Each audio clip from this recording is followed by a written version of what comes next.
end of the show heard me saying, let's go with this 767, Gilly. I was looking at it through a very busy haze and difficult to see. Welcome everybody to Big Jet TV. We're live from MTHL Services. I hope you're doing well this afternoon. What? Okay. Yeah, so here we go, folks. Yeah, it was a 3:30. Anyway, whatever. We'll sort it out during the chat.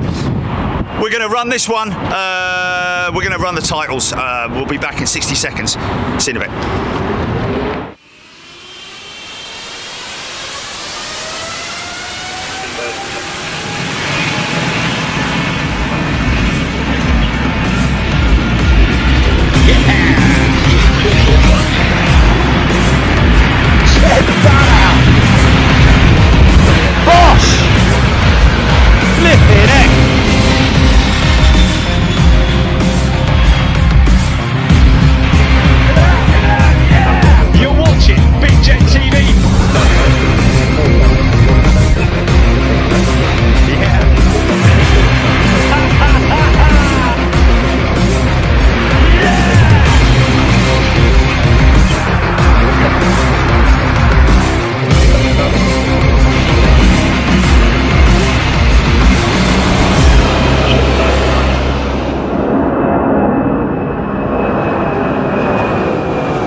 Posts, la-di-da-di-da.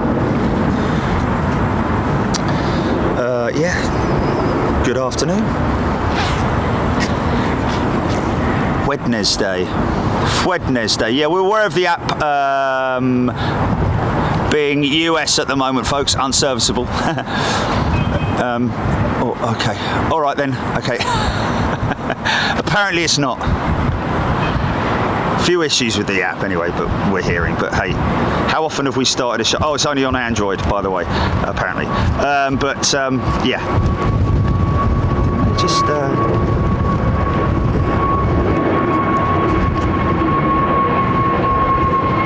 pray silence for the end to 20 near.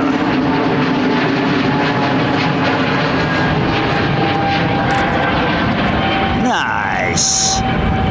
Very calm and relaxed departure. Nice. Beautiful imagery, man. It's, oh, hello. Yeah, man. Although we've got the sunlight there and we've got some silhouetting going on, we're getting some great imagery on the departure. Hey, look who's getting a bath. Look, got a big scrubbing brush. They were out there. Oh, it's a shame we didn't go a little bit earlier, but she's just had a big clean. Look, how nice and clean does she look? And that's a CEO as well. That's one of the older jets. So just goes to show how clean they, how good they come up.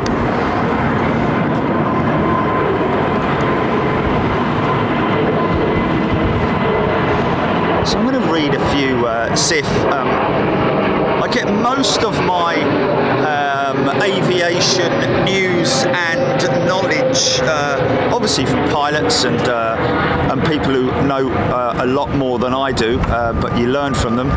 Some of whom are on this channel that I learn a lot from. Not specifically pilots either. You know, you got some very knowledgeable people. Look at this. But I do like to use LinkedIn for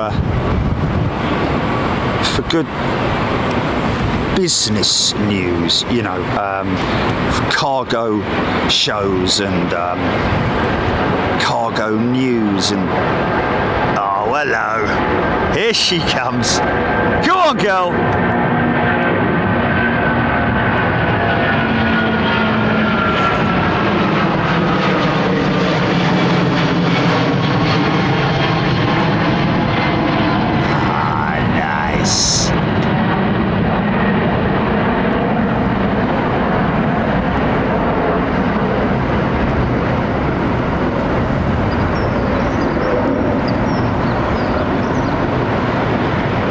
almost like filming wildlife, isn't it?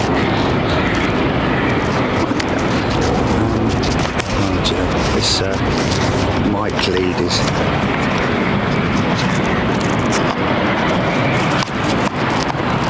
Sorry folks, sorry about that, just switching something out. There we go, that's better, there we go. The lead was just catching, because we're running the mic, the camera mic today. Well done, the camera mic. Another notch for the folks at Panasonic with their VX1, with the quality of their audio on their camera. This is the audio coming out of the camera. Well, obviously it's being fed through the Rode mic, but the feed is still, well, it kind of is, because it's coming out of the I mean, no, it's not really, is it? It's an external mic. Anyway, sorry, Rode mic, sorry, but I guarantee you that they would be just as good. Pardon me. In fact, they are very good, aren't they? Hey, look at that engine nacelle. That's an engine nacelle, folks, and all the equipment that goes with it. Look at that. How big it is, mate. I know what that's for. That's the spares container. I wonder if I can... I bet you I won't be able to see the... let's see if we can... Hold on a minute.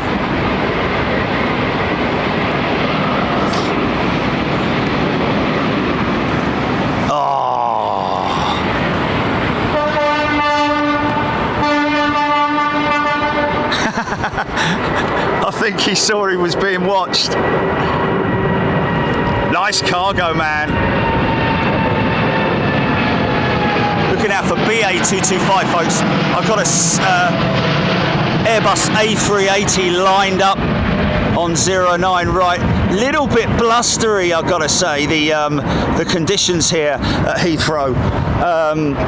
It's going to get a bit chilly later on, I think. Certainly did yesterday afternoon. My hat's all over the place, put it that way.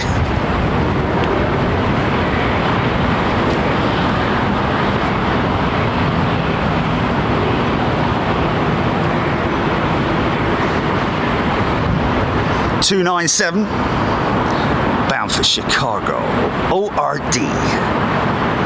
Got some big lineups. Denver, Colorado, the next one up after that. Big one coming out to San Jose. Do you know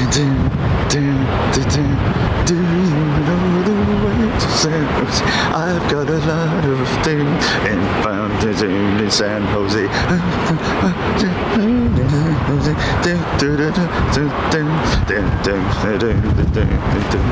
It is a great big freeway. Put 100 down and buy a car. Make you a star. Weeks turn into years, and then to say,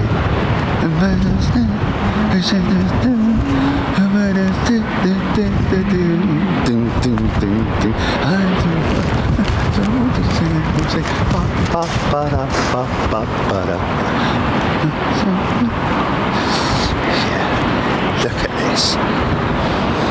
Oh. It's beautiful, isn't it, man? Look at this.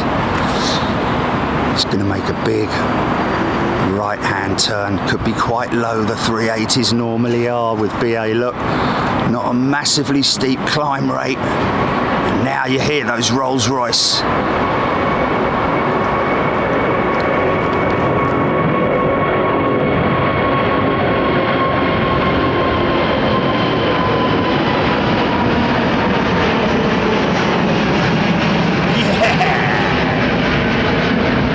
Oh man, oh, she's going left.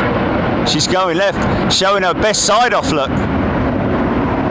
Yeah, there you go. Yeah. Who's got your belly? Who's got your belly? Beautiful, man. Big old set of flaps coming up in around about 60 seconds. Big noisy winders.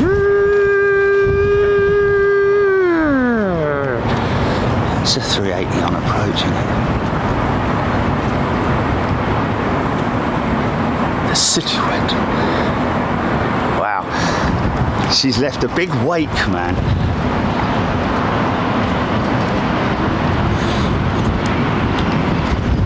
heading up over North London.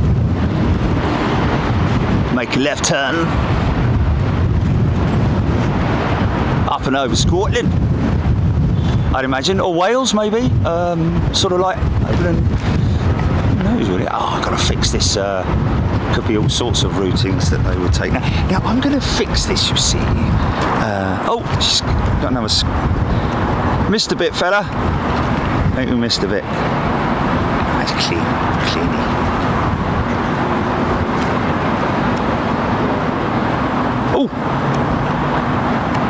Oh, one of the canoes. Go on, get it off there, son. Get it off there, son.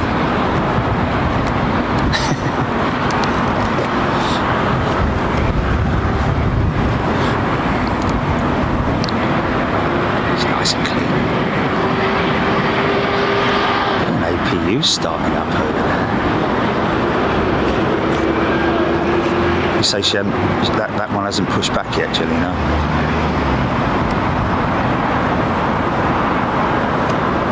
I think this is a 200. Listen to that. Yeah.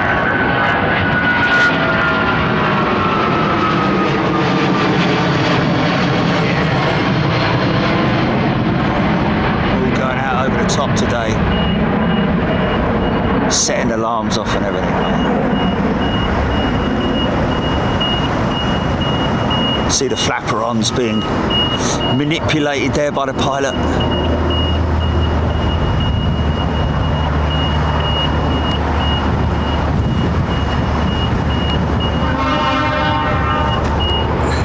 Wow, man.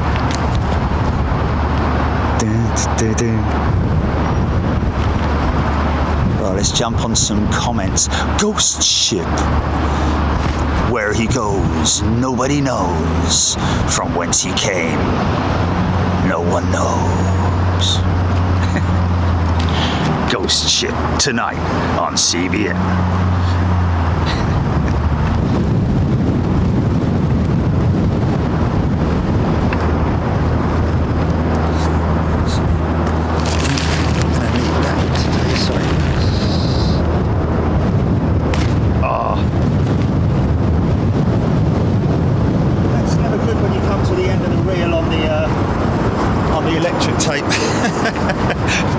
Cardboard comes flying off. Should have seen that, Jerry. Should have seen that coming. But you know, always have spares. Always have spares. We'll be right back. Just eliminating the flapping. So we're not going to be having any rain today, and I use my Movo rain cover. All right. Right, comments. Hello, good afternoon. Hope you're well. Wednesday, isn't it? All day. Right the way through. Probably about, I say 8 o'clock tonight, folks, because it's right down to the dusk point. I have brought spare warm clothing with me just in case. I am just in a Big Jet TV hoodie and a t-shirt at the moment, which is good. But I have put me leggings on, me over trousers on, just because it gets quite nippy. It may do, it may not. I'm wondering if we're sort of like past that period now, where once the sun's down, it gets really cold. But you know, I know. I'm trying to be optimistic, man. I'm trying to be optimistic, you know. So yeah, talking about the news, always like to have good news, and always good to have news, should I say, from you guys. Let me just get on here first. Inter 320. Taxi. Oh, ETA 320. Sorry. Oh, okay. So it's kind of got a funky livery, has it?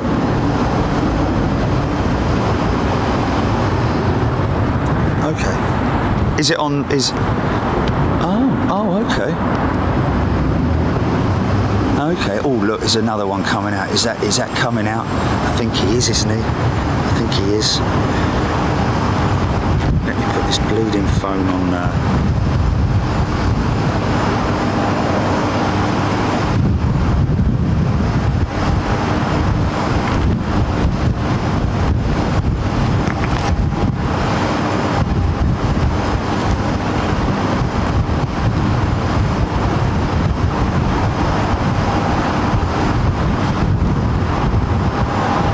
Jump straight to it. I'm just trying to see, is that it there? Is that it there? And that's KLM in it. It's an Embraer anyway.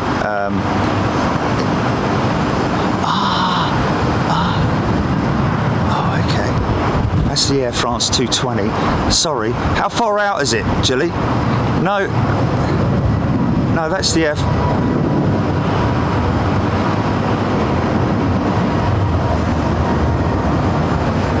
This is him here. That's KLM. That's a 737. That's a KLM 737. Sorry, not an Embraer. I only saw its tail on the other side of the runway. Oh, on Sierra, right at the other end. Right. Okay. Well, that's very difficult to see, man. Yeah. Wow, that is a half and half, isn't it? That's crazy. I thought it was behind a wall or something. That's brilliant. I thought there was a wall there and he was, oh, that is fantastic. You stupid boy.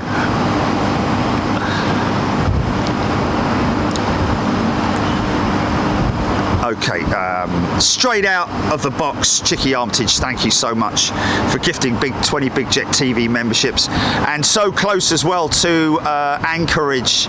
End of next week, folks, I'm heading out to Anchorage because I know by popular demand, really, or request, should I say, not demand, banging on the door. Oi, get up! What? There's 50 of us standing out here, and we demand you go to Anchorage.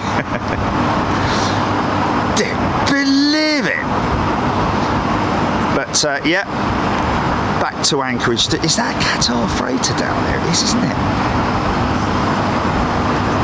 Nice. Of intersects lined up, not insects, intersects lined up at the moment. I'm going to scroll right up because we got straight away Jen Riskus is a new member. Welcome, Jen. I hope you're doing well. Everybody loving the growlers there on those 777s. Quite interesting, but there's going to be there's a little bit of a lull at the moment, folks, but don't worry, we've got a fair amount of heavy stuff lined up for you, and definitely a 380. You could just see their wing there. To my right is part of the BA maintenance sheds. They're the old, really old sheds there, although the ones behind me are also very, very old. All that parking structure over there is really ancient. What was that? Oh, I'm a bit tight on that. I'm a bit tight on that. Hold on. No, yeah, come on, son, out you come. There we go. Sorry about that. Yeah, the big A hangars over there, which were the original hangars where all the 707s, Comets. And it's got a preservation order on it. You see that big frontage there? That's what they've had to put on the front of it, a bit like an extension. Well, it is an extension actually, to house the bigger aeroplanes, which is amazing, isn't it? Just to show how small the aircraft were back in those days. You know, a 707 was classified as a big jet in those days, but you put it next to a 757 now, and I think the 757 might even dwarf it in terms of its, well, not dwarf it, but you know, in terms of its dimensions, wouldn't be far off anyway. It'd be great if these guys had another wash going on here. But she's obviously just gone through maintenance. There's a big blast fence there as well, the old testing booth for engine testing. There was something in there just before we came on live. It's a big old build-up of how long have I got to fill for here, guys? Come on. Is there an issue down that with those two aircraft?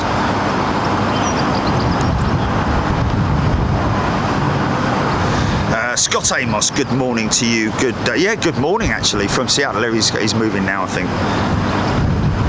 Early Birdie, Jen, Riskus, Chicky Armitage, Sarah Faro, Sumoon, Stephen Luscombe. Just seen that BA380 turning over north over London. Yeah, on a day like this, especially if you catch the light as well. We're sort of like until for certain, well, I'd imagine that we won't get very many tight undercarriage shots just purely because of the sun glare, but I'll get as close as I can. I don't know if you're seeing it, but all I'm seeing is and of course that thing is already at about 3,000 feet.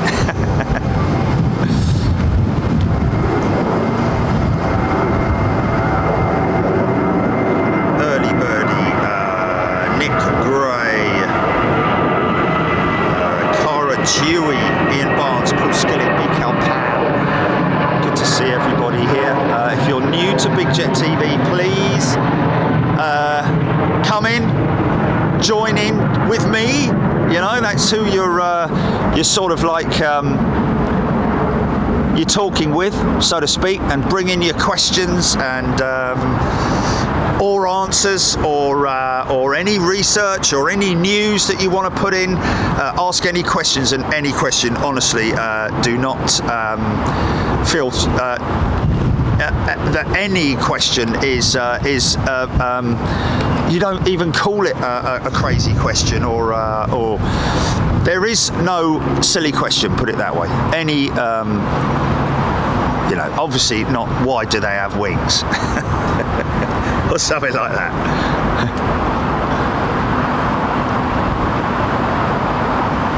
Interesting to see on the news the other day I think it was it Cargolux 747 that had that tyre. Well, actually, it was a rejected takeoff. It wasn't not the one that had the heavy landing and the go around, but another one that had an RTO. Was it Cargolux, or was that a Lufthansa 747 freight? No, obviously not.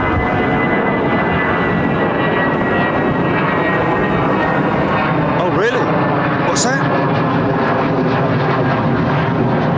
Brandon Rab, Jacobs, Alan Roney. I really hope you're thinking of giving Concorde a clean whilst the boy. Oh yeah, well they should be doing that, really, shouldn't they?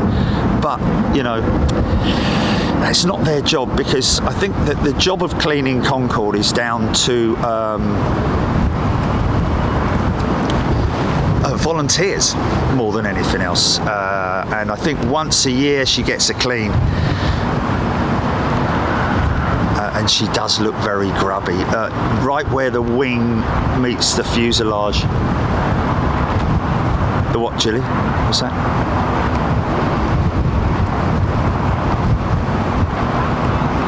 Oh yeah, it was a Singapore 747. Sorry, it didn't burst 11 tyres. It slowly reduced the air by way of pop-off valves that are built into the tyres. So they're activated by temperature.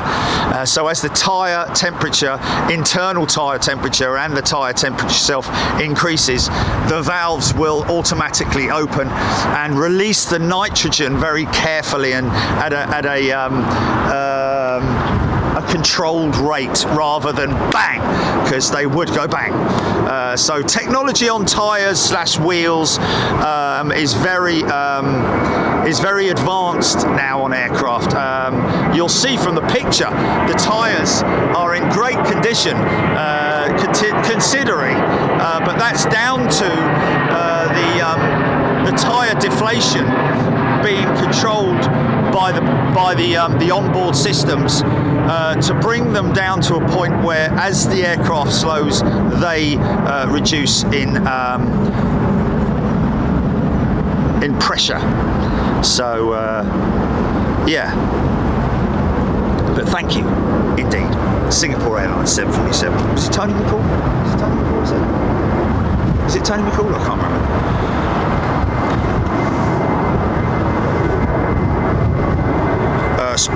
295, Julie from Merritt Island, Florida.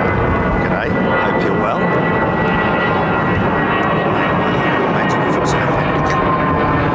Bordeaux Techniques.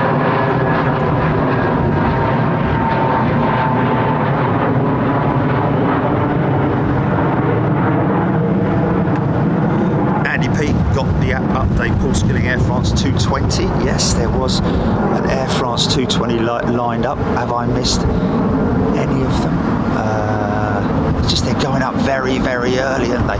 Those last two didn't sound like Neo type, you know, Pratt & Whitney engined aircraft, or was the first one? Has he already gone is what I'm asking. But I don't think so, because that 321 half and half, this isn't it here, is it? It's a 320, isn't it? It's a 320, not 321. This is it here, isn't it, Julie? Yeah, this is it. ETA, special livery, wow, already. So what's the front bit's normal, blue. Oh, the back bit's white. Oh, I like that.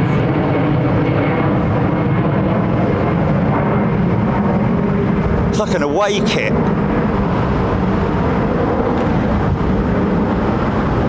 I like that. Good thinking on their part. Why don't we do one half and then just do the other? Goes with the cows as well, doesn't it?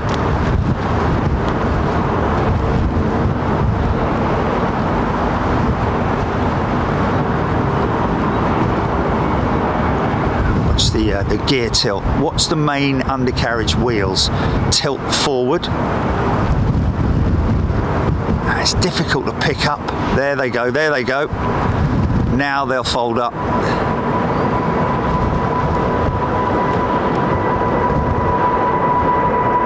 Oh yeah.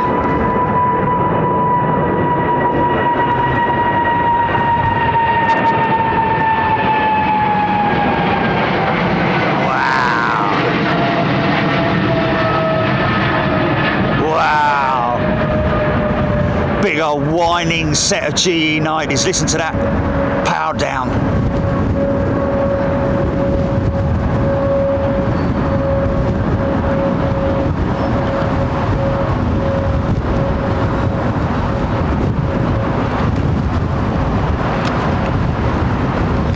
Sorry. It's another triple. Is it a 3? Look like big giant engines, man. Yeah. What's the tilt mechanism on the undercarriage? There it is. Gear up. Nice. Oh, she's a big long bird, this one.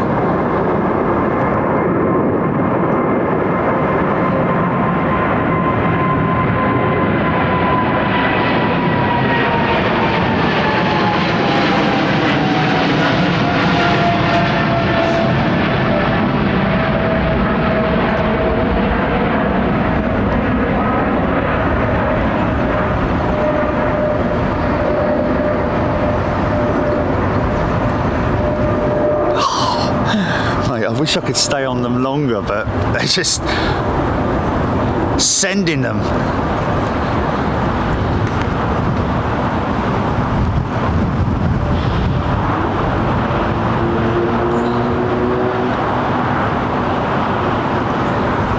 What's that lined up behind Julie? Is that 76? Is that 330? 76. Easy, son.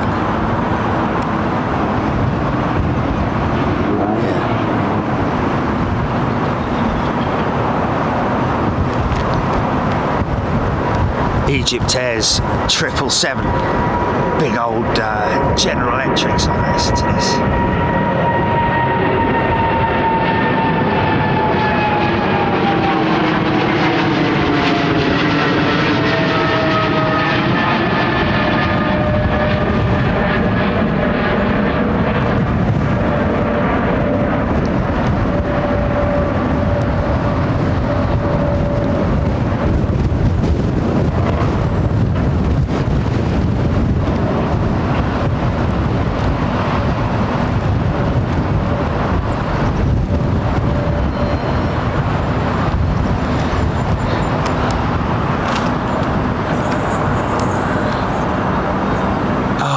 okay, sorry. Oh, okay. Oh, okay.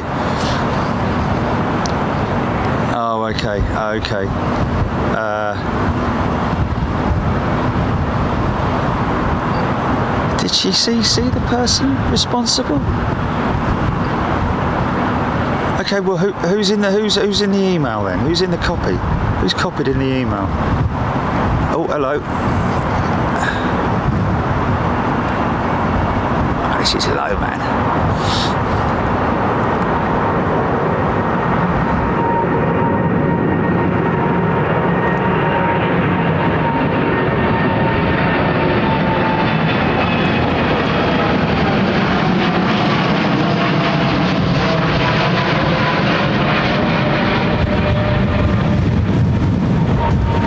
Blustery, man. They're taking off into quite blustery conditions.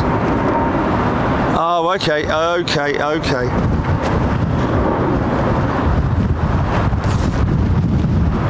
Okay, can we delete that email?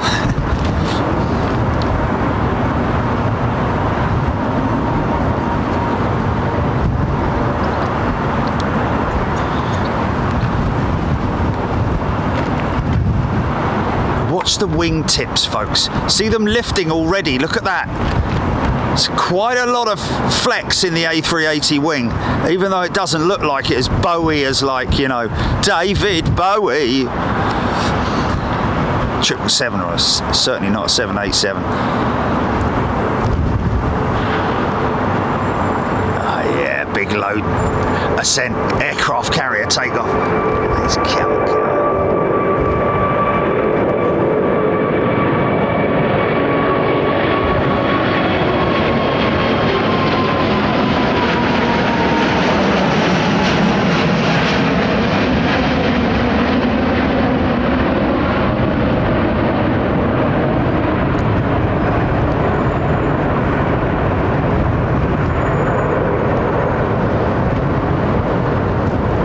Oh mate, that is an awesome bit of news. What's his name? Peter, 767 Atlas Air pilot, emailing us and telling us that he's a captain with Atlas Air. He's a freight dog, sorry. And telling us that because last time we were there, in fact, interestingly enough, the subject matter of the show that we did from Anchorage with it's on My 5, I think, Channel 5. What was it called? Ice Airport, Alaska, and it's, you can't watch it anymore. Okay, well, look at that wing flex, man. Okay, I'm sure we can find a source to. Can we not find a you know, somewhere to? Surely it's not just going to be archived forever, is it? Can't we ask them to send it to us, and we'll put it on our YouTube channel? Well, why not? If we're given but if we're given permission to do it, then, you know. Well, of course, that's what I'm saying. Ask them.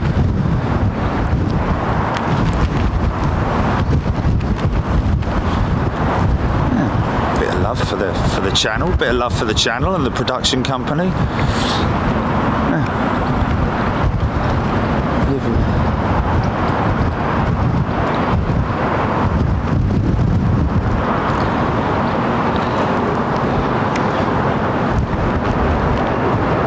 My 5, yeah. Yeah, look at this. Nice 767.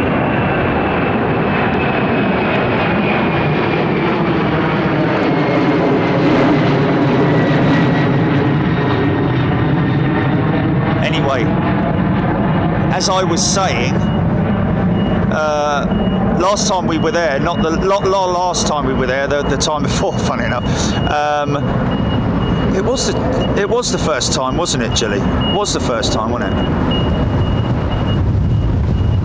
Yeah. When we did that. Okay, yeah. No, yeah. No, but it was the when we did the piece with them, was it the second time I went? It was the first time, right? Okay, yeah, that's right. Yeah. Okay, yeah. Big heavy undercarriage on the 330. Yeah. A339. Nick Gray. Wow. Big shout out to all our new members. There's quite a lot going on at the moment. I'm going to have to I don't know which one that is.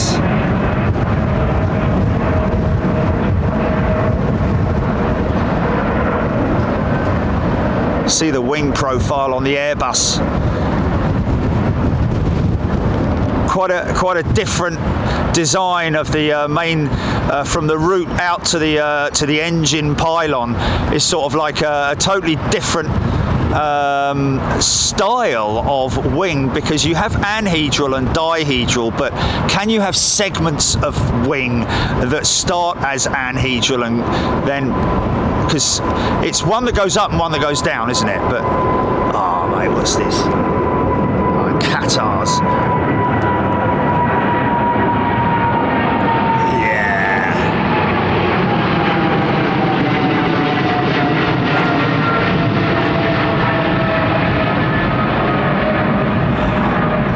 Look at that wing profile now compared to the 330, which has a very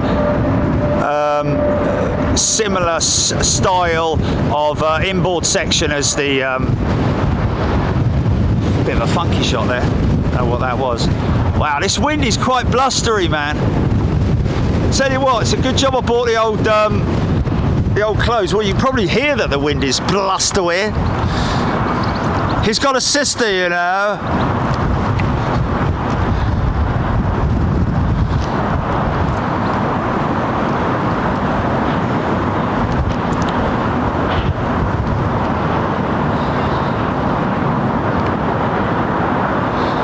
This has got Scott Good's dad on it.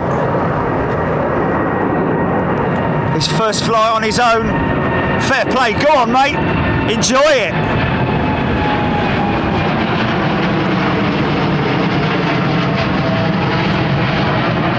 Oh, he's got to be enjoying that, hasn't he now? Look at that. Hopefully he's got a window seat and he's looking out. Great time to fly. Beautiful weather as well, man. Clear skies. A bit bouncy, possibly. Bit of a bouncy climb up. I mean, you know, you can't really tell from here, but sometimes there's a, you know, it's quite a bit of a, you know, you're flying up through different layers of air, basically. It can be a lot more. Oh, hello. What's that? Oh no. What's that, GP? Yes, so the Virgin Atlantic 747s we were on the hunt for all that time ago when we went to Anchorage.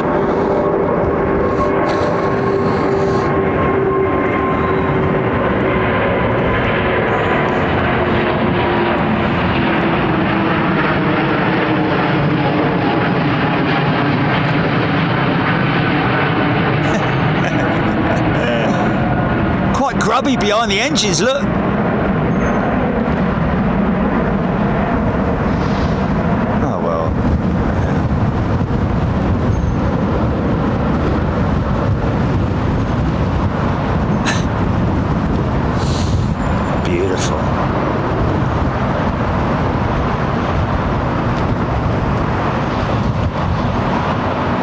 Folks, please don't think that there's any favoritism or anything with reading out comments from anybody. If your comment's there and I see it, I will read it out. Most definitely, and I apologise because obviously there's a lot going on here. I'm filming the planes, I'm looking to my right seeing what's going on and I lose the shot, but when I can I'll come to your comments because it's busy, isn't it? Look at that wing on the 350. She's quite flexed, isn't she? But again, it's got that very, oh bless. Okay, so that it's a little bit low, isn't it? For let's just have a look at the look. Okay, we've got a little bit of time now to. I can do flyovers as well, folks. Thank you, everybody. Again, Nick Gray and Chicky Armitage for gifting membership. Mr. Pingu has gifted 5 Big Jet TV memberships as well. Welcome all new members. Old Git 15, welcome back, my friend. Great to see you here. Are you an old Git? Brilliant. Brilliant if you are. I don't care about these bleeding plays. Derek Paxton, welcome. Aviation in 4K. Regulars and new folk come in and talk. Simon Dinsmore, I found it on my 5. Okay, so that was, yeah, the Alaska Anchorage piece.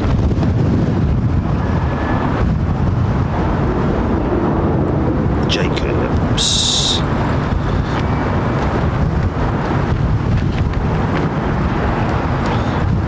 Ian Morrison, thank you.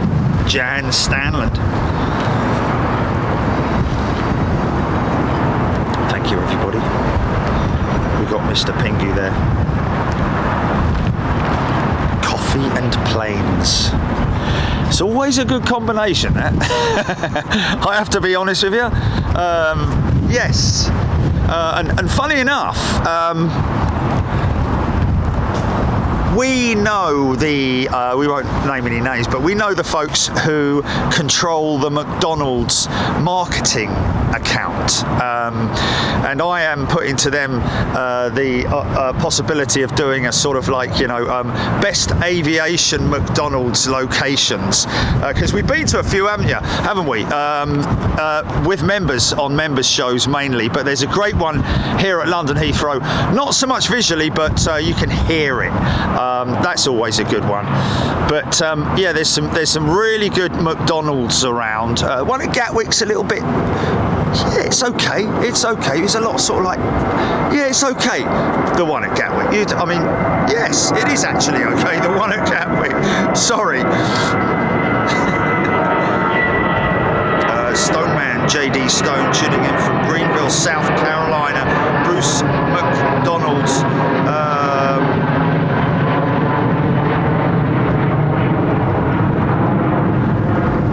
Thank you, Bruce. S.A. Sherwood, good day to you. Joe Spitfire. Michael Van Sellis, blessed with the gift. Thank you very much indeed. Hope to see you still here when your membership runs out, of course, which will be in I don't know, 30 days, is it, or a month, or a calendar month, I don't know, whatever. But yeah, great to have you here. Get a good taste of what it's like to be a member on Big Jet TV in terms of the interaction with me, of course. Oh, hello, hold on a minute, here's one. Esther saying, I heard overnight that Airbus will be introducing 350 cargo. Esther, that's been news for, without wanting to sound like, you know, but thank you for that feedback. But it has actually been common knowledge for quite some, so go around. Yes, indeed, the A350. In fact, Esther, you've brought up something that I wanted to talk about on a show. I started talking about, but as per normal, got distracted. So, Esther, I'm going to discuss that A350 program, and maybe somebody on the feed can actually fill me in on this, because the imagery that they're using is of an A350, you know, the mock-ups that they use. They're the you know, artists' impressions, but very well CG'd artist impressions, basically. And it's an A350 1000, which I found very interesting, because it's a bit like Boeing using the 777-300, isn't it? So is it a 1000 that they're using, or is that just a sort of like, because I'm sure that if Airbus saw that and it was the 900, they'd be like, oh, no, you must go and you must change it now, because I am the Scarlet Pimpernel.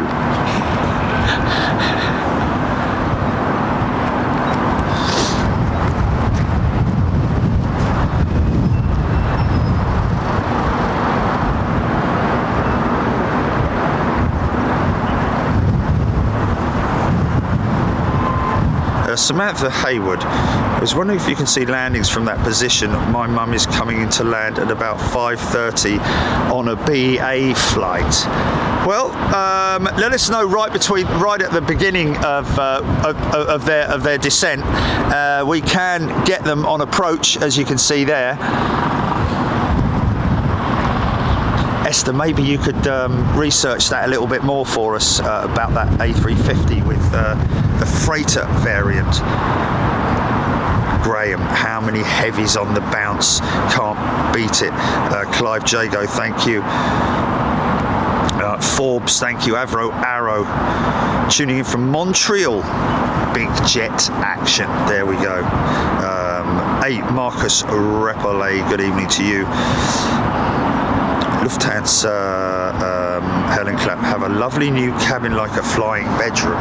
Yeah, some of them are sort of like getting to that stage now where your cubicle, not so much a pod anymore, but especially, well, they're first class. Wow. I think that's on the A340 600, isn't it? That first class, because that's why they brought them back into service, or was it the 300?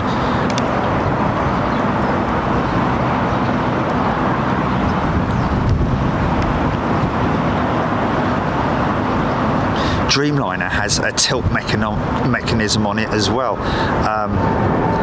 I don't know if it's just the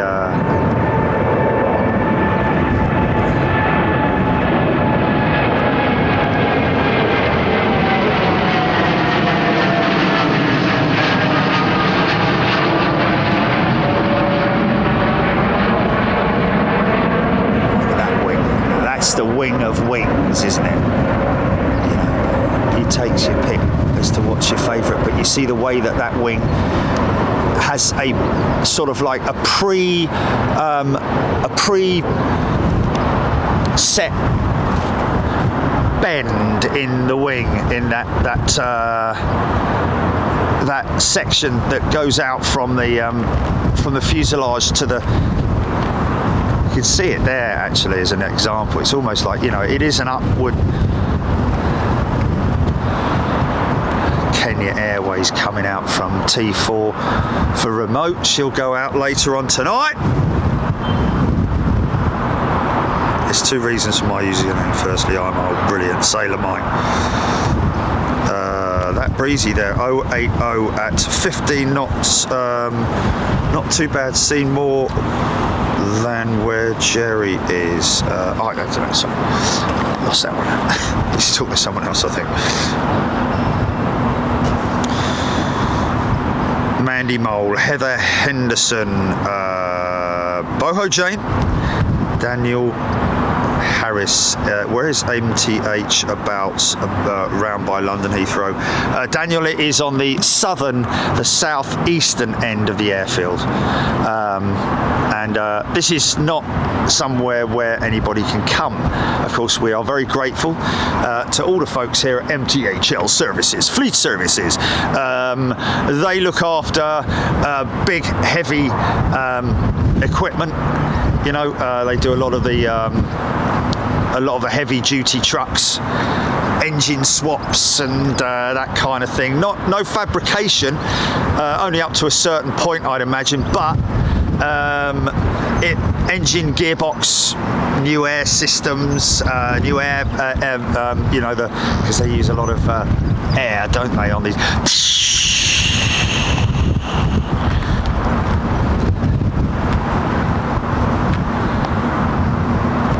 So that's a little bit blustery, isn't it? You give me that one.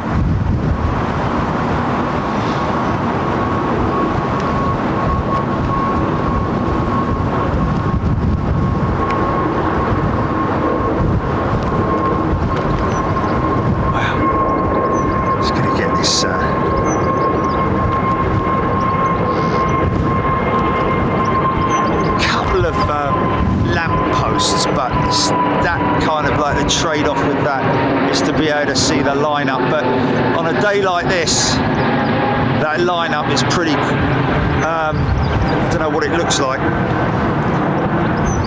Cyberflyer 1339 defo for me. The McDonald's on Bath Road isn't too bad too, Richard. The food is actually warm. Bath Road is meaning the one out on the outer perimeter road, isn't it? I think of Heathrow, is that?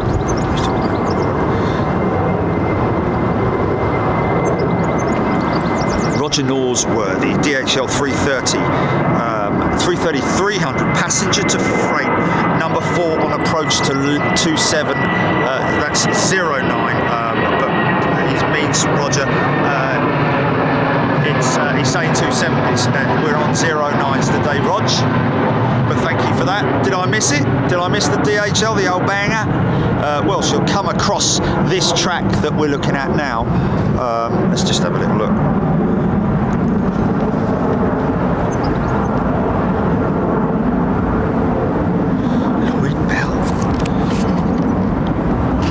Any aircraft over the 787, most boring plane on the planet. That's controversial, isn't it? Boring? Have you seen the way they flung that thing around the skies at Farnborough Air Show? Mind you, they did with the 350 as well, but it maybe means aesthetically boring, which I don't know. I've you know, I think every aircraft has its own good points. And I have to say that the 787 wing, in terms of its you know, it's proud. I mean, the 380 wing is obviously the most unbelievable thing in terms of its size and prowess, and you know, it was just enormity basically. But in terms of how beautiful the wing is on the 787, aesthetically, I think it's probably one of the most beautiful wings, and I think that the name Dreamliner is a good thing to call it.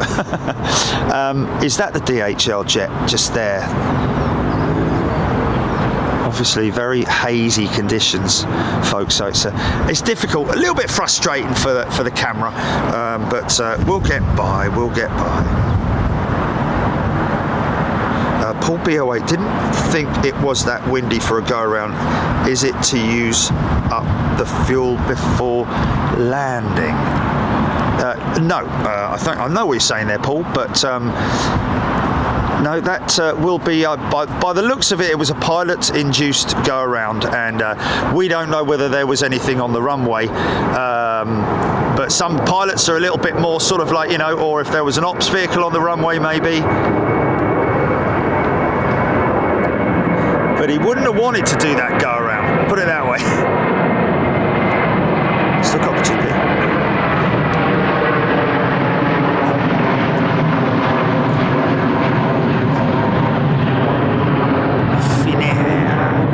This is quite nice, white against that. Look at that.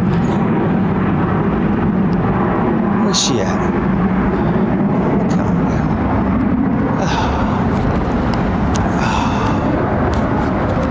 Is that her there? Oh. Sorry about that. Emirates 380. Yeah, I think, I mean, in terms of a boring plane, these are kind of like planes, aren't they? The 320 CEO now compared to the new generation of aircraft. But we love them, man, we love them.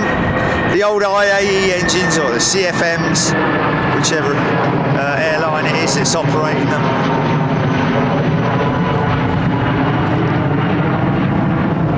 Still a very efficient engine, but the new high bypass, well, super bypass ratio turbofans, as I call them, because of the big fans on them.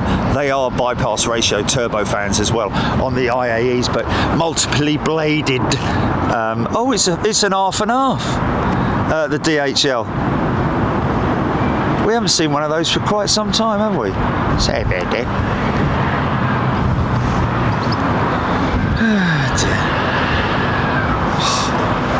What's going on there? Why is that connected to that?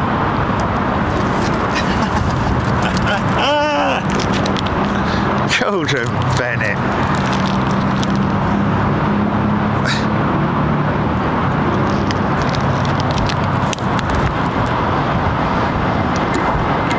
Oh, did it?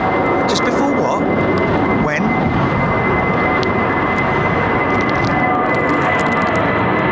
Oh, that's telephony.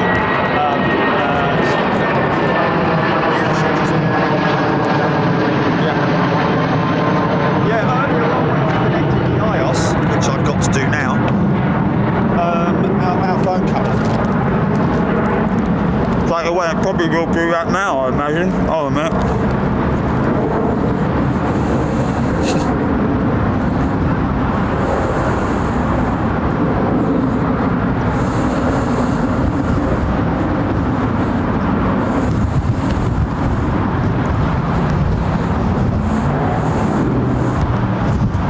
Not having any of it.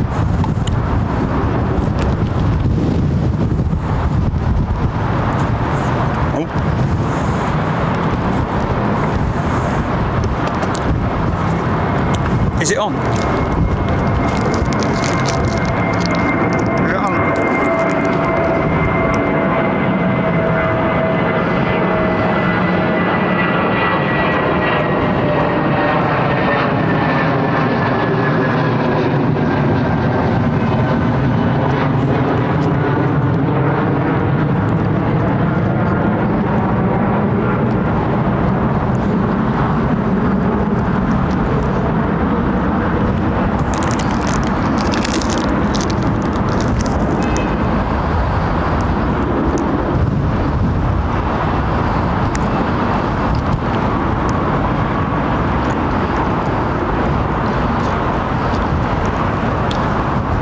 Yeah, sorry folks, if anyone gets timed out, listen, it's we don't hate doing it, but you know, we're trying to avoid one-on-one conversations with folks, so you give other members a chance to sort of come in and discuss their likes and dislikes and planes and information.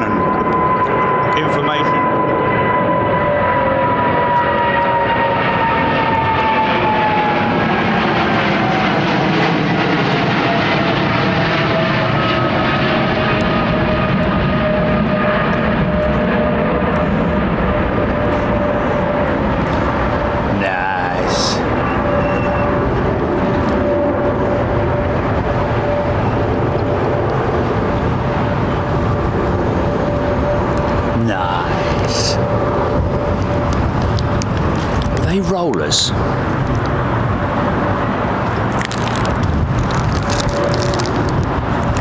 Oh! John Grilling, how strong is the gear? Retching up, I don't know quite what yeah, good question there, because there's hydraulic systems and rams that basically work the same as a digger type ram would work.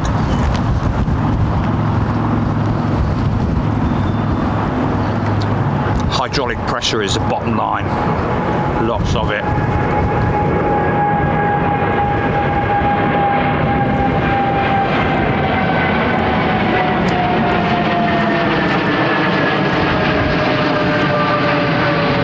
Overall, the weight of that system, which is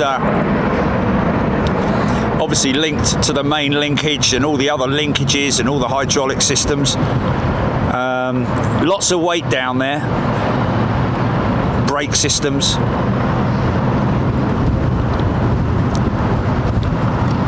Look at that Dreamliner wingman.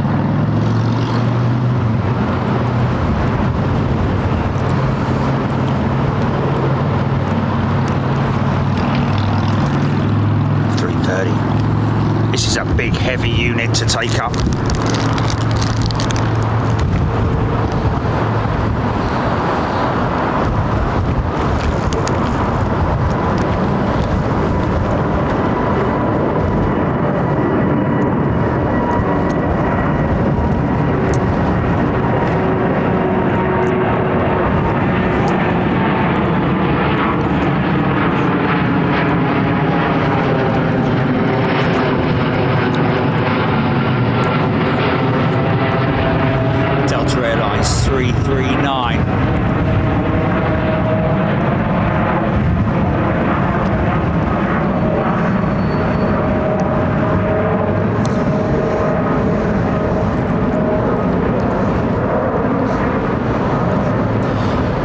outboard ailerons on the Airbus. No central sort of like wing flapper on, although the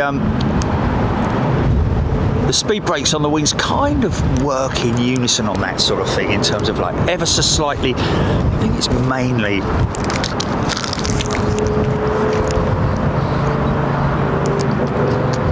if you're on a windy approach, you know, you might see the speed brakes sort of like popping up, you know. Very noticeable on the 737, I have to say.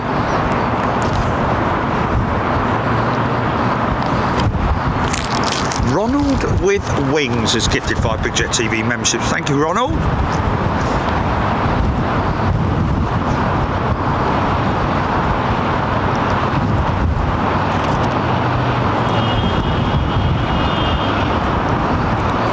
Emma Deal.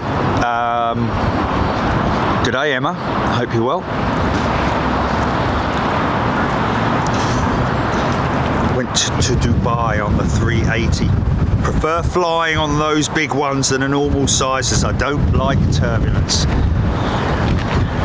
Well, Emma, I've got to be honest with you. You'll still feel turbulence in a 380. But in fact, we had quite bad turbulence, I seem to recall, for about 40 minutes on the 380. The fact that it is such a big aeroplane, you're right, does give you that feeling of, you know,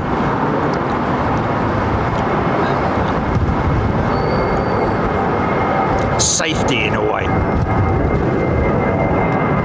because it is so enormous. But you may, I don't know, you may have been lucky and didn't get any turbulence whatsoever, because, you know, obviously the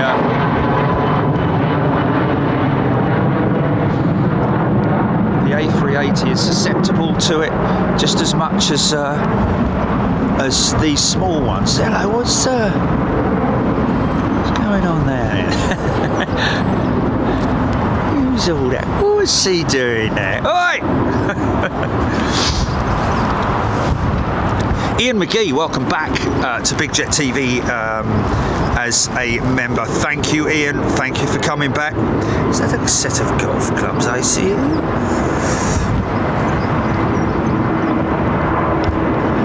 John Grinham, my favourite type engine, CEO. Boho Jane having confusion distinguishing the 319, 320 and 321. Well, Boho Jane, the one thing to start with is that in numbers 19, 20 and 21, small is the 19, in fact the smallest is the 18, 318, which you don't see very many of these days. We do see a little one from Tyrone. I think he's sleeping that nice now.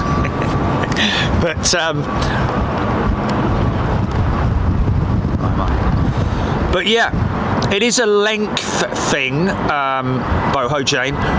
So, but also the 319 is getting rarer and rarer as well, I think, I might say. However, I think that's one there. Got to look and see if it's got how many doors it's got over the wing. That's another distinguishing mark of the A321 versus the A320 versus the 21. How many doors has she got over the wing? I think that was just one, which would indicate she's a 319. 320 has got 2 doors side by side over the wing, and the 321 has 2 doors but slightly more spaced apart and visibly longer. Oh, it's a funky shot. Nice. That's a nice shot.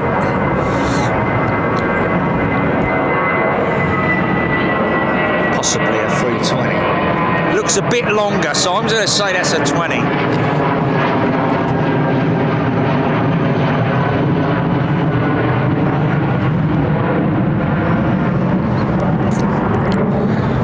Be right back.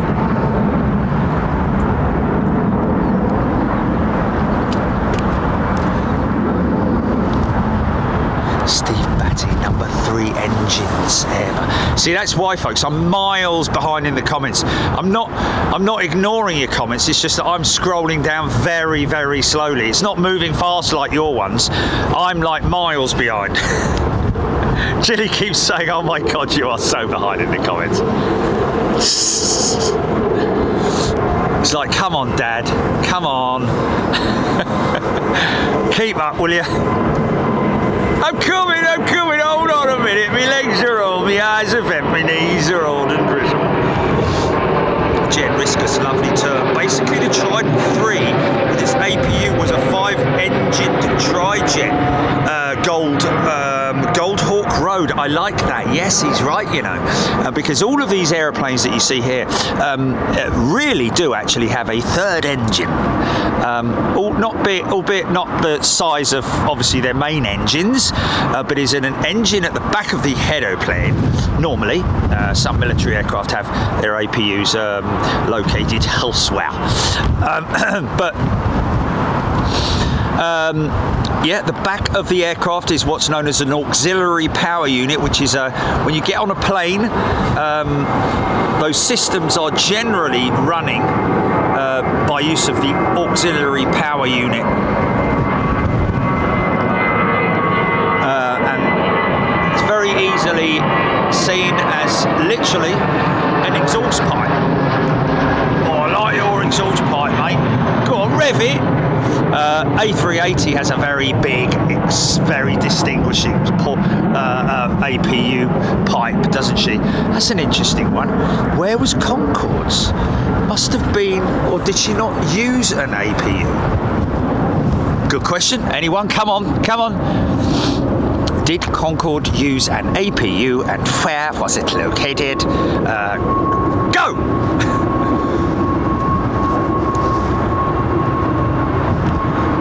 Davies, wish I was taking off today. Nick Gray, Delta 187 330 to LAX. That was about half an hour ago.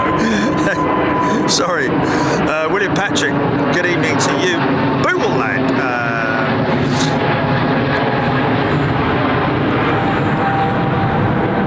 Frankfurt Airport. Just to let you know, folks, that we are also working in the very early stages of a competition with these folks who contacted us about doing a competition, which is a giveaway for one of our Big Jet TV viewers. Free for all to enter, and it's going to be we haven't fully figured it out yet exactly what it's going to be, but it's going to be an all paid for holiday, basically. I think it's 2 people. Is it right, Julie? Incorrect. Destroy. He's blown up.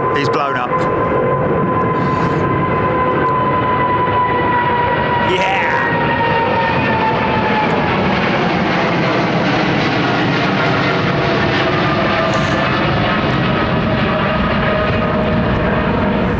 By the way, folks, we're also thank you to Screaming Emu. If you remember in the last show, he was mentioning about Evert's Air Cargo based out there in Anchorage. Yeah, sorry. Let me go back to the Virgin 747 thing that I was talking about with Atlas Air. As you know, 2 of Virgin 747s went to Atlas Air, and we were on the hunt for them the first time we were out in Anchorage. Didn't get to see them. They are passenger configured, and they have got some really swanky interiors, man. I'm telling you. They obviously do troop carrying, but they've also got almost like a private, you know, beautiful configured aircraft. One of the jumbo jets, I think.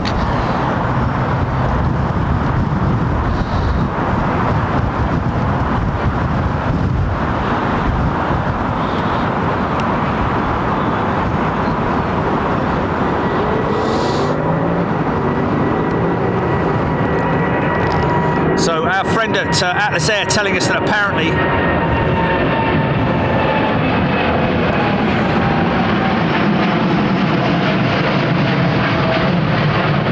she's dirty, man. Dirty body on her, look. Look how dirty she is. You filthy girl, get yourself in the bath now. Sorry, why is it Irish? Sorry. Anyway.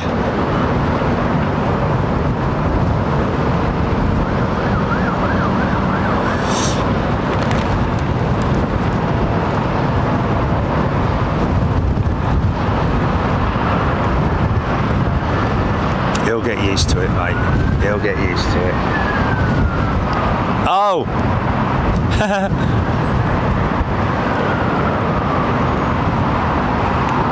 That beautiful, man.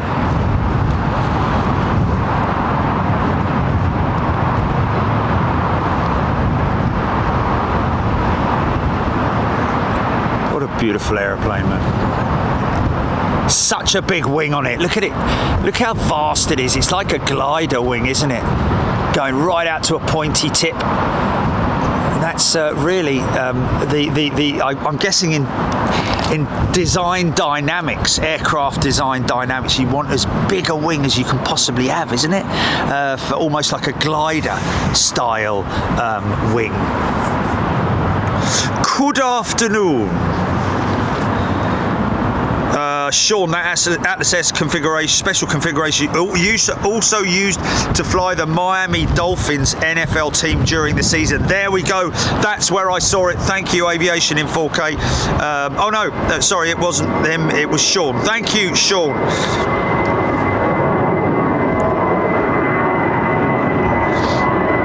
Goldhawk was on a DC-10. Most spacious and comfortable.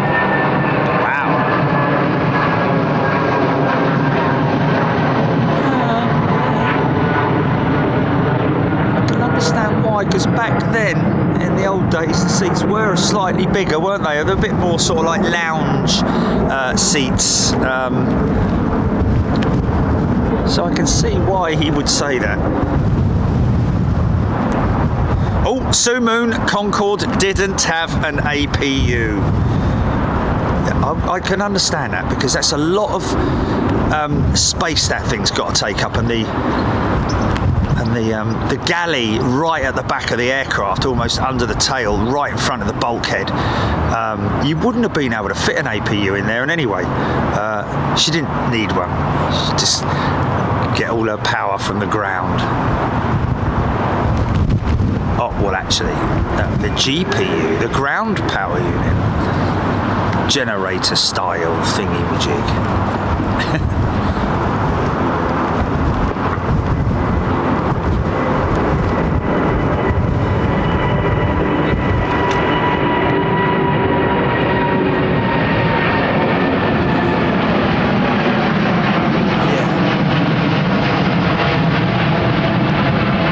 Another filthy, dirty Dreamliner there. Now there's a wing, look at that wing.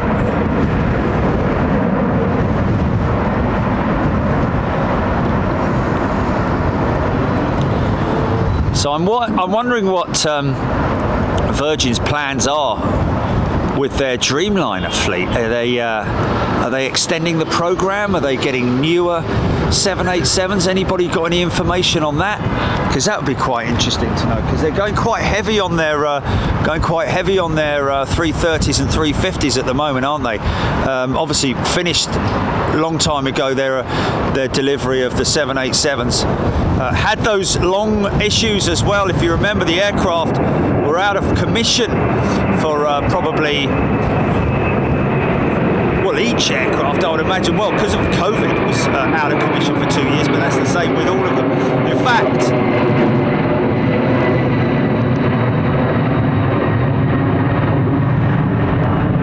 fact, Rolls-Royce were very, very lucky. I think they're probably the only company that would say that they really benefited from COVID. Well, obviously,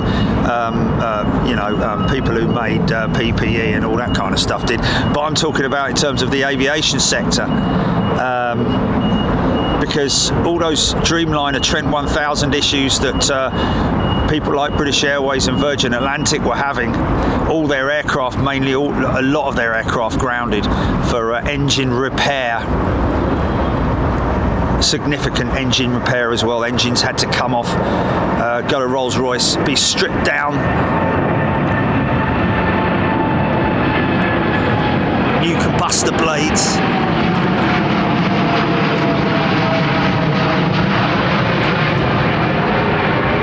Sorry folks, I've got a 380 rolling.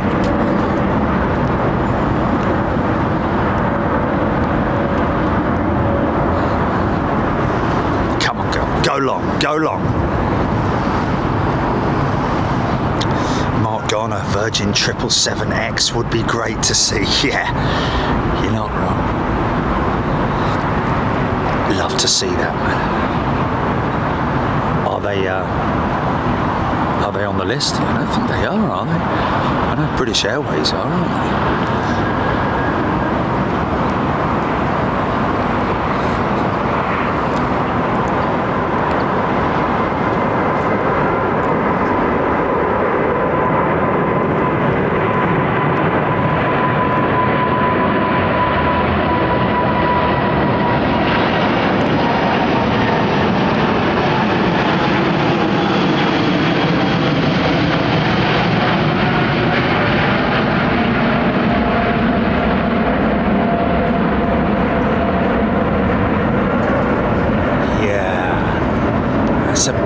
Of prey style wing on the 380, isn't it? Look at that and imagine like a big bird of prey has that style. And next time we see a big bird of prey, which will probably be in Anchorage, remember that profile. Geese have an amazing all birds have an amazing profile when you get to see them, even pigeons.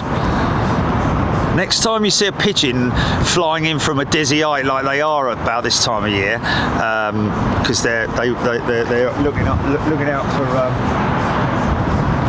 looking out for a mate, like that fella over there.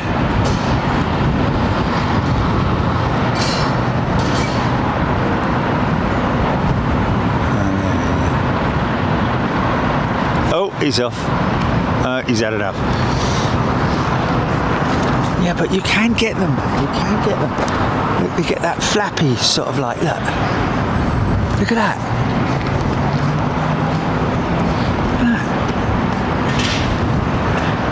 It's impressive, man. It's impressive. Very impressive. Sorry, folks, sorry. Is that something very large coming from the west, GP?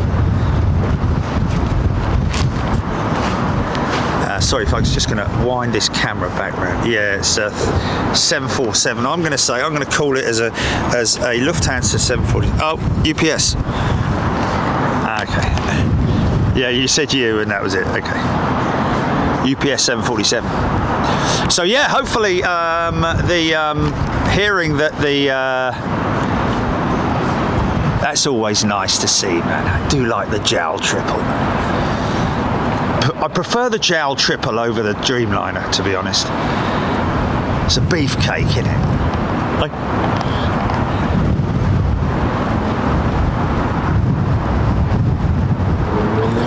Lurks a lot. Nope, that's unless you have an emergency, you won't see a 380 at Anchorage.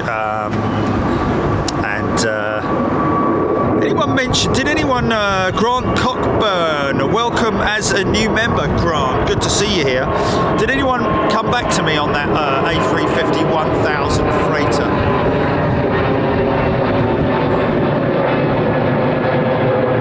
Brian Henry, I wish Virgin Atlantic would come to Dallas Fort Worth.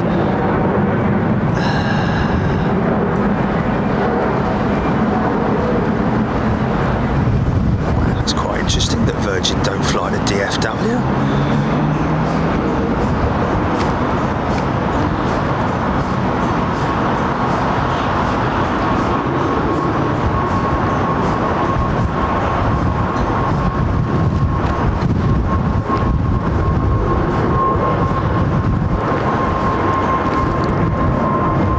She's, you can see from the passenger walk bridge that gets connected. In sort of like dusty climates, Dubai and places like that. can whip up a bit of a dust storm over in Dubai and other destinations where the 380 flies to, but sort of like eastern destinations, I think more likely. You know, Japan and, you know, quite smoggy countries. Sorry, apologies to anybody from Japan. We've got just as much smog ourselves in London, haven't we? Justin H. just read online, according to Virgin Atlantic CEO, they're ditching further Dreamliner's orders and going Airbus instead. Wow. Oh, hello. Have we got a funky shot coming up?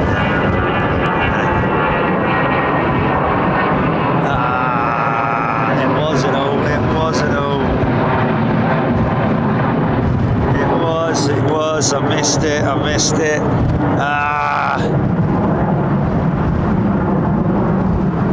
Sorry, pronounced Coburn. Sorry, yes. Wow. That's why when you're flying from the west and you're flying east, always sit on the left-hand side of the plane, because if you open those blinds now, you're going to get blasted, man. Heavily blasted. That's why I always fly on the right-hand side on the way there and left-hand side on the way back. Or in the middle sometimes, depending on if it's a night flight. Let's see what.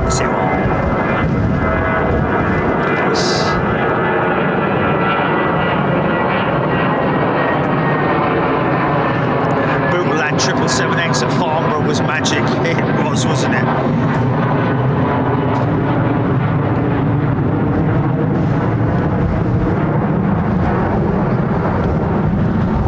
Looking forward to float planes at Anchorage. Yeah, that's another thing, folks. I do actually get there on Thursday evening, and if all the stars align and we get everything set up on Friday morning, we might bring you some, because I'll be staying at the same hotel right by the seaport. Most amazing, well, lake port, really, I guess you could say. Or it is actually a sea. No, it's not a sea. It's a lake port, isn't it? World's largest seaplane port or whatever.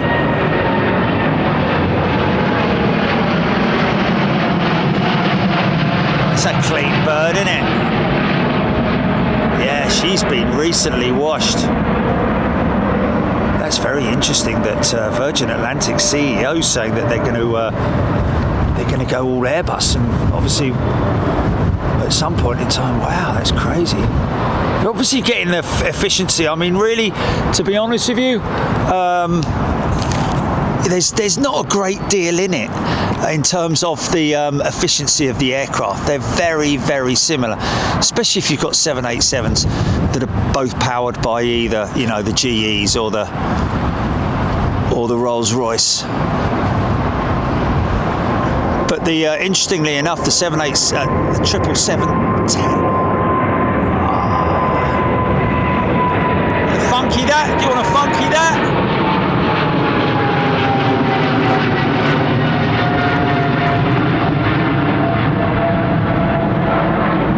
Yeah.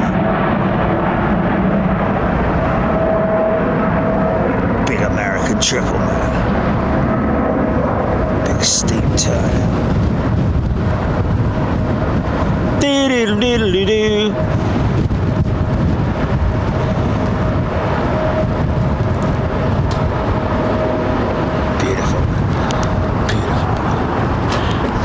It's art, I'm telling you. It's art. Artistry at its finest.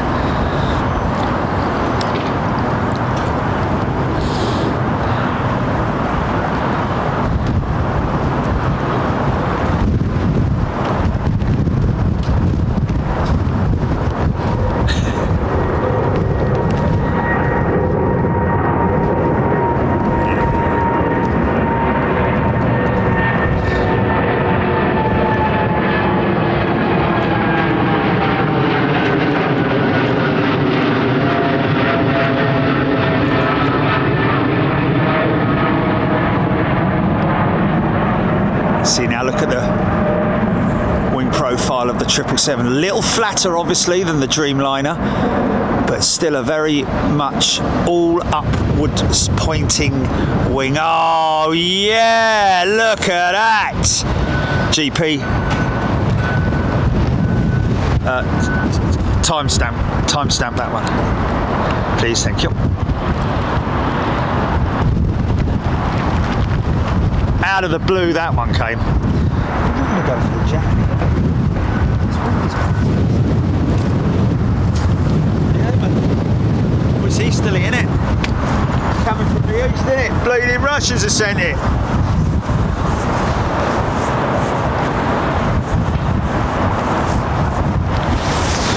Diane 78, beautiful shot. Try and fly on a seaplane, Jared, if you have the opportunity. Great experience. Denise Donnelly, no. I've been offered it, thank you, but no, you're all right. Thank you very much indeed. I'm just a bit of a scaredy cat with that sort of thing.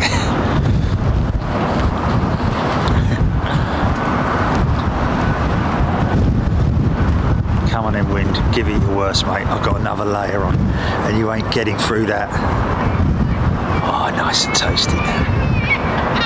Hey, seagulls. Oh, look at the wing, look at the wing.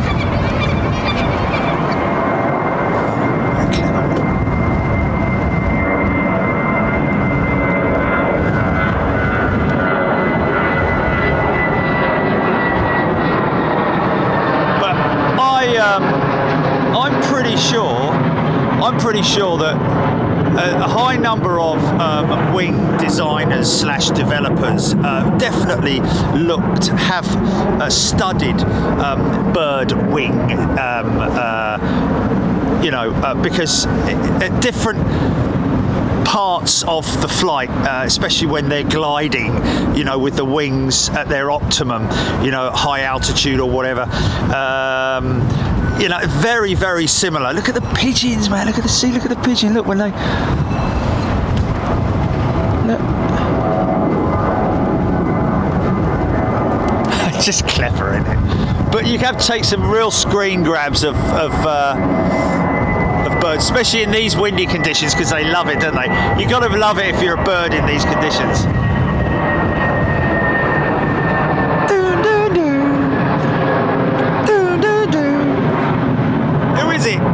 It's me, Steve. You're coming out. It's really windy out there.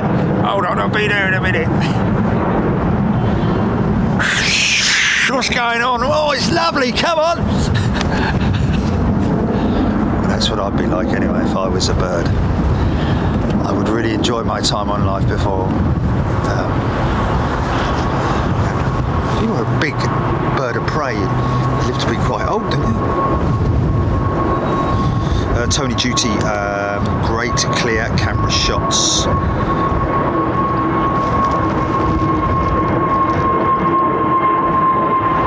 Tanzania Airways, I think, around there.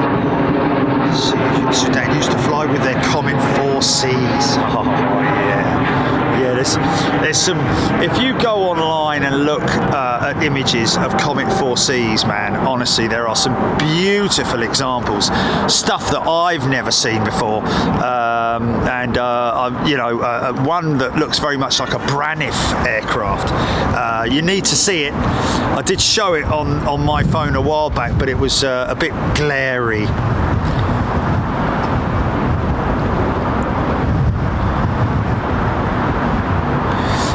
Arrow, yeah, an amazing place to stay at the hotel that I'm staying at. Not expensive either, but interestingly enough. Right slap bang next to the and very close drive from the airport. So it's all good. We just need to do what we did last time in terms of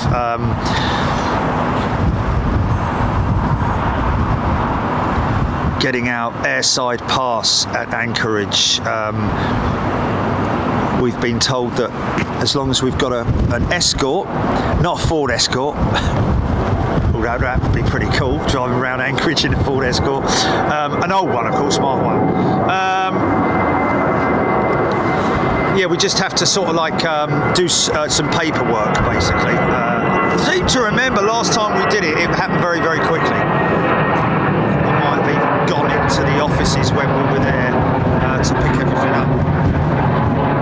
Stephen Coco is a new member.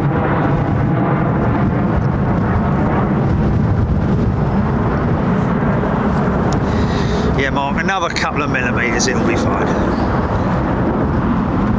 Tony Duty, by me, the crows were riding the winds this morning. Yeah, it's great, isn't it? I mean, what else are you going to do? Eat?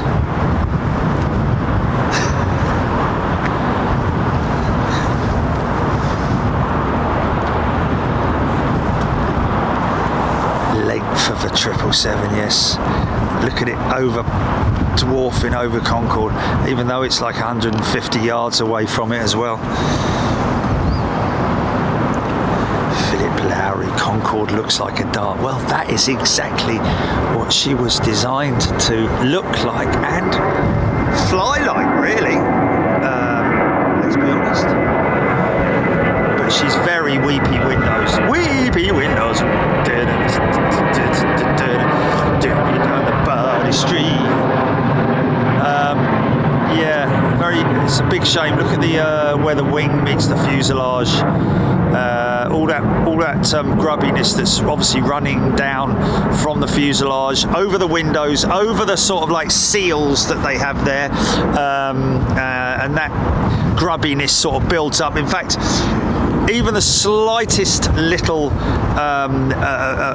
ledge can promote growth of like algae and stuff like that, and that'll all weep down the windows and stain the fuselage, and of course subsequently the wing root as well. Everything is absolutely fine. She's in great nick, it has to be said, but she just needs it clean. But the trouble is that, and I've, in the defence of the folks who handle that whole project, you can only, even if you do it like next week, within about a few months, she'll be looking very, very grubby again. And it's just a case of British Airways not having the time, or I'll be honest with you, I've said this before, if they put a memo out throughout British Airways and said, right, we want to create 3 teams of cleaners, volunteers, that once a year, each team do it once a year, that's 3 times a year, so every 3 months, 4 teams, let's do it 4 teams.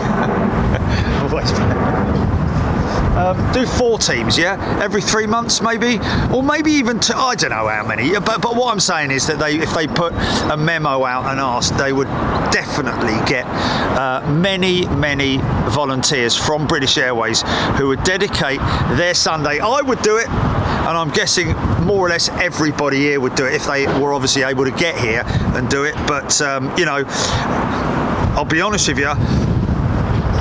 If you're that passionate about it, and you find out that there is an open volunteer book, then you would think that there would be people from all over the world. Because imagine coming to London, going plane spotting, or plane watching, or whatever it is you want to call it, or just relaxing with the planes. And then getting an opportunity one day to go airside. Wow, that's high, man. That's maxing out. Royal Jardine.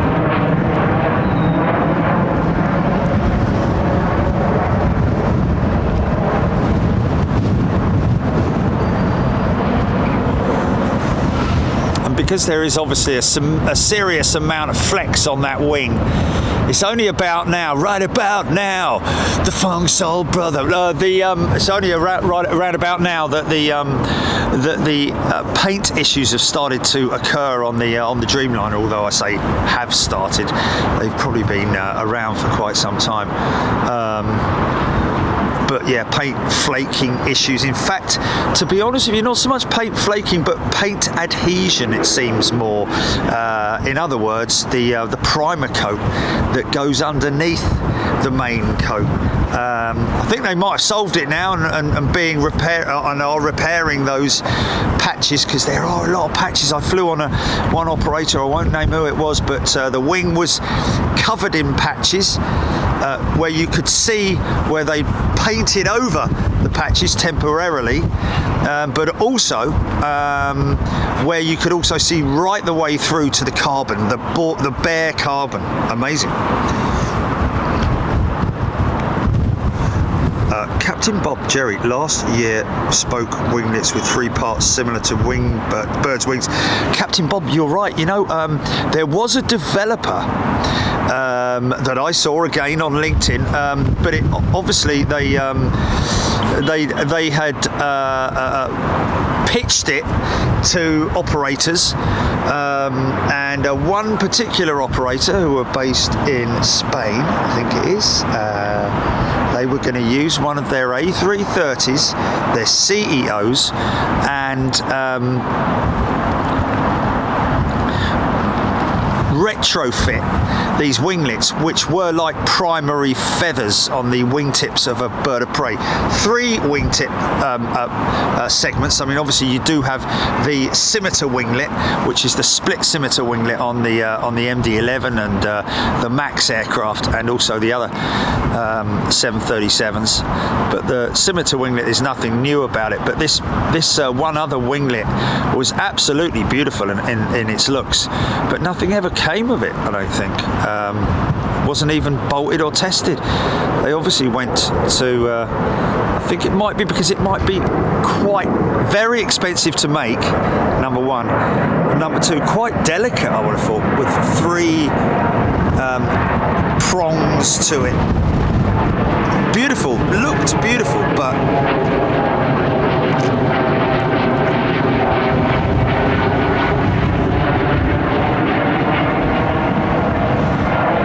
so yeah, we're hoping that we'll be able to get airside with Everts Air Cargo, based out in Anchorage.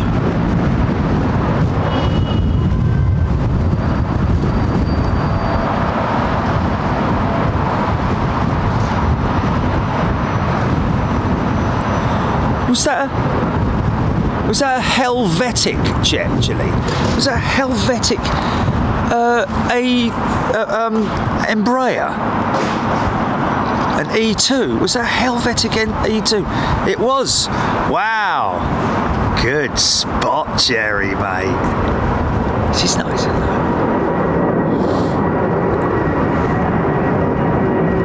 Stephen Lusk, who's a T4 these days? Well, quite a few of them now. T4's back in full working operation now. KLM have gone back over there, haven't they? I think KLM have gone back over there. Qatar, Biman, Bangladesh, Royal Jordanian. Who else? Kenya Airways, Royal Brunei.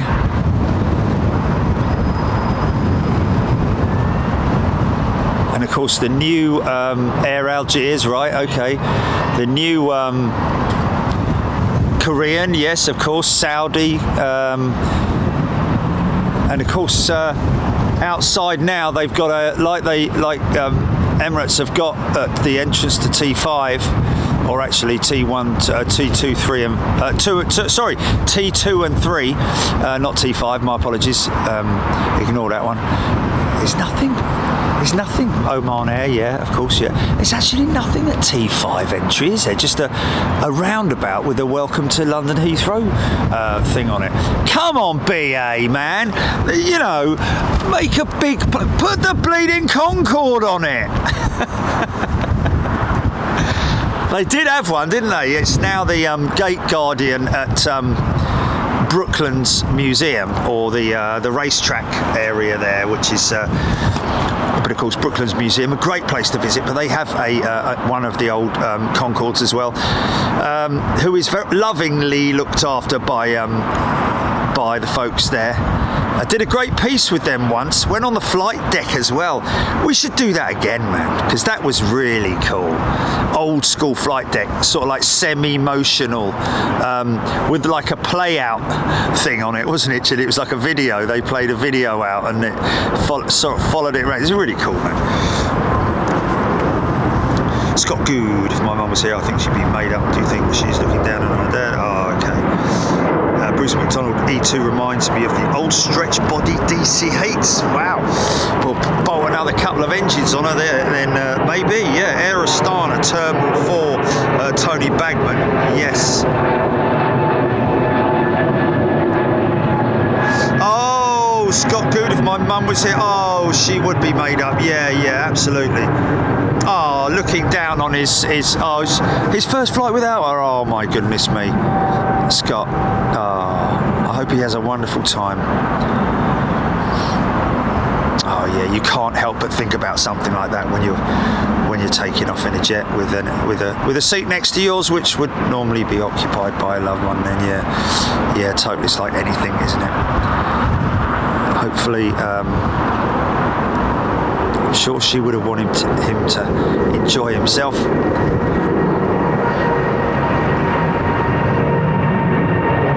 looking down.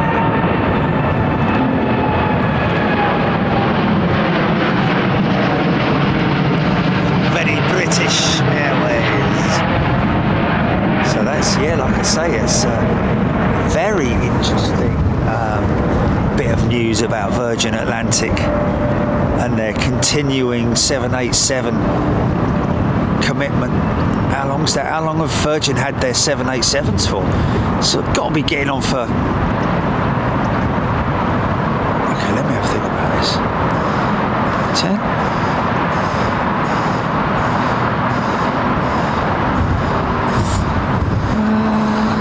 2010 maybe they. Was it around about 2010 that they started flying the 78?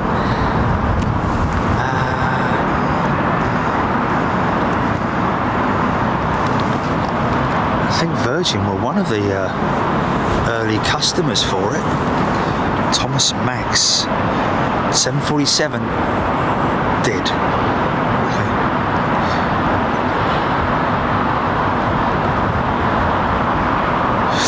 Cheryl Howard. Yeah, it's a very difficult thing, flying a plane and a train when you compare it to a big old steam engine. Yeah, there's obviously still many years of work go into restoring these beautiful old like Flying Scotsman, beautiful big machines, and of course Concorde. You know, with the trains, they're all on private railways, and I obviously have to have certification and all that kind of thing. But in terms of flying an aeroplane, it's much more work in terms of safety and all that kind of stuff, and also having somewhere to fly it as well. Like Concorde would obviously take a significant amount of money to operate and run, and you'd need. I saw a piece about a Hawker Typhoon restoration project, which mounted into the millions. Incredible amount of money that they're looking to raise for that aircraft, and it would take a monumental effort and probably many years to do that. So but with Concorde, it's just the same as anything. It's all about money, logistics, having the people, the personnel. You'd need millions and millions and millions of pounds just to start the project up, you know, and someone with very deep pockets and a lot of time on their hands.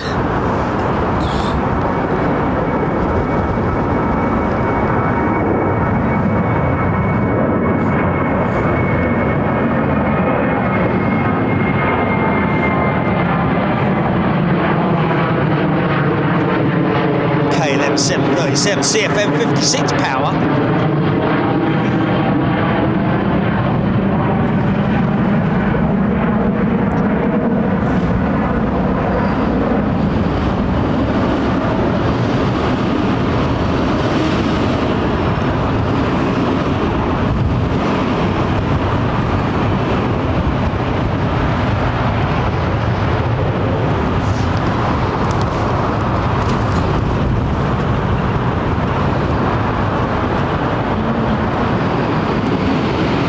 Do you know what?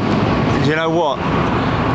Do you know what? That wouldn't surprise me, hearing that. Stephen Luskin Concorde used to come at 5:25 every day. Used to see and hear from my flat in West London. Occasionally she'd come down Ladbroke Grove. Wow, what an approach. 19, the cost of flying XH558 every year was massive. Yeah, relied solely on generous donations, but eventually, because of the closure, of course, of the airport, that's another subject. I don't know what's happened to her, because she would have been given, the company would have been given a certain amount of time before they would have to they can't save her. The only thing they can do is actually literally chop her into 3 pieces, I guess, fuselage and wings, and then transport her by road, much like they did with Concorde.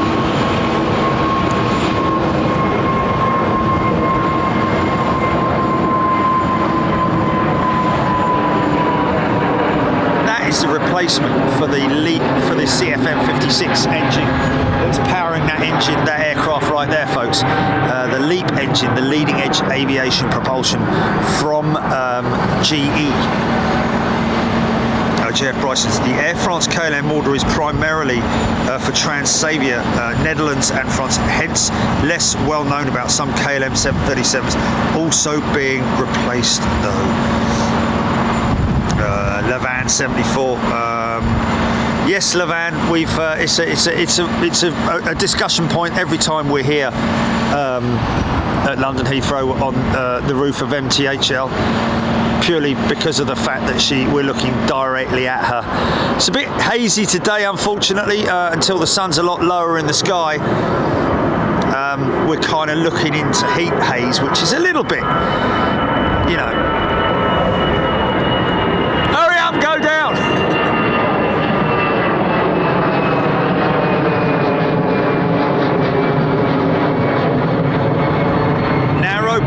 Narrow boat Georgie boy, he's right, you know, Concorde is the only aircraft that anyone talks in the singular.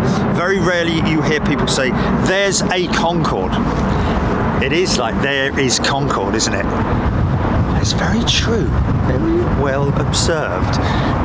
That's a very good observation. I like that. Ewan Weech, what's the blue-tailed 380? Ewan, I'm glad you picked the bleeding colours out. I can't.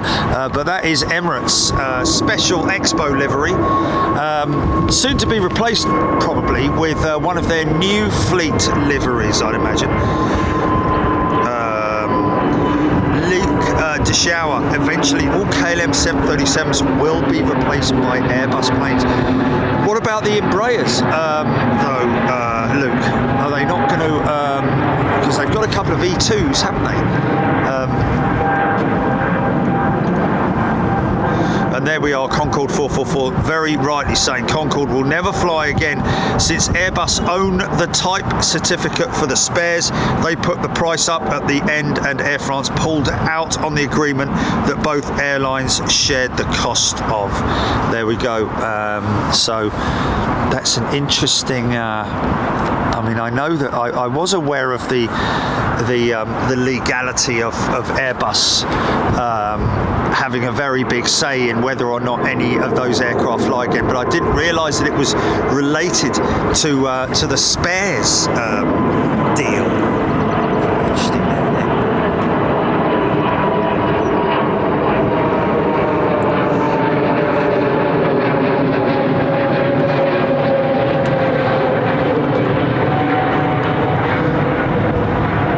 Tim Otanda. Jerry, did you do a 350 to Las Vegas? BA2. Have I missed that? To Vegas. 350.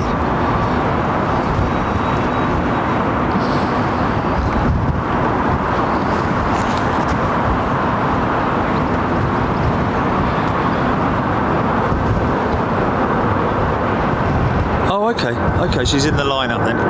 Cool.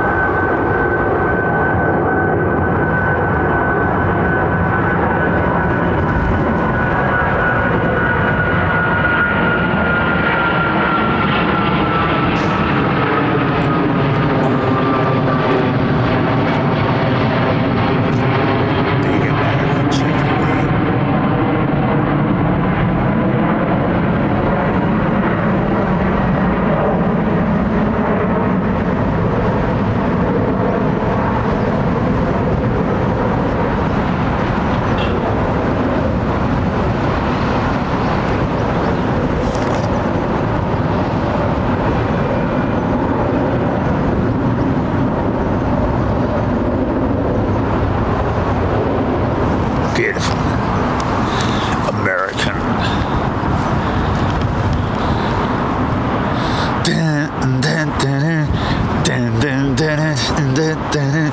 American woman! Sorry. 757X patent pending.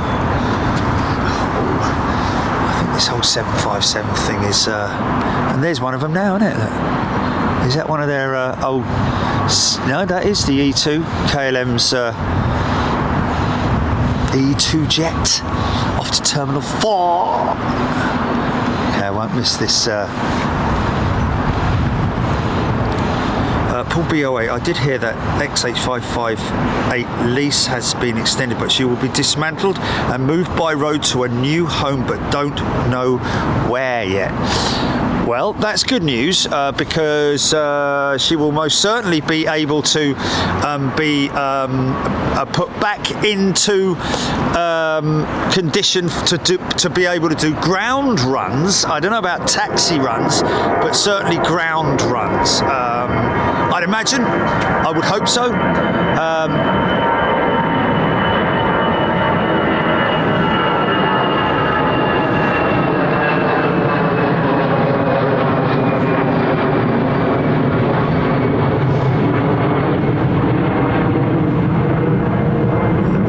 Such a shame indeed.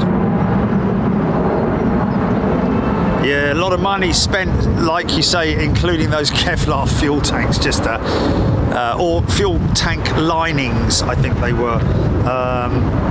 Justin H, good question. Who manufactures the AP engines on aircraft? Well, I think all of them do, don't they? Rolls-Royce, General Electric, Pratt & Whitney. I think they all do.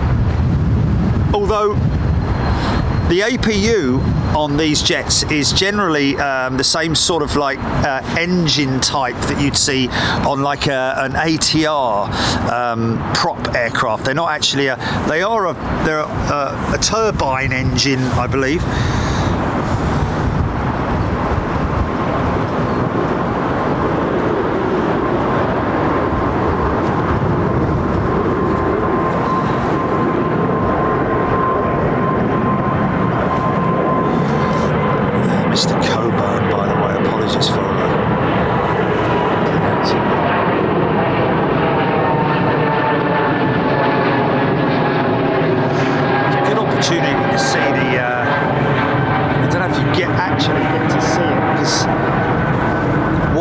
On my monitor is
see the outboard ailerons. Look at the end of the wing there. See the wing ailerons flapping around like they're free in the wind. Look, see them? That's split aileron design needed on the A380 purely down to its sheer size, because one aileron, see them flapping around on the end of the wing there. So one movement is like it's like a ripple effect, so to speak, but absolutely beautiful to see. I remember a 787 pilot with Royal Jordanian actually telling me they call it the dance of the ailerons. Love that, the dance of the ailerons. IDigiDude, Honeywell and other companies make APUs as well. Williams is one, if I'm not mistaken. Honeywell, absolutely, wow. And you sometimes hear of, like, you know, some heavy industry manufacturers out in China and Japan also making them. I mean, I would say not like you know, like Kawasaki Heavy Industries or something like that, because they make motors, they make motorcycles, don't they? Cowies.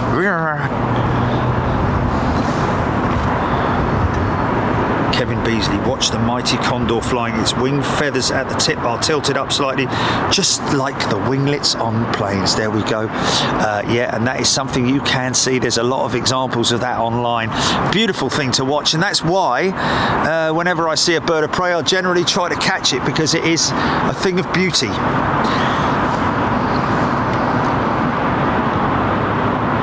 Chris Broadhurst, good day to you. Watch the mighty Condor fly. Yes.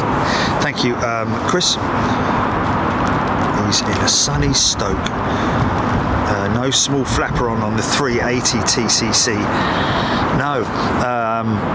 Well, I say, yeah, I mean, on the 737 it's a relatively small one. The 777 is humongous, great big thing, the flaperon.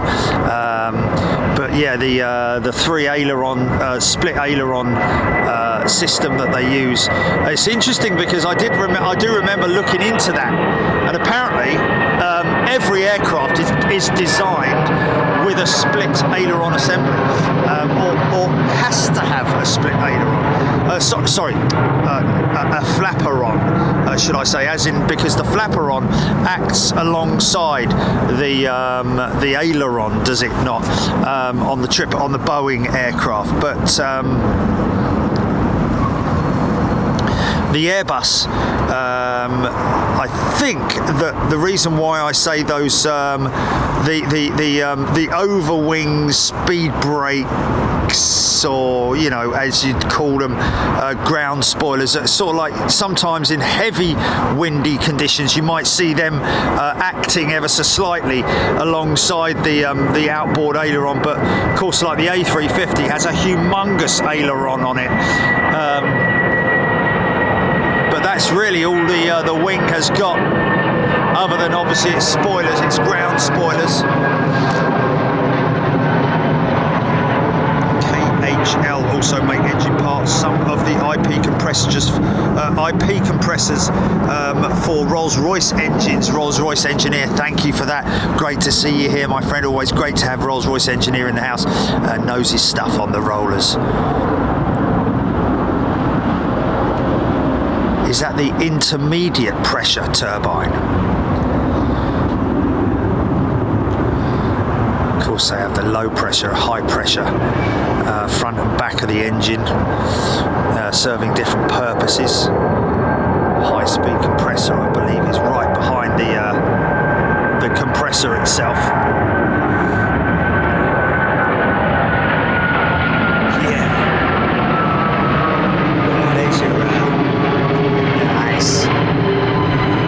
See the outboard ailerons on the 777, and of course those big flaperons that you can see there behind the engines, so working in unison with each other, one on the left, one on the right.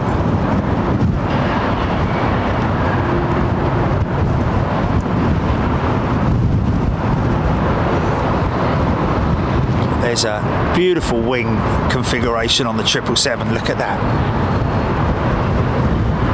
Certainly nothing as flexed as the 787.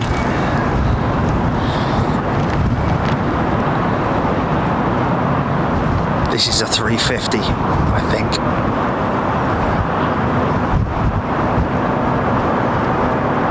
Is it? No, it's a triple. Sorry, my apologies. What am I saying? I've seen the. Yeah, here we go.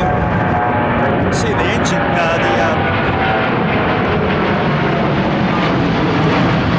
So hazy down there, man. It's hard to see. But then I saw the. I momentarily saw the undercarriage tilt. And realised immediately, got a quick look at it outside of the monitor screen, saw it didn't have any winglets on it. Old school 777, big workhorse of the skies. Is that a 200? I don't know. So difficult to see, man. Definitely a Dreamliner, this one. Look at the wings bending as it gathers speed. Look at them flexing up, flexing up.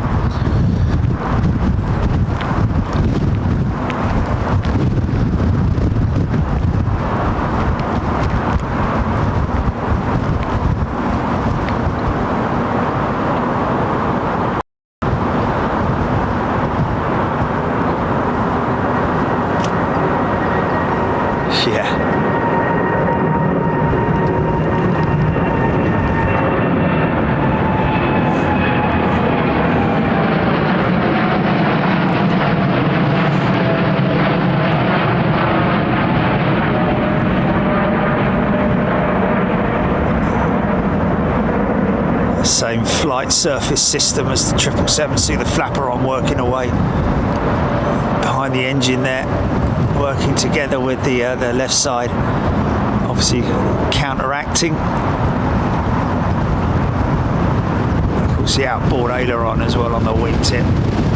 Quite remarkable, really, when you think of how much that wing flexes, that the actual moving components actually, you know, work, but they are in segments, so it's not like one long piece, because then I think they would have problems. This is a 350, isn't it? That's a 350.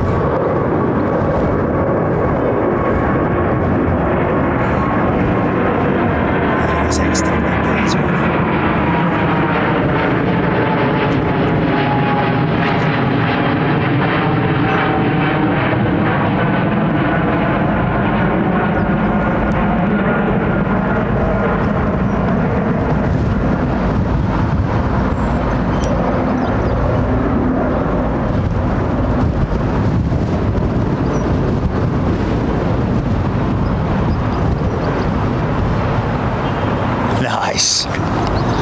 It's nice when the camera does that for me, isn't it? Not when I come back to it though. Come on, son. There we go. Oh, bit of a face off here. Hello. Hello. Do you mind? Do you mind? That's all right. Don't worry about it, mate. I'm going this way. Oh, I'll just go this way anyway.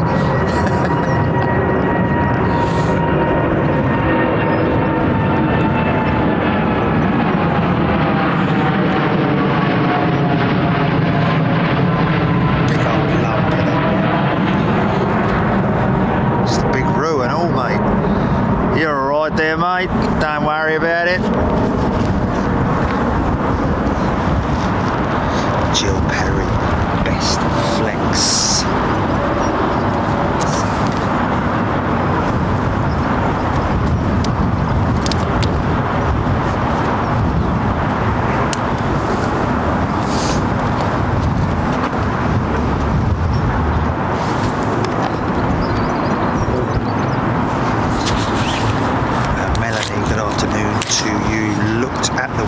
On the 787 from out of the window, and it looks all frosted up. Decided not to look at it anymore. J-Mac.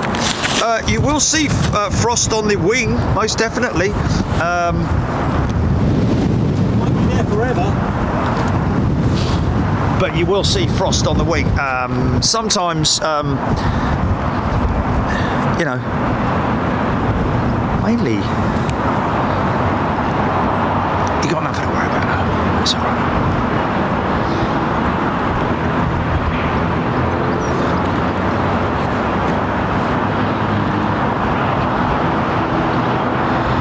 FC Ian. The 767 has a tail wheel. Is it not called a skid device? I think it's a skid, not a wheel.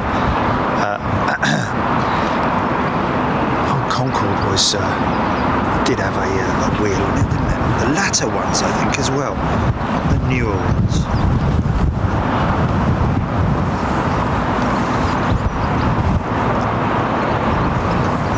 Hamo 19, the chat has been really informative. That's what I like to hear.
Sun is harsh, man. Hope you can see it better than I can.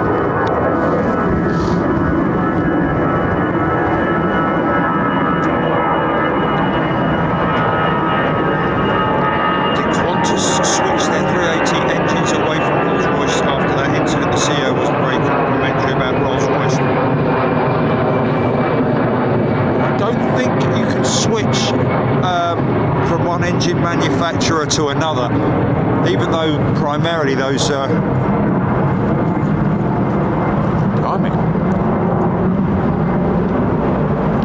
what's this? Like a rocket ship, clipped wing 777. Is that BA going to maintenance or something?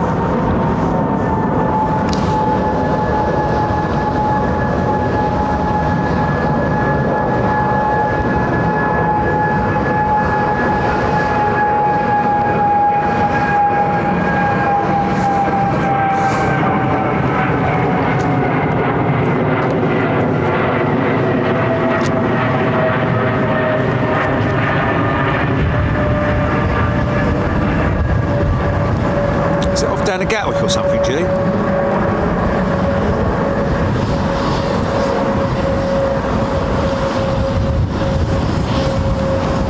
It is. No flies on me, Sam. Well, they're right.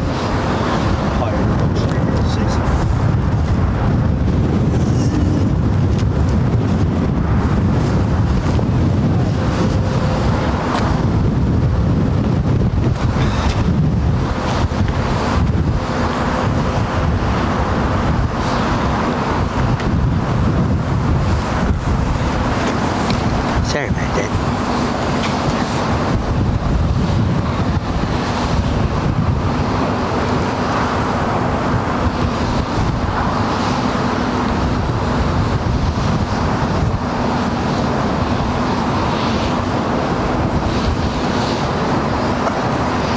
This looks like a 339.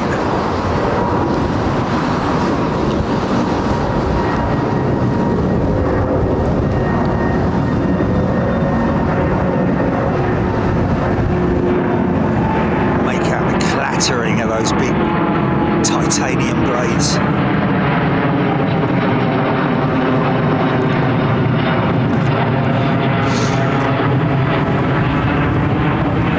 Of course, not pure titanium, I wouldn't have thought. There is a material called carbtanium. Now, whether that's where the whether that's a mixture of a titanium compound within the makeup of the carbon, whether it is something that has been, mined, so to speak, or whatever. But it's obviously titanium being a metal, and a very, very, very, very, very, very strong one at that.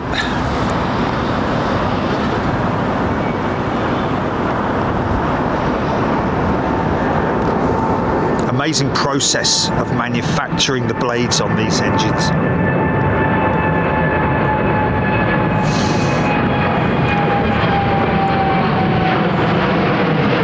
we go, that's Royal Brunei, fresh out of T4.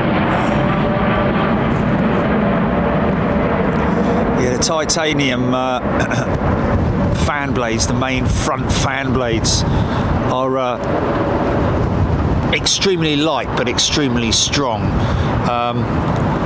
It's a skin that's expanded, basically, almost like blowing up a balloon or glass bottle blowing kind of thing, but obviously done a lot more engineering going into it than that. There's some bloke standing on the end of it blowing down yeah, you had to be there. Got a bit of Condor look about it there, didn't it? Just for a second. Retro Condor, that is. What's this? Sounds decent.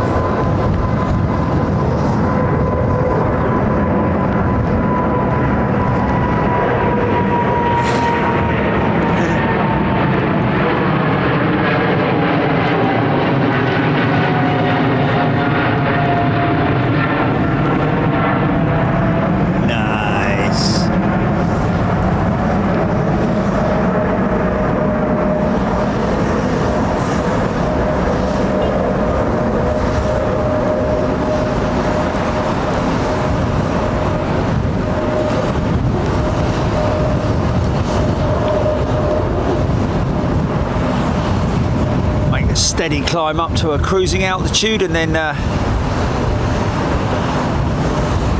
our way.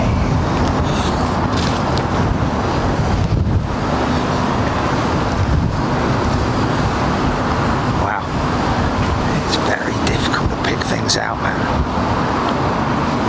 Very difficult.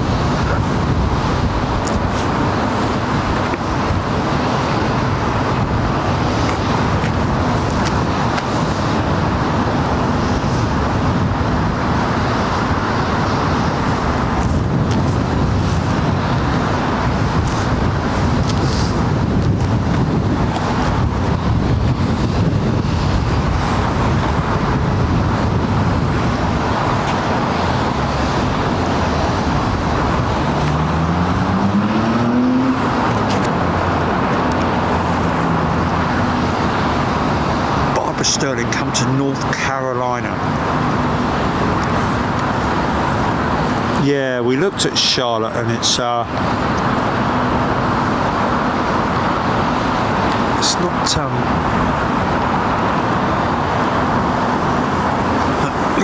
but what?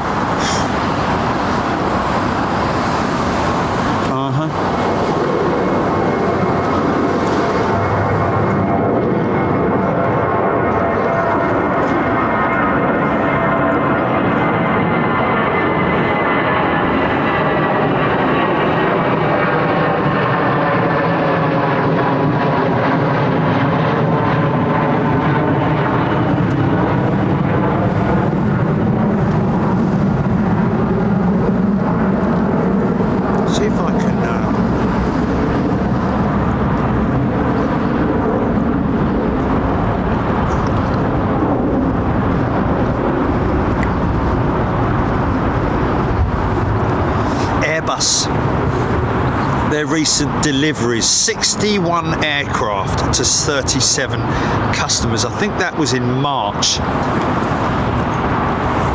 That's some impressive numbers, isn't it? And added 20 gross orders to the books. including Lufthansa, ordering their first 10 350-1000s to join their fleet. Wow.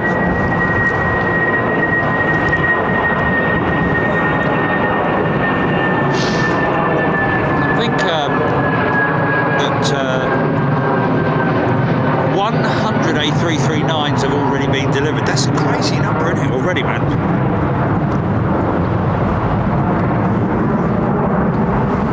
And I think the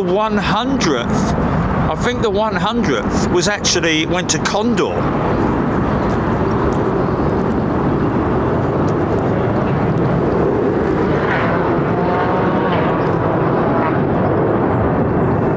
Need that sun to get down.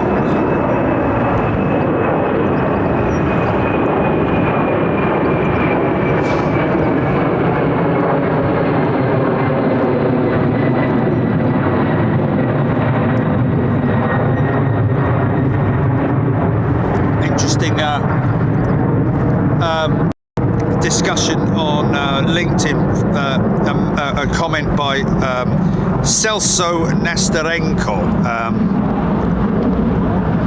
about painting an aeroplane, and something that we've discussed in the past. He says that the Airbus A380-800 has a surface area of approximately 845 square metres or 9,100 square feet.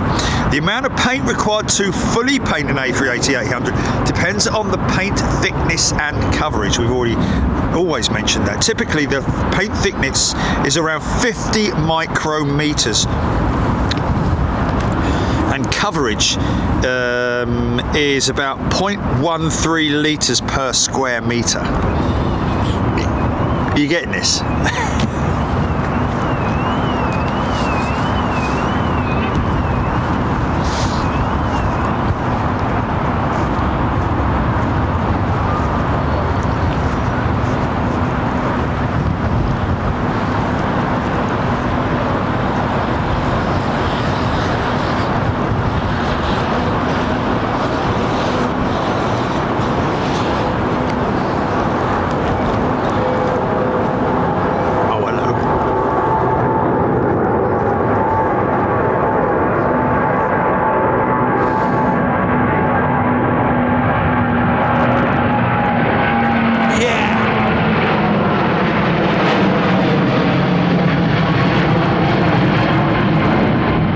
Set of rollers for your Rolls-Royce engineer. Proper workhorse, mate.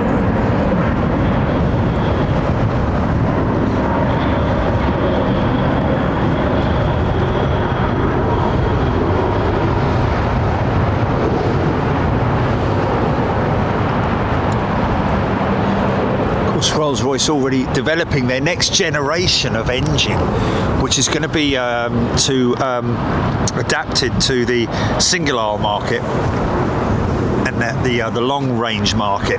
You know, the big fan blade, these type fan blades, engines as well.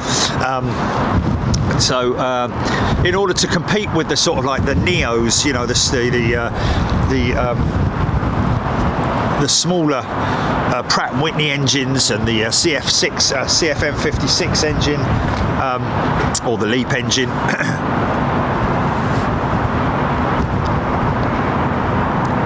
And on top of that, they have developed the largest engine, bigger than the GE9X, which is using the new carbon technology for the fan blades. First time Rolls-Royce have done it.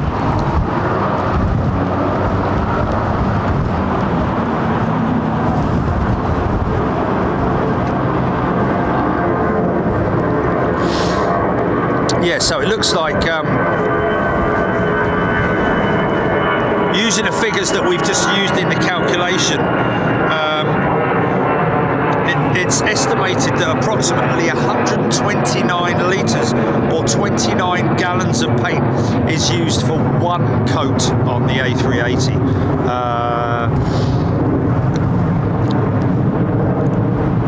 However, multiple coats may be required to achieve the desired finish.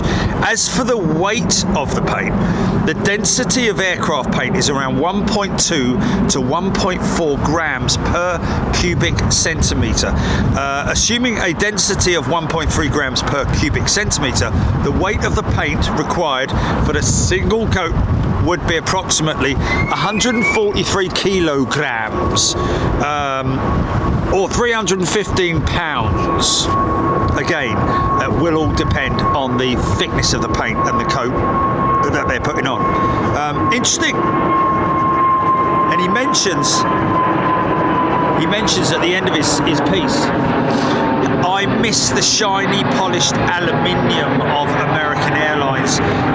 It isn't possible to do anymore due to widespread use of composite materials. Yeah.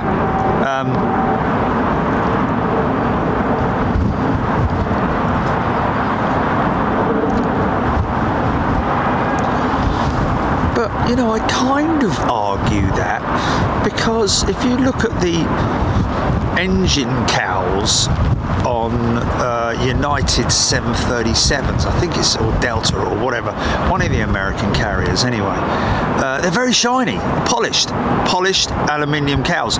Look at Iceland Air's 757 cowls, beautifully polished.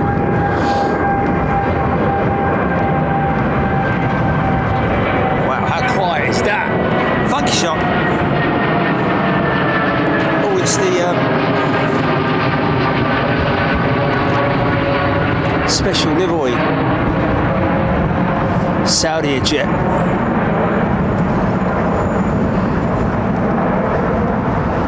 I believe that is a sticker.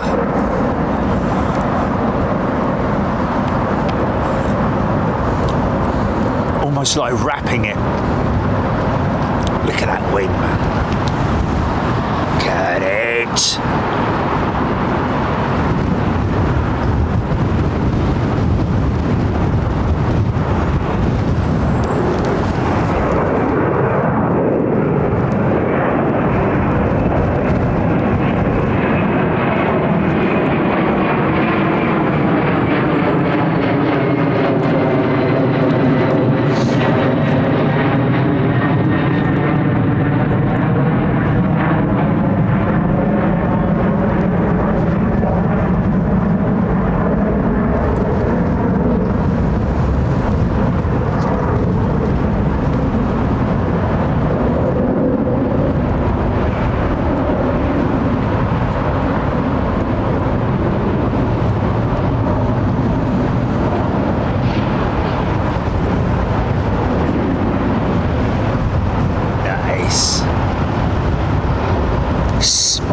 I wonder if you could, because obviously you're not just going to leave bare alloy, are you? You're not going to polish it up with whatever Mr. Sheen or you know, car polish or whatever. It's going to be polished to using polishers, and then obviously lacquered. There's going to be a lacquer coat that goes over the top of the polish. I'd imagine that was probably what they used back in the day, because you cannot just use have bare panels, can you? Because you have to have some kind of sealant there. Not so much sealant, but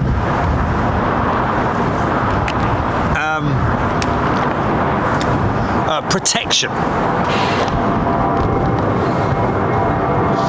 Sehr Force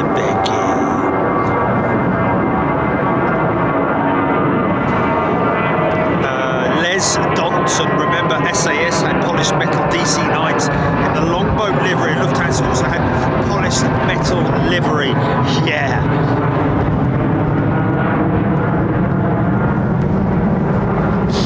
Duns 77 just tuned in. What a beauty. Nigel Armstrong, loving the way the planes are rolling. I'm glad you can see it, Nigel, because obviously I'm having difficulties here looking directly down the runway at the sun, basically. Genriscus liking that calligraphy livery on the Saudi jet. Yeah, I think it's like I say, I think it's a sticker or a wrap. It's a wrap. Qatar Cargo 777F on radar, Ian Snelling. Thank you very much indeed. And there she is, Ian, pushing back right now. Thank you for that update. Mark Harding, paint viscosity, thickness he's talking about there, is measured with a special cup with a hole in it. The time it takes to empty out of it is how thick it is. Thicker is slower, thinner is quicker. Sorry, I'm a painter. Mark, absolutely. Well described, and that is exactly how they do it, folks. You know, obviously it's mixed in high quantity, the paint, but then again, not if you're using 110 litres. That's not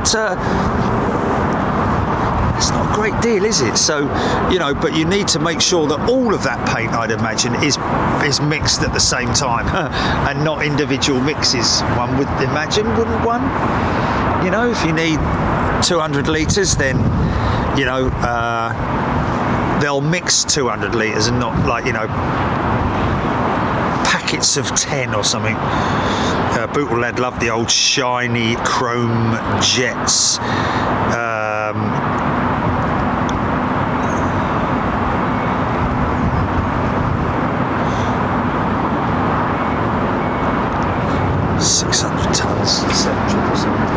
Yeah, remember me saying that. I was caught right out on that one. I was, what an idiot. Wasn't it 300 tonnes I said? So for God's sake, mate, come on.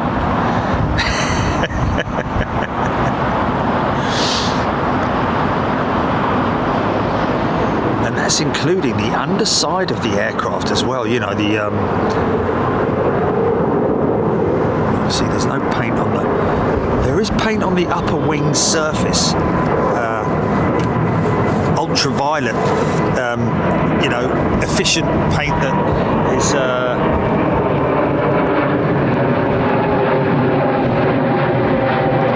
Withstand the UV rays at high altitude. Of course, that's what they get. The way these 350s just literally lift off the ground, especially this one, flipping heck.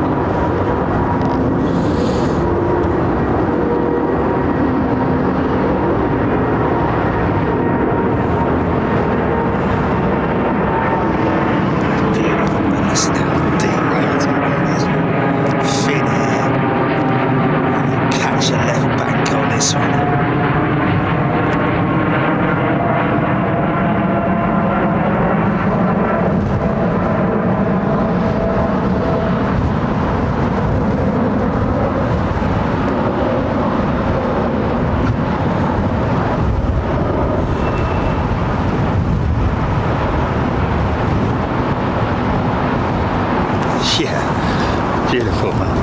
Wow, another one.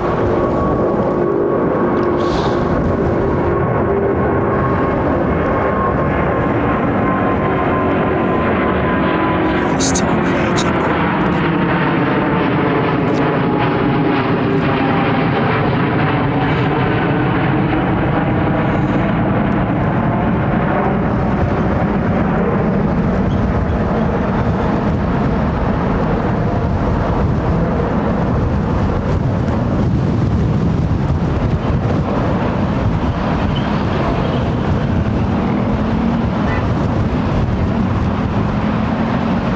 Hot dog, jumping frog.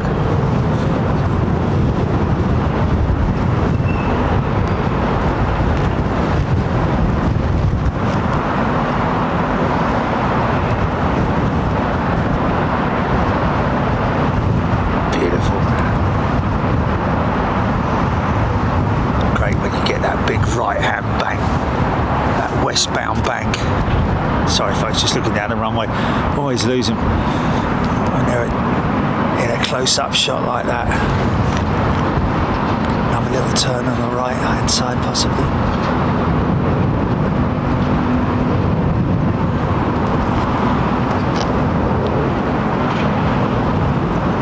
Beautiful area. Zip.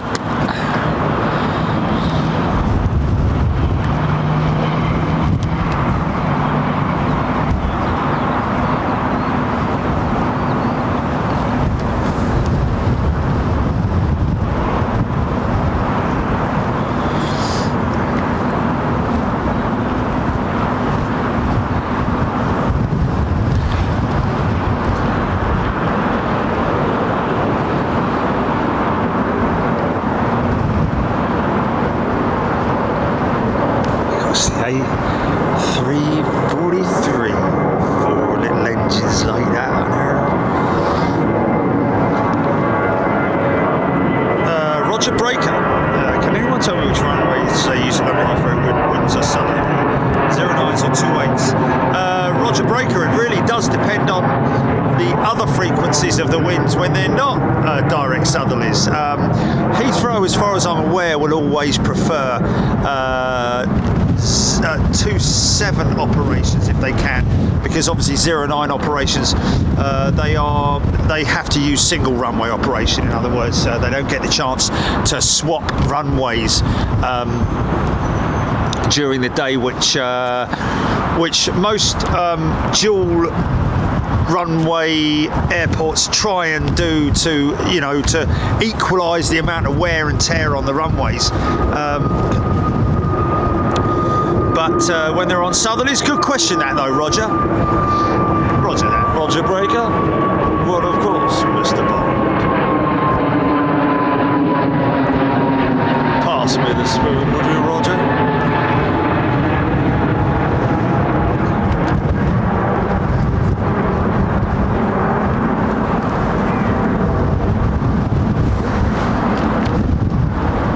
So yeah, it really, like, sometimes the winds can literally be all over the flipping place. We've had times when it was a blatant tailwind, and they were on westerlies.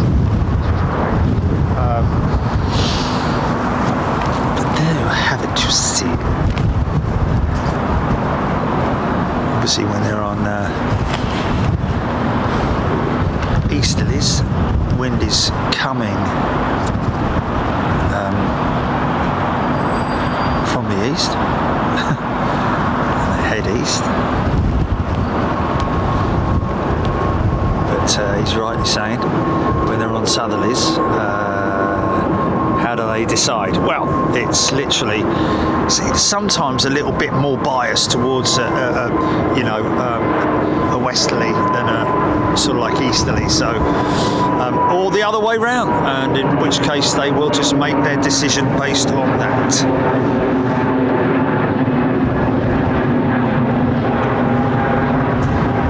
Stunning. Random Dent, thank you to the person who gifted me a membership, made my day. Roy Clayton, that Virgin 350, Her Majesty VEII, I'm going to call it. Tribute to the late Queen, indeed. Jane Dudley, sorry. I took my dad to Hilton Garden in runways.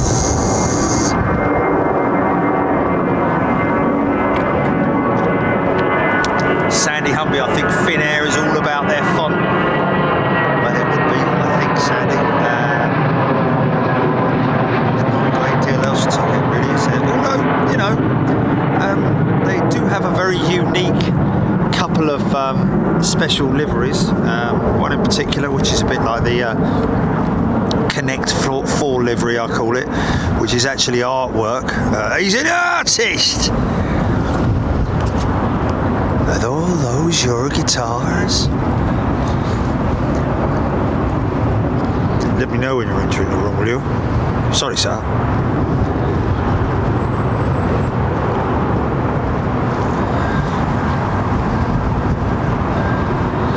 Aviation 4K GVEII is an A339. Oh no, he's right, you know. Sorry, that next Virgin Atlantic 350 can't be the Queen, because it is she's a Neo, isn't she? She's not a 350. He's right.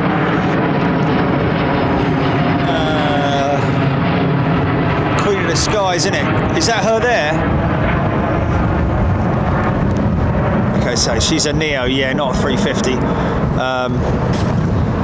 Easy thing to make the mistake, especially me, when I'm looking through the monitor straight down the runway at just pure sunshine. But you can see the 339 now, those big engines replacing the Trent 700. I think it's a revised wing. I don't know if it's a all new wing, but I think it's a revised wing on the 339. Obviously, because of the bigger engine, different mounting points, and also the fact that they don't have to use it for the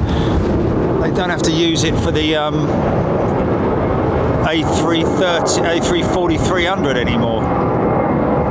So lots of changes to the old CO330 program, and of course that beautiful wingtip on her as well. The blade has completely sort of like changed the whole look of the A330 now. Getting a bit of blur on that. Getting a bit of blur on it.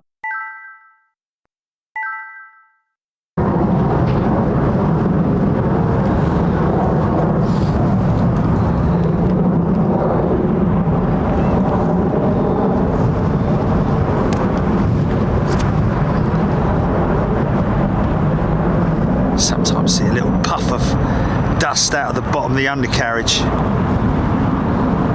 Brake dust.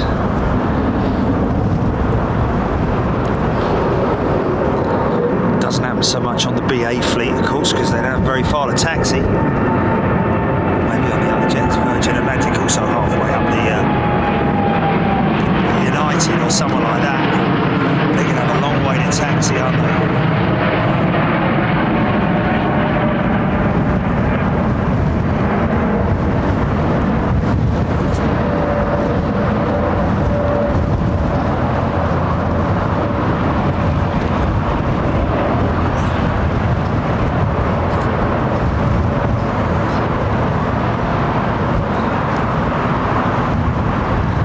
Somebody mentioning the other day, runway numbers are determined by their compass heading, 270, 090, etc., etc. Look on your compass, on your watch, or on your phone, or whatever it is, and you'll see. Put it onto 270. And you will that will be the direction from which this runway is going, on the opposite direction. Gutted, missed that.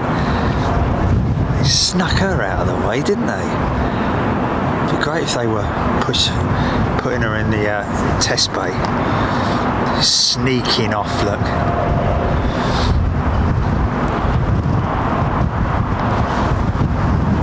Cathay 777 taxiing out for Hong Kong, Mike James saying. It's going to be coming from over there, I believe. There she is. Is it? No, that's yeah, it is. Yeah, sorry. So hard to see on this monitor, man. That's the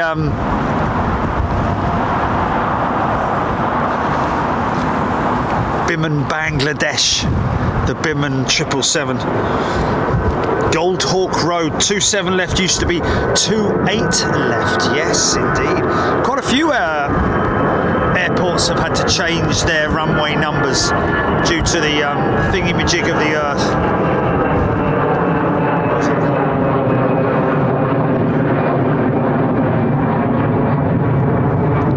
And 09 used to be 10.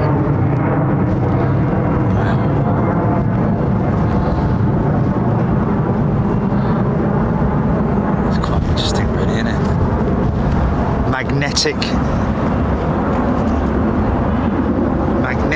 compass heading, I think it is.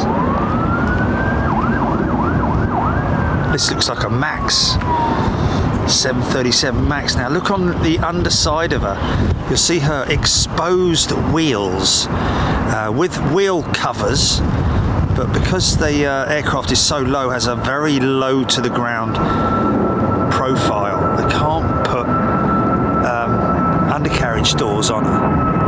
I can't see it, but I'm hoping you can, because I've got sun glare bad. But you can see the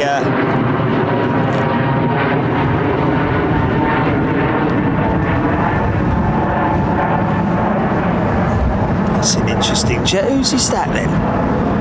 Because that looks like a leased jet with part of the rudder on it. What's that all about then? Is that Tarom or something, or is it LOT? It's LOT, but it's got a spare rudder assembly on it. That's really weird. Or has it got a new tail assembly on it? That's not one of the ones they've replaced the tail. Wow, man. That's the sort of thing you see at the delivery centre with just the rudder. We've seen it before. You're right up there.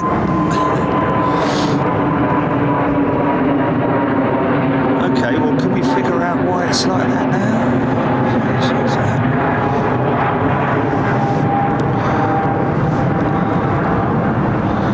Stuart Pritchard, the runway numbers were changed because the magnetic thingamajig on the Earth,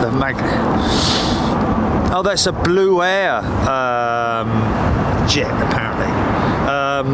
A leased Blue Air jet. Yeah, compass runway numbers changed because the compass numbers changed. The compass numbers changed because the Earth's magnetic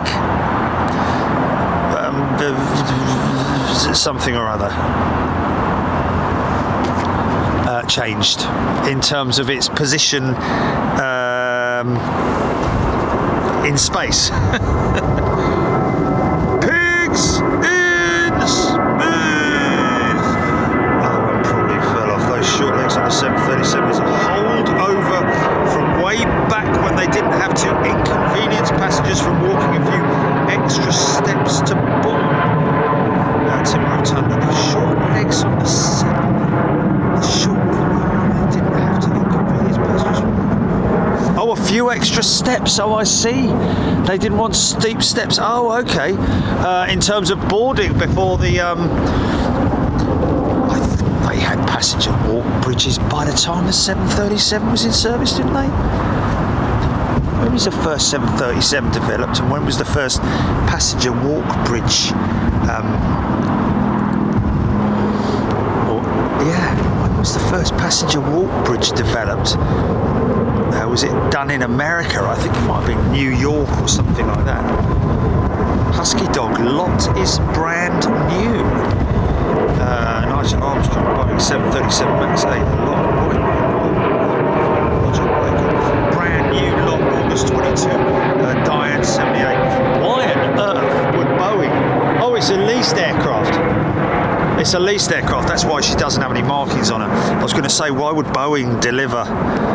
But what's with the rudder? The Blue Air, it's from Blue Air, but they've used... Okay, that's interesting. You know what I'm saying? That the rudder of that aircraft is in Blue Air livery, isn't it? So that wouldn't have been the intended configuration, I'd imagine, when they delivered it. There must have been a problem with that rudder. The rudder on the aircraft that they delivered. Well, there's a spares, isn't there? There's a spares division and all that kind of thing, and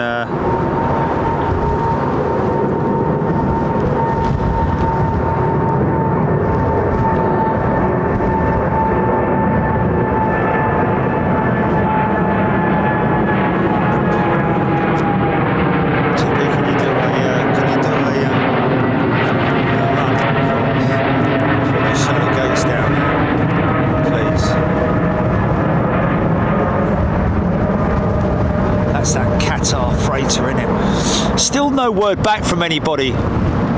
Still no word back from anybody about the A350 freighter program and why I saw a picture, well, a computer-generated drawing of Airbus's A350 freighter, but it was a 1000 variant, which I found really interesting because I thought the 900 was going to be the aircraft of choice.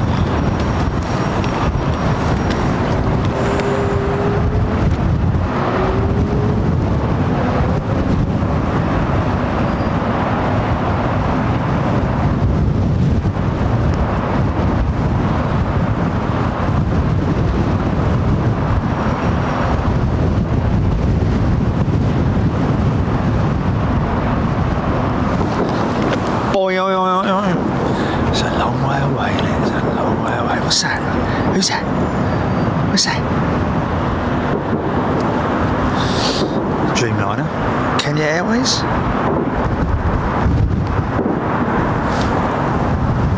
Bangs again. It's definitely fireworks, isn't it?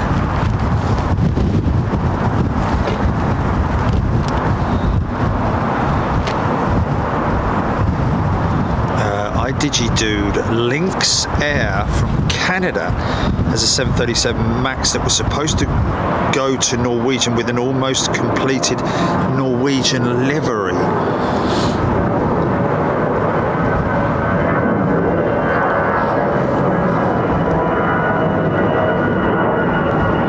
Paul Snyder, wonder how far the magnetics have to change in order to necessitate changing runway numbers. Runway 5s regularly have headings of 0.48 or 0.53, I believe. Okay. Between that. Okay, Philip Fern, thank you. That's what I like. I like it when people come back with answers. Philip Fern, first airbridge was in Chicago, 1958 apparently. So why would Boeing develop an aircraft that would already be accessible by way of a walk bridge? Although 1958, when was the first 737 built? It's going to be in the 80s, isn't it? When did the 737 start production? Early 80s? Mikoto and the flaps on the wings, I think.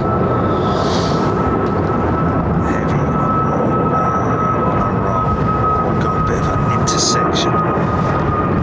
Melanie, on my first flight, 1981, on a TriStar, we walked down an airbridge. I didn't even realise I was on the plane. Wow, how cool is that? So the rudder was already painted in the Blue Air livery when Lott took over. Tobias saying. He's saying that the rudder was already painted in blue. Yeah, but I don't think that. I think that Blue Air would have wanted to have that aircraft delivered in a fully white livery. Is it? Whose aircraft was it, Julie? Is it leased to Lott by Blue Air? Did you say? Sorry, mate. I missed a little chunk of that, to be honest.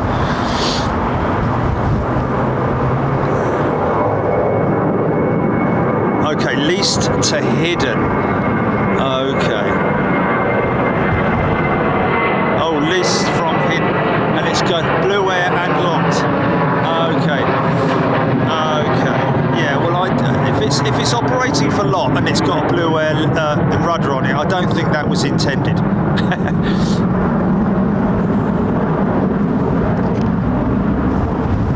The rudder is always painted first, I know, but what I'm saying is that must be... Yeah, but Boeing wouldn't deliver the aircraft unpainted. That's what I'm saying.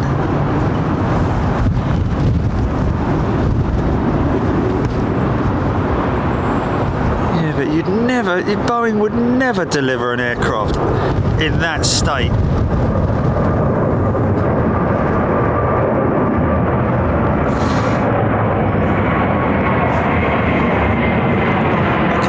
Korean 747, 48 minutes out apparently.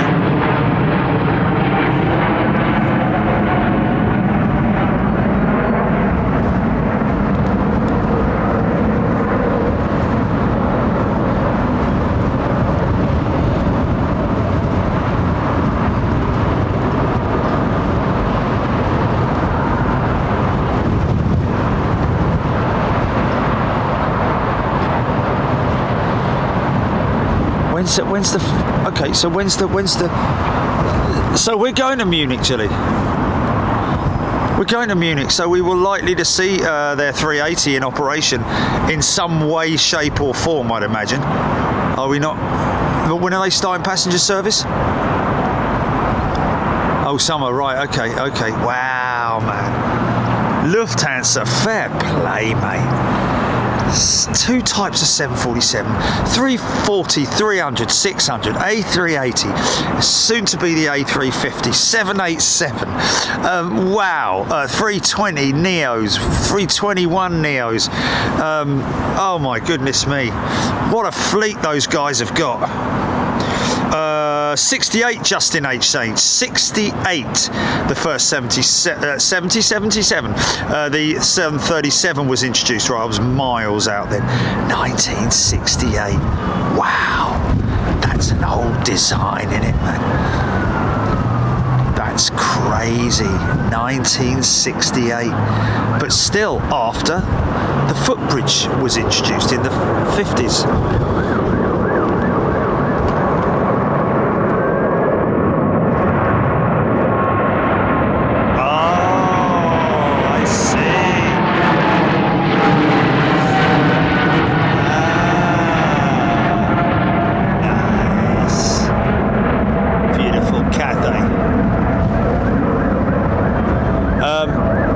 Interesting. So Rolls-Royce engineers saying that the 350-1000 freighter is to combat the 777X freighter. But again, I thought the 777X freighter was based on a 200 platform, a shorter platform. So it's obviously not. It's going to be based on the full-length platform. Wow. Gino, you're breaking my heart. We saw one of your planes earlier on. You only had a half of the logo. Look very smart, actually. Very funky. Half white, half blue. The white section at the back of it with the Italian flag, as it is there on the in the vertical plane. Valerie Dickens landed in Munich this morning. Okay, she did, or an A380 did?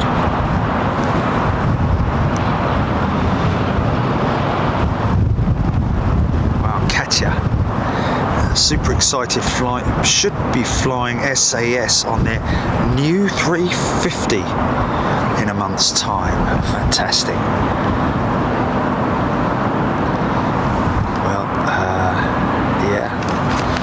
I think they're determined. I wonder if SAS have any plans for the 330 Neo to replace their current 330 fleet. O'Malley 737 launch customer. Wasn't that Southwest launch customer for the massive supporters of the Boeing 737 program? MSC Air Cargo, brand new 777 freighter over Swindon, heading your way, Darren. Okay, over Swindon in Wiltshire.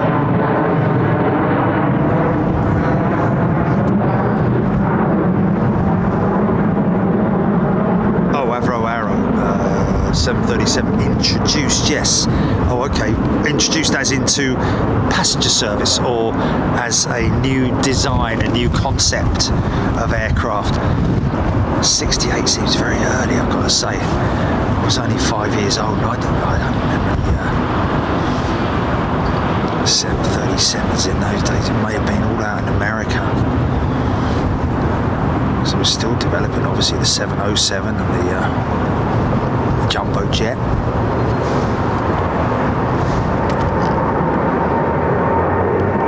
$727 still in service level.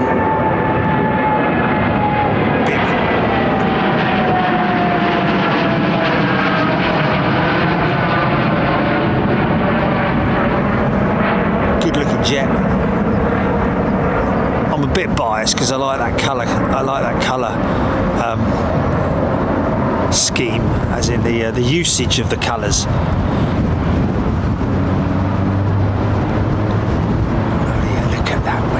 Isn't that crazy? So much flex in it, mate. Like that. So take off, mate.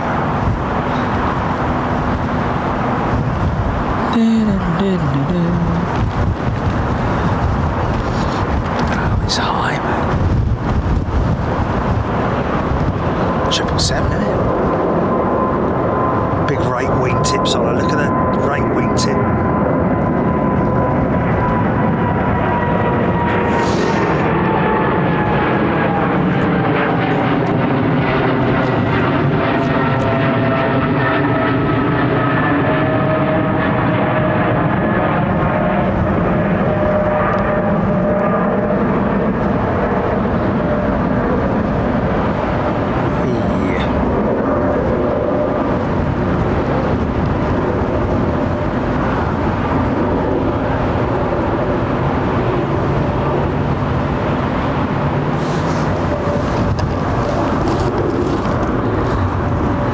Next,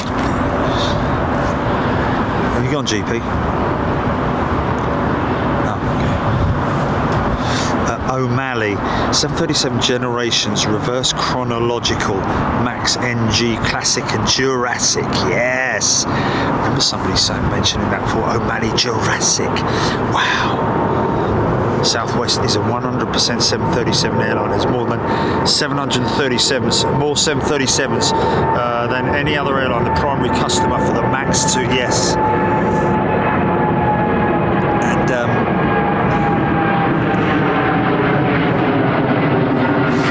Turkey's 777. Southwest were right on the limit of.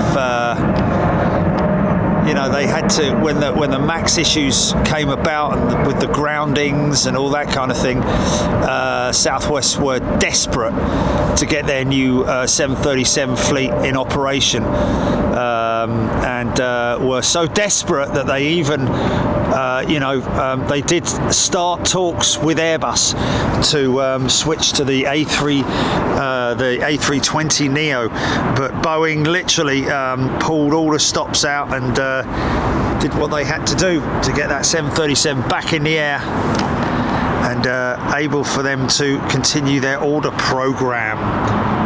Wing flex, Chicky Armitage. It is great wing flex, isn't it, on the 7.8, sorry.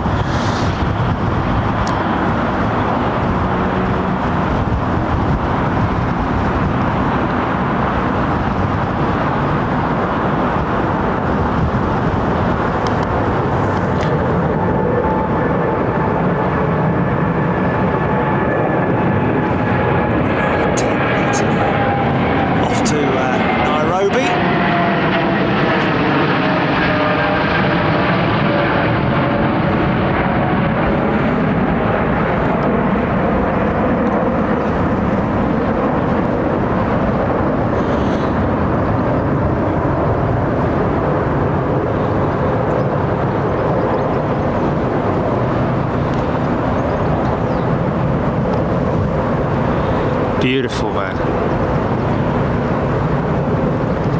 Beautiful. Oh, kind of nearly got a funky shot there. But he's making a right bank now. Let's just grab him quick. See if I can grab him.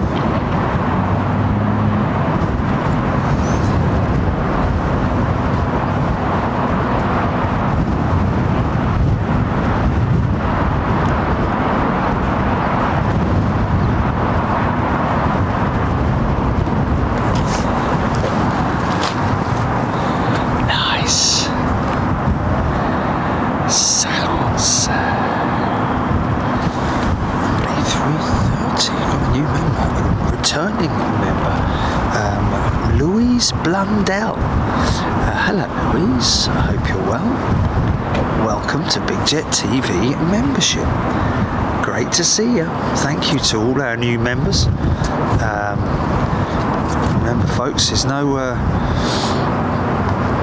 You're not locked into any kind of contract when you become a member on Big Jet TV. You dip in and out. We see a lot of people who, go off and do things they have to do and come back a few months later as a returning member, still retain your stripes.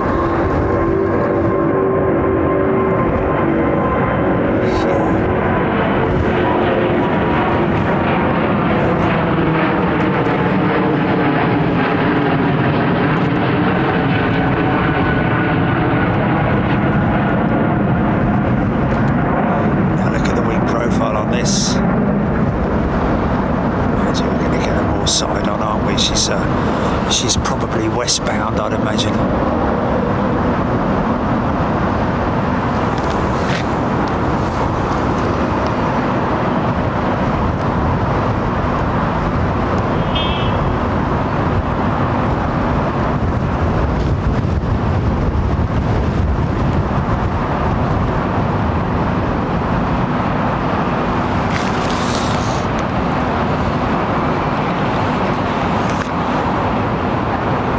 Is it? Oh, I got him. Yeah. Sorry about that. Big old wing on alert.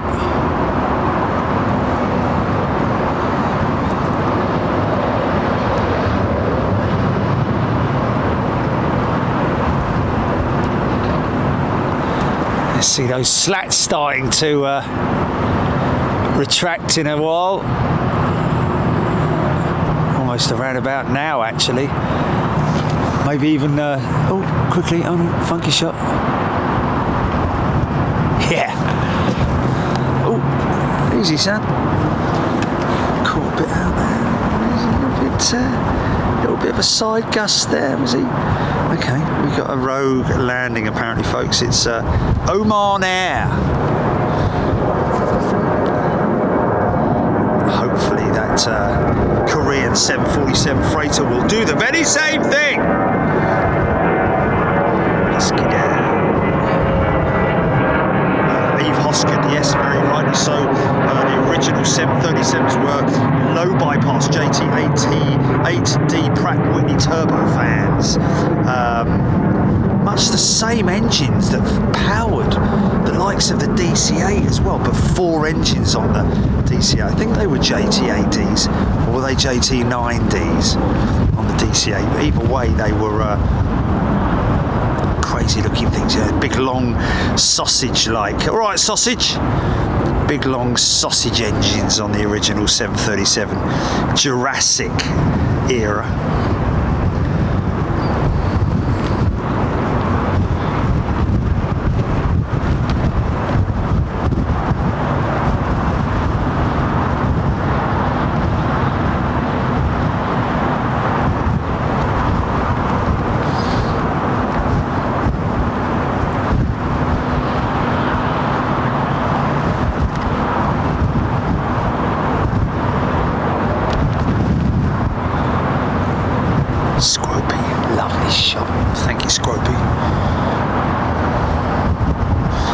Sevens do have winglets, folks. They're not. They're wing tip. It has a stretched, like the 787 also has what's known as it's an elongated as opposed to a flip up winglet, like the type you see on the Airbus or even the 767 has a winglet. But these wingtips on the 787, 747, 800s, 777s, the long-range 777-200s have what's known as a blended wingtip, but it's less flexed, or should I say, has less curvature in it than the other style of wingtips, or winglets, should I say.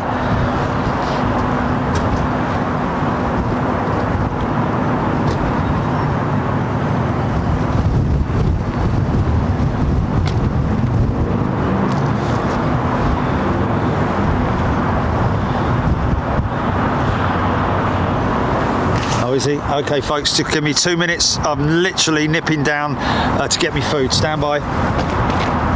Tell him to stand by, GP.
you hear me, Jilly?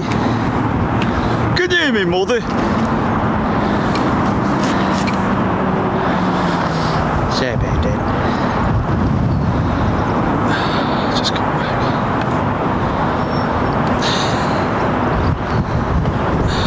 Flipping heck, mate.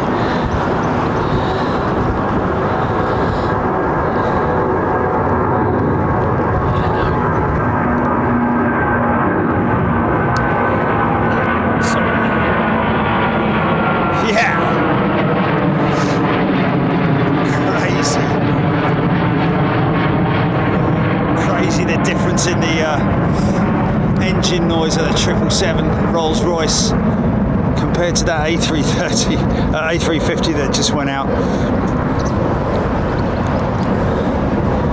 And Rolls-Royce engines on that one, bigger fan blade technology. Just got to change the mic. 1 second, folks. Stand by.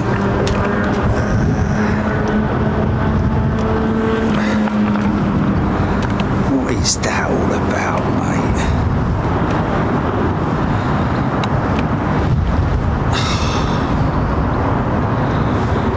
Seriously, man?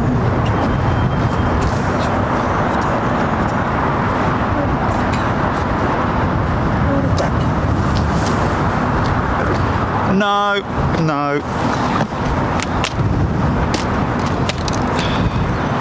Give the guy a tip, chap. Really nice bloke. Okay, alright. Come on, Bennett.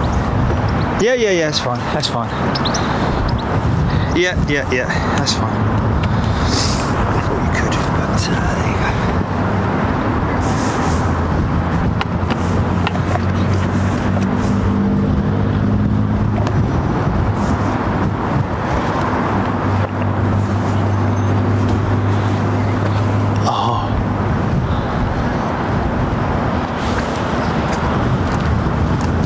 Oh, so it's not happening. Yes.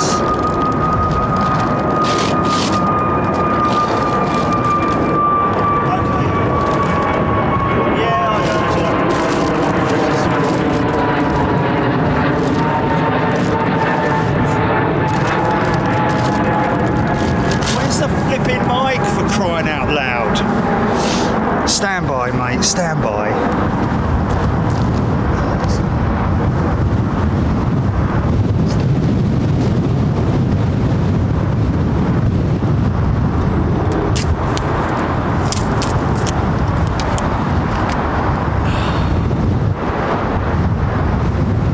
Okay, there we go. New mic, nice fresh. Yeah, phone. Just.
Stand by.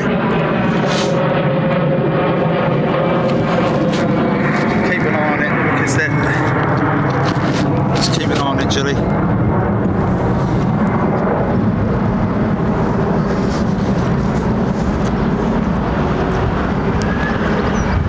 I'm not sure if Andrew Caldas heard me say welcome to Big Jet TV, but a very warm welcome to you again, Andrew. Apologies for that.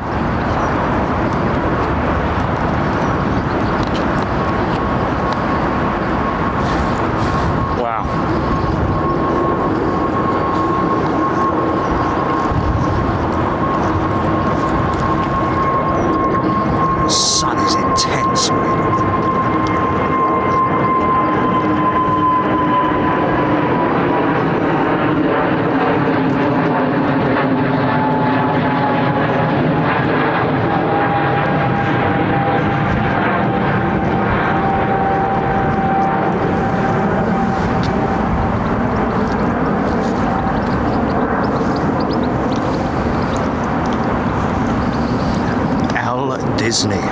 Rolls-Royce engine's quiet. I don't know about that, Al.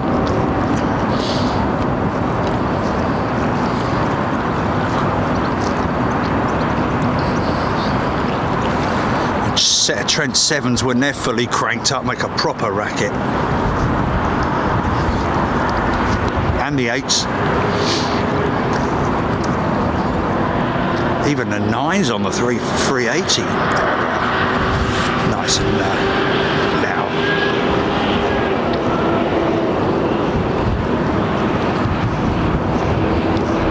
Or is he joking?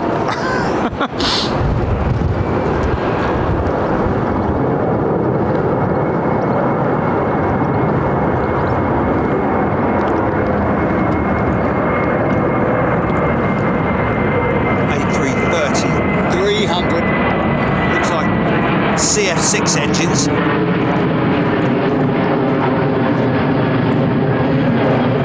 Did they just turn that aircraft around super quick, or have they got two in town today? Did we just see a Turkish 330? Here we go. Look at this bird of prey wing profile now, folks. Look at this.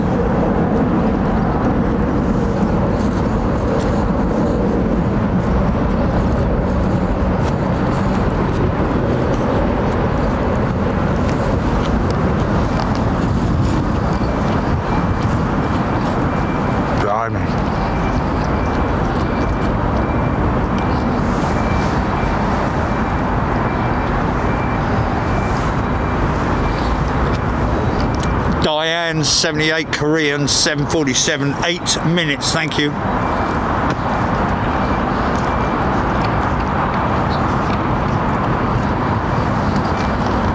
So,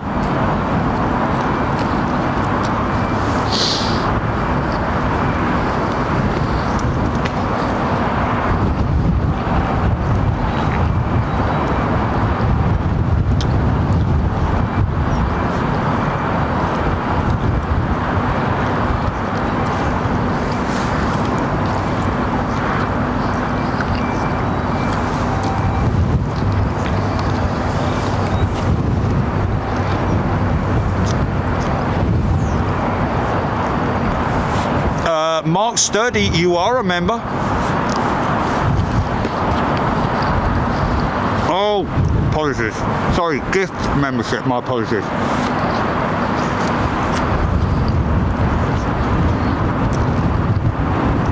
Ian Bones, first time on an A330 in 3 weeks' time for me. Who are you flying with, Ian?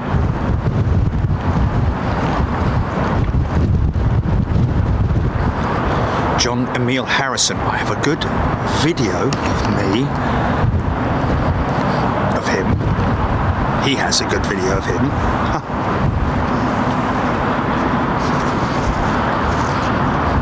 Taking off in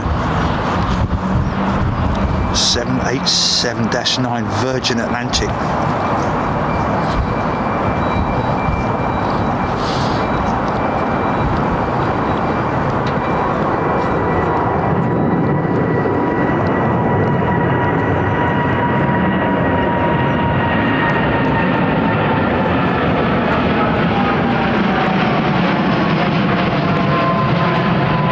As if by magic, there's one right there.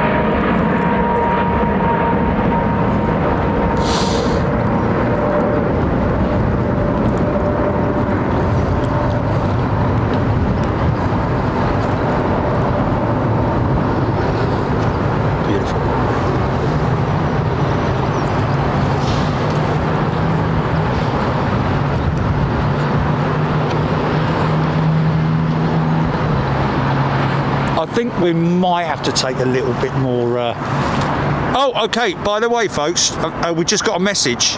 Was that email, Jilly, about Anchorage? We have been granted access. Oh, God. No.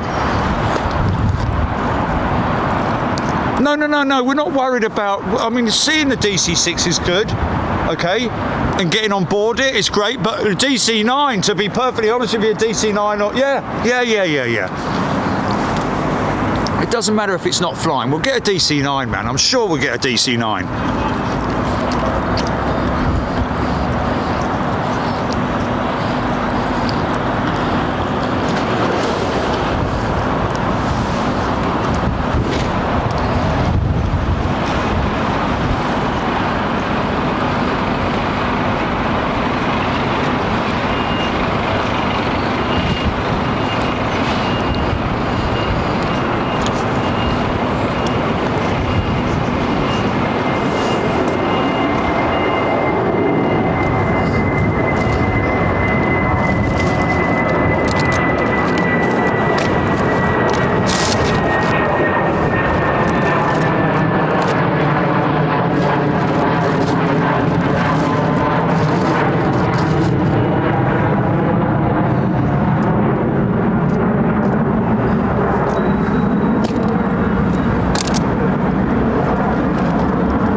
Good to see Virgin busy, it is, isn't it?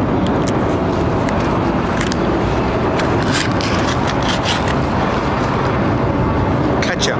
Just got to say, the sunset makes the plane shots look so much more dramatic.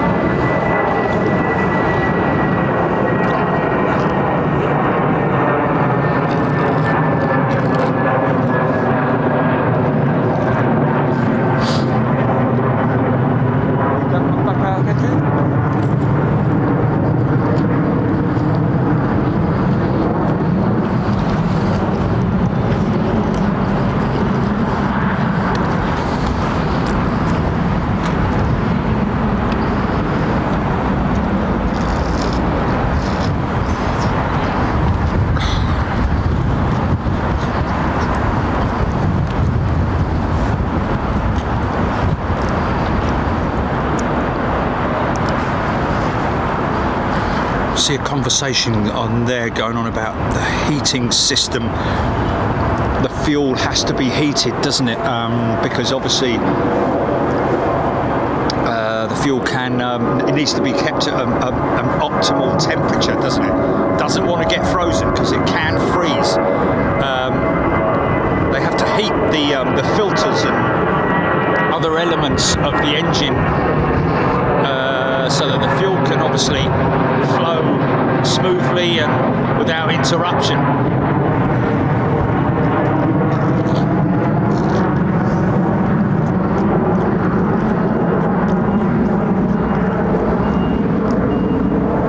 Andy Fishlock, good to see you here, Andy. Last couple of shows, some of my messages don't show on the chat. Well, Andy, sorry about that. I don't know why, but it may be something to do with the fact that the chat goes so quickly, and I can only apologise for that. But good to see you here, Andy.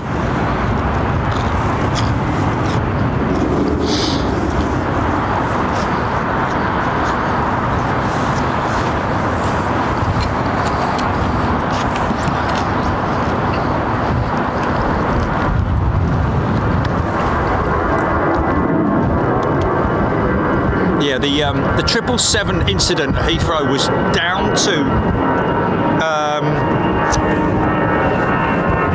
as the aircraft descended, there were elements of ice in the fuel system, and as the engines called on more power just to get them over the line, so to speak, because the aircraft will automatically input power or take a little bit of power off.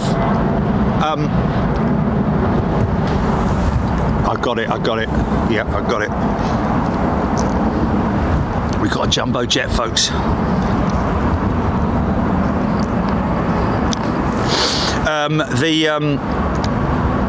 There was a surge of ice that went into the fuel filter, and that got the fuel. Basically, the fuel feed was stopped, and the engine couldn't power up because it had no fuel to utilise. Now, somebody mentioning, was that possibly the result of the heating systems being introduced? I would imagine that they would have definitely looked closely at it, but I'm pretty sure that the fuel heating systems were already something. I don't know. Is it something in the lines, or is it something in the pumps, or is it something in the tanks? Because obviously, you know, fuel needs to be kept at a working temperature, doesn't it?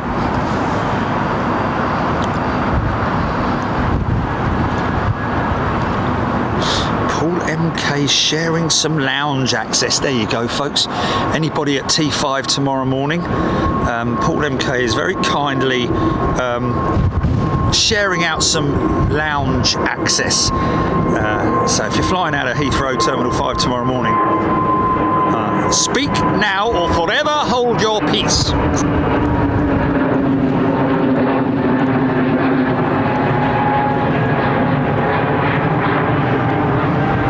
Still got snow on the ground, Chris Godwin, sorry. Slowly melting, yeah, just be turning into springtime out in Anchorage now. But still obviously taking the winter gear with me. Multi-layers.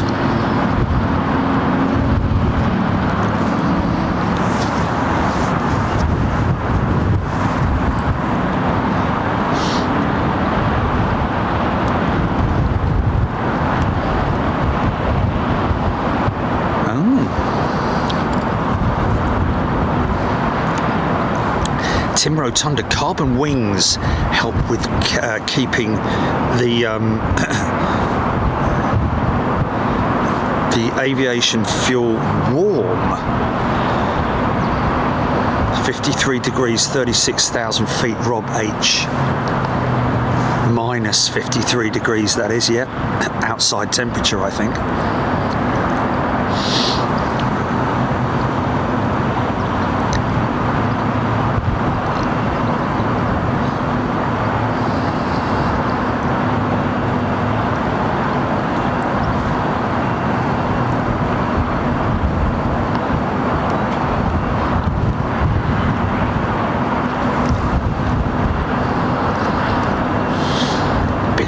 Ground door flaps on alert.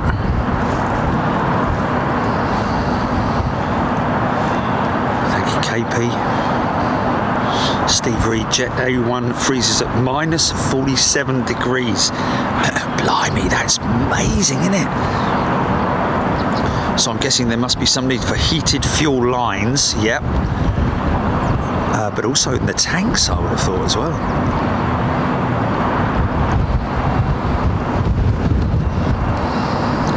Good discussion, that. I like that. J.F. Bryson, unlike the Cathay 330, they've got seawater in the fuel. Wow.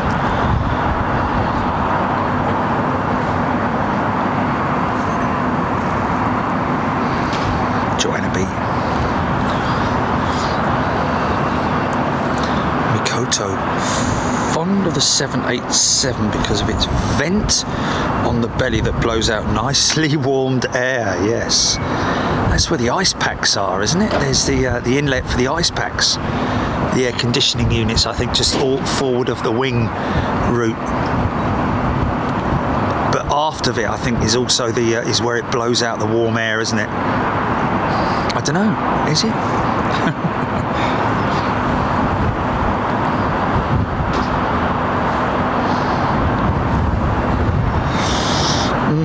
Gary Lyon, not sure about that, my friend. Is there a 787 freighter out there, is there? Because obviously they can't do, because it's a carbon. They can't cut into the carbon. So that's why the 787, once Virgin have finished with them, they will go on to another operator, I think, you'll find.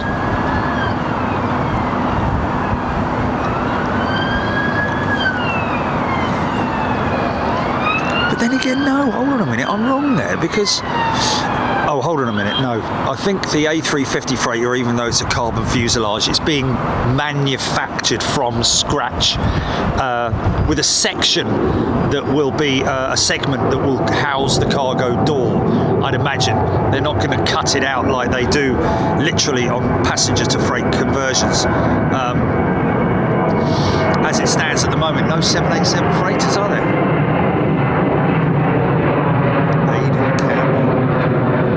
Airways flight 38, 17th of January 2008. James the drummer, thank you, sir. Dylan Smith, they made adjustments to where the tubes at different lengths used during the crash. They were all flat, so they made different lengths so fuel is not obstructed. They were all flat. They probably were after a bleeding impact like that. Arrow, very proud of my nephew, being trained and certified to fly 330s. Congratulations. He was an air ambulance pilot for years previously. Congratulations to your son. Nephew, sorry, Avro Arrow. What a great thing. A very modern aircraft in the foreground there.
Beautiful sunlight coming off that 7.8.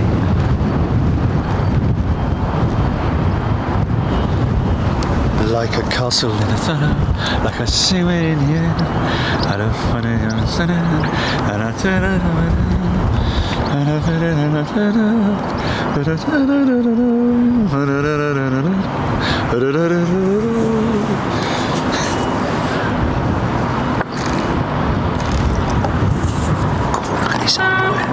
mind that.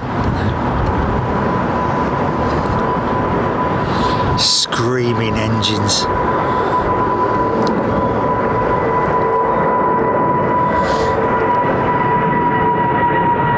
Oh yeah!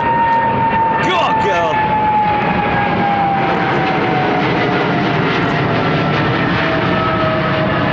Yeah!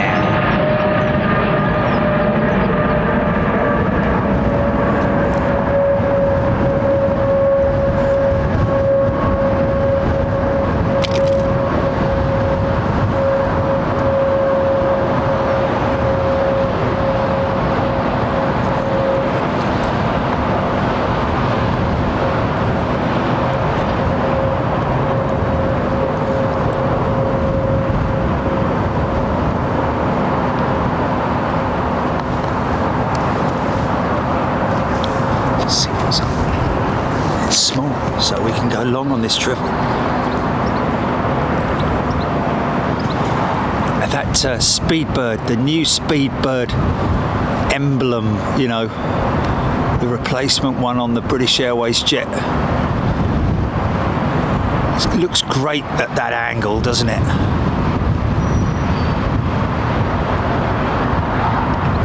Is that focus, Joe?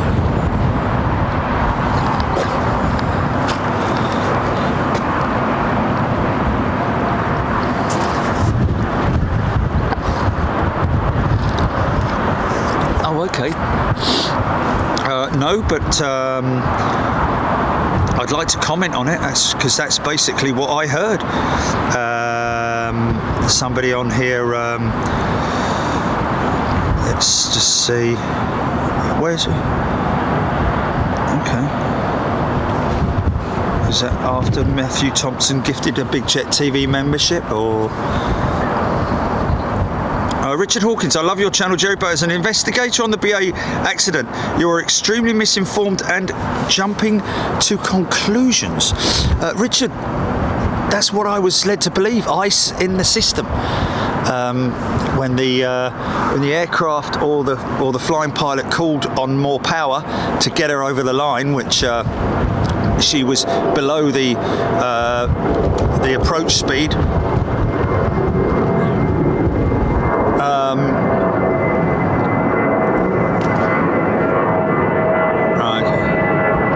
Ice in the fuel system. It was actually a culmination of ice building up in the fuel filter system. So I'd love to hear your take on it, though, Richard. Always more than happy to Yeah, let's see those misinformed. Well, whoever informed me has been misinformed, then, haven't they? Yeah, there was no other reason for it. It wasn't anything wrong with the aircraft in terms of its flight surfaces or the competence of the pilots. In fact, it was the quick thinking of the pilot himself asking for the flaps to be raised to give them just enough. Whether it was 1 degree or what, I don't know, but just enough time to get over the fence here at Heathrow, because the engines were literally idling as they went over the line, over the threshold. In fact, I think they almost would have, been right down to the point of stopping or.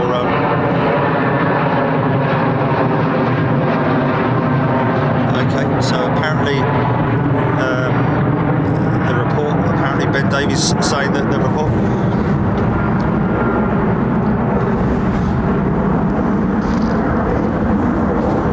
Well, that's what I said. So why am I misinformed when I've just mentioned that it was the filter system and that it was needed to be redesigned? Yeah, that's right. So, yeah.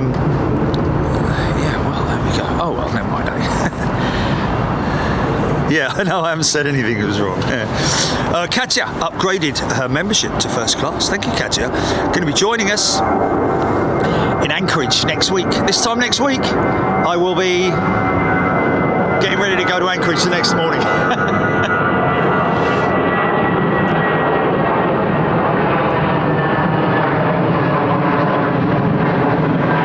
Sarah Deal has very kindly gifted 5 Big Jet TV memberships. Thank you, Sarah.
There was. Oh, was that old one that we, yeah, old shop, yeah. Which is a shame. Thank you, Ian.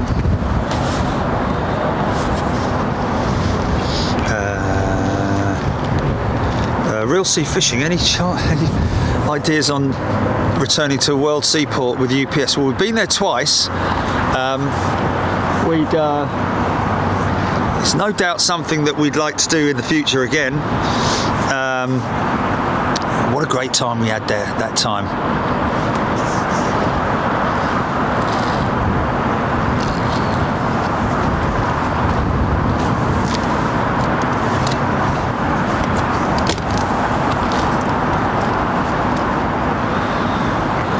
Brian Tinker. Fly 380 converted by Lufthansa. Temporary conversion. It is dated July, not April 1st at least. No idea what happened to it. Fly 380 converted by Lufthansa. Converted for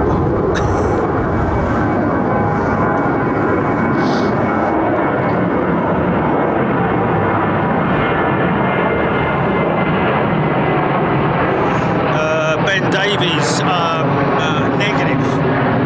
It's bleeding freezing, mate. It looks warm, but trust me, it's cold. What's the temperature right now here at Londonian Heathrow, Gillian? I'd say 12 degrees. I'm going to go 12 degrees. How about that? Aidan Campbell, Frankfurt will be the best place in Europe to see the 747. You're not wrong there, my friend. It's 11 degrees right now. Yeah, there we go. I think we had, didn't we have summer last Wednesday? That was it, wasn't it? It's only spring, though. Come on, it's only spring. Give it a chance. Give it a chance. Yeah. Yeah. Well, maybe that's what they call a soft heat wave then.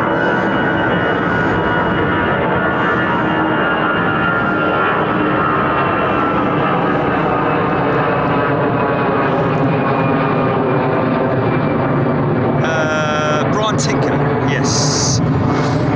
A380 freighter maybe over the 747-8. Is that what he's talking about? You could never even consider it with the A380 because the A380 is a double deck. I have to keep saying that.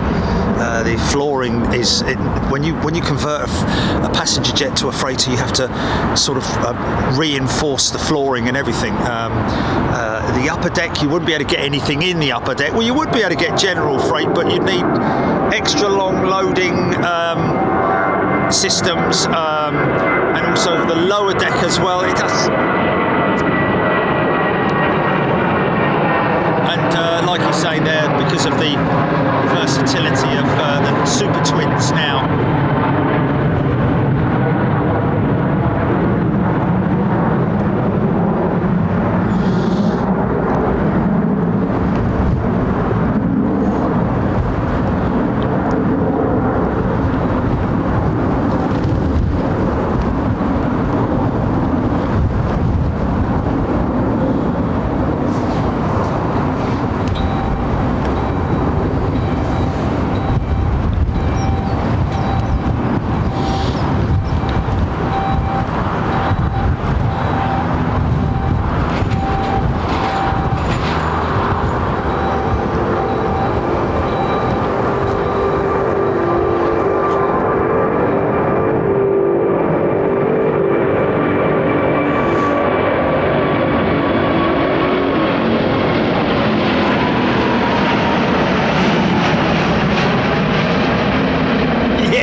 Is she westbound? Is she westbound?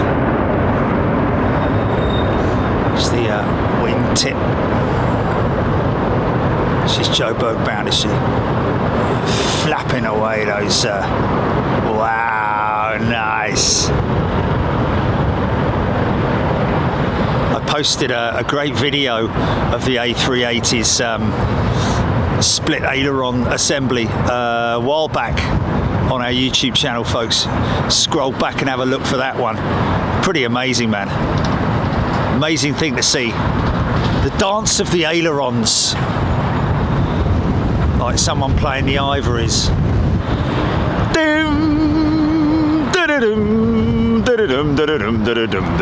hello, what was that? It's a funky shot, wasn't it? Was that a little easy jet off in the distance?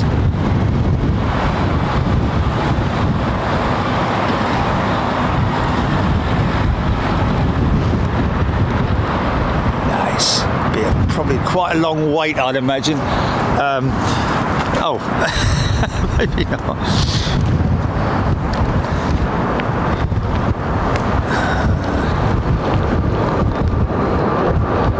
Bronner, I think that is. It's gifted a picture on TV. Oh, go on, mate.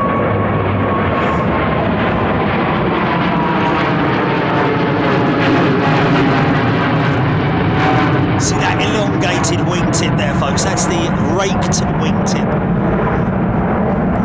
Raked wingtip on the 777 and the 787 and 747-8 as well. It's not a winglet, it's a wingtip. It's blended from seasoned carrots and other known vegetables, as well as a little bit of parmesan. No, only joking. It's a blended wingtip,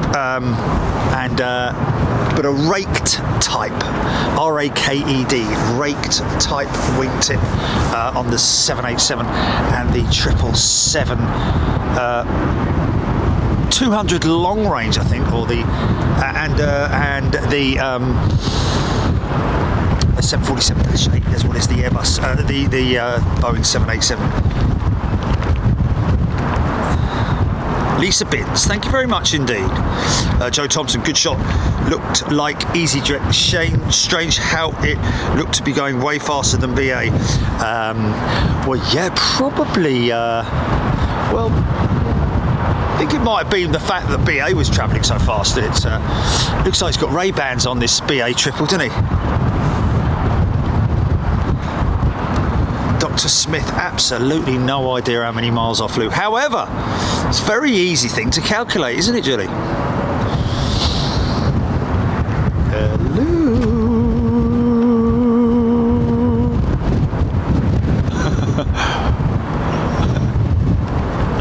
Very easy to calculate how many miles I flew last year. Not I'm asking you to do it now, but based on our you know, on my travels, yeah, be very looking at the board and saying like London to so and so and then back and blah blah blah. I only take about 5 minutes to do it, but anyway, you work it out. You lot work it out. Go on. You can see where we've been. Thompson, when you're flying, other aircraft seem to be going really fast, but you just feel so slow. Joe Thompson, yes you do, until those aircraft literally fly either past you in the opposite direction, which I've seen many times, more so in America than over here, but it is an amazing thing when you see a little jet sort of like flying in the opposite direction. It's crazy how fast the closing speed is. What are we going to finish on here, folks? What have we got? We've got a nice little juicy lineup there. Well, actually, I say juicy lineup. We've got one heavy in that lineup. The sun goes down.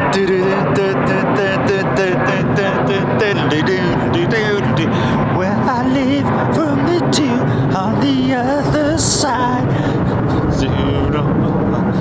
The sun goes down. Living it up, living it up.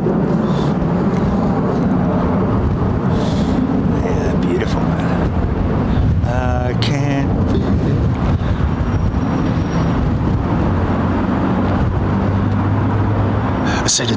want to go to war. I said, I know what I want and I don't want to go to war. Did you follow me? I saw you standing in the bar.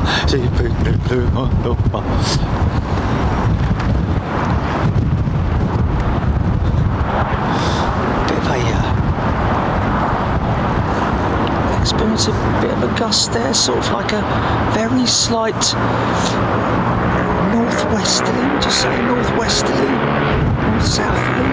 North-southerly? No, north-southerly. North-southerly. Southerly is in northerly, like westerly, southerly, northerly, westerly.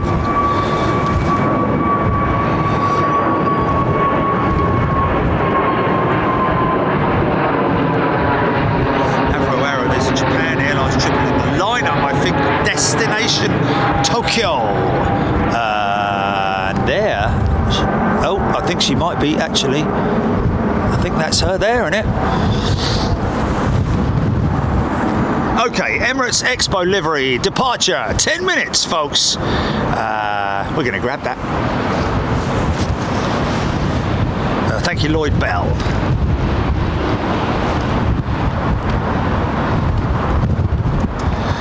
Thank you, Andy Fishlock. Come and join us. Hopefully see you there.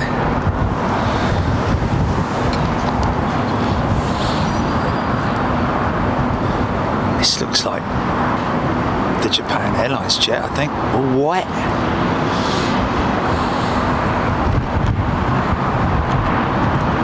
It's a lightsaber, isn't it?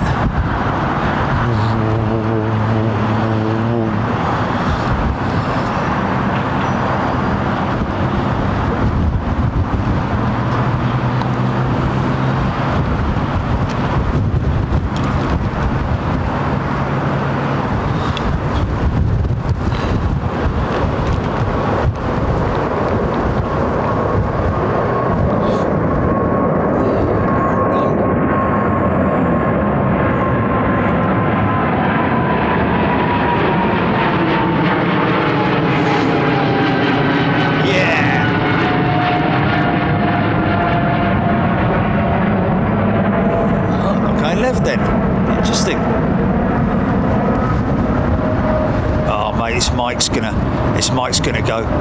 Hold on a minute, I've got to grab this, I've got to do this because this mic's let me down again, hasn't it? It's a bit of a funny one, this mic. Sometimes it can last for 3 hours, other times it gives up after about 20 minutes.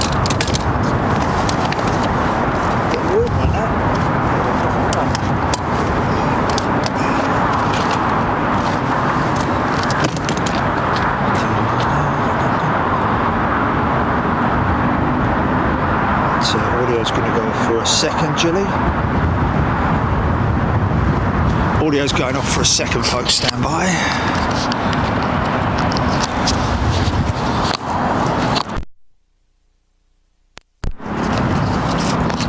Okay, back on, GP. Is that back on? Yeah.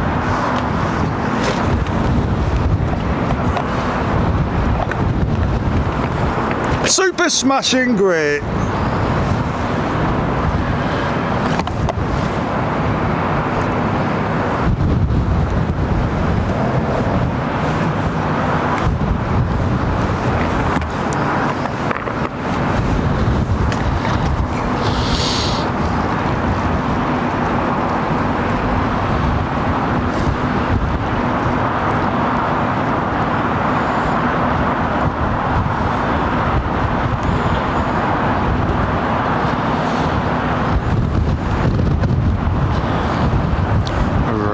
That's interesting. Okay. Somebody mentioning there they just read an article. Is it on a legitimate platform? Is the question mark. It's not the bloke down the pub.com, is it?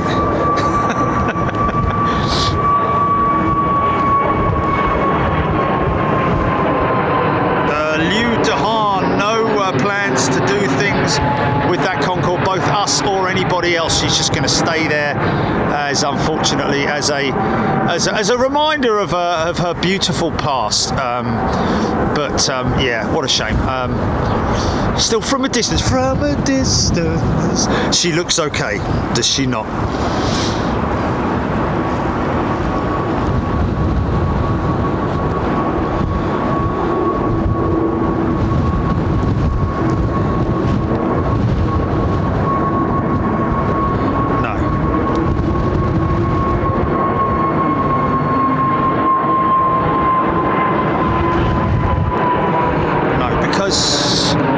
Airlines like that really do slip through the net. Now, if I was the general manager of British Airways, or one of the board of directors, on the board of directors, I would be regularly talking about things like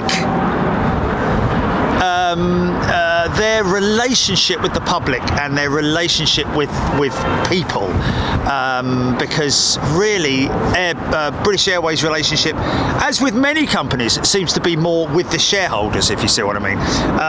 It's all very tongue-in-cheek, some of the stuff they do, and that's the same with a lot of airlines, I have to say. They do the things the way things they want to do it, you know, but it's like, well, hold on a minute. You've got people who may want to know that you have a beautiful past, a heritage that not many airlines can claim to have. You know, your BOAC past, you know, beautiful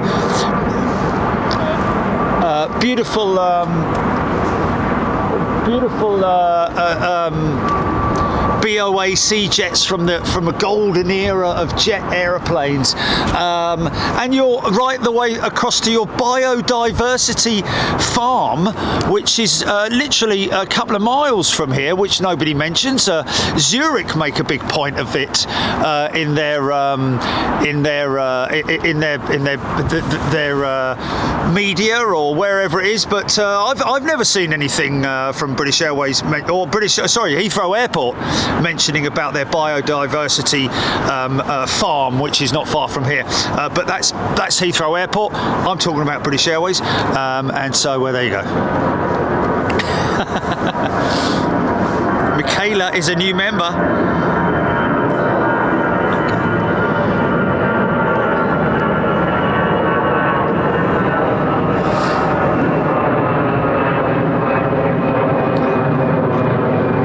Okay, Michaela's on a jet going to Vienna. She walks in the cold air.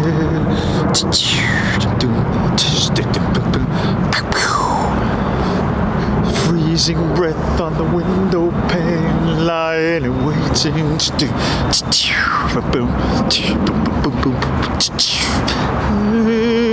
The feeling he's got on you and I. I'm ruining it for her, aren't I? Sorry. Is that her now, or is this her now, or is she in the air? Oh, okay. I'll keep singing then. It means nothing to me. She's off to Vienna. A400 north of Heathrow heading west, Jerry. I know an A400 when I see one, and there it is right there, look.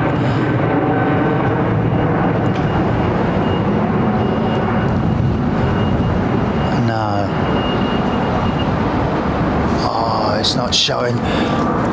Boyfriend's watching. We've got to look after her.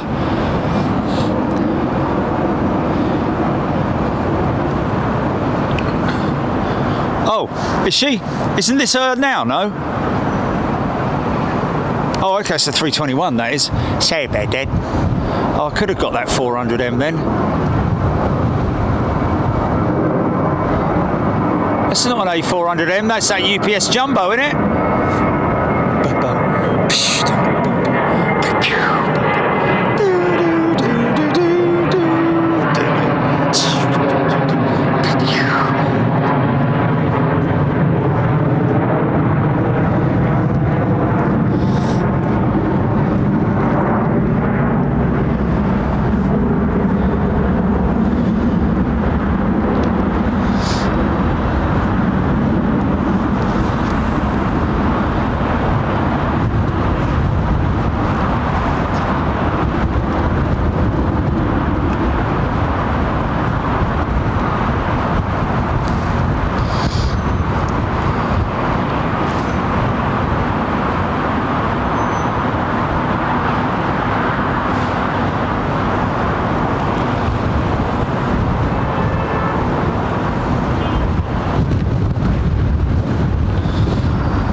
watching up, please.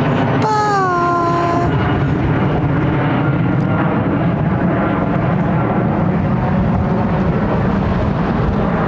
Until next time, because I am the Scarlet Pimpernel.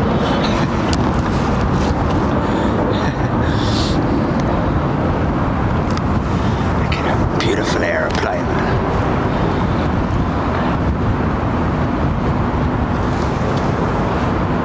Oh, it looks like Concorde's tail lights lit up there, doesn't it? Look at it.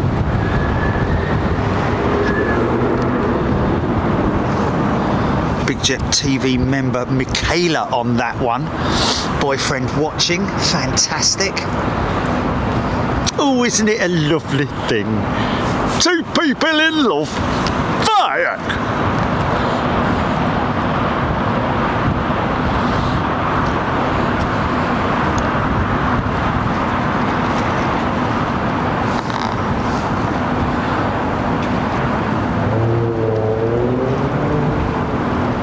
This means now to me.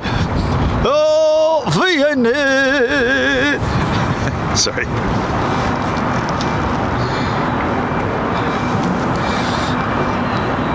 It's Shadow, yes. She's a beautiful aeroplane, isn't it? Look at that canopy, cockpit canopy. Beautiful design, mate. Oh, hello, 380 on the push. There's our call out, folks.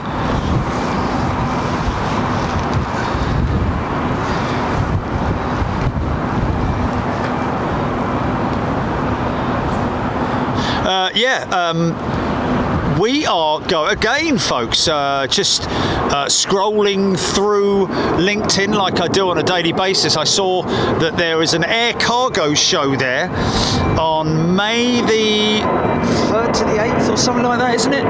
But anyway, we are going. I am going to go to that show, do some networking with the likes of, you know, all the big cargo operators, different airports. There's thousands of exhibitors. I'm going to be worn out, but the next day, as I'm there in Munich, I'm going to also do some filming for you guys. With you guys, should I say. I'll just quickly grab this one, folks. Stand by.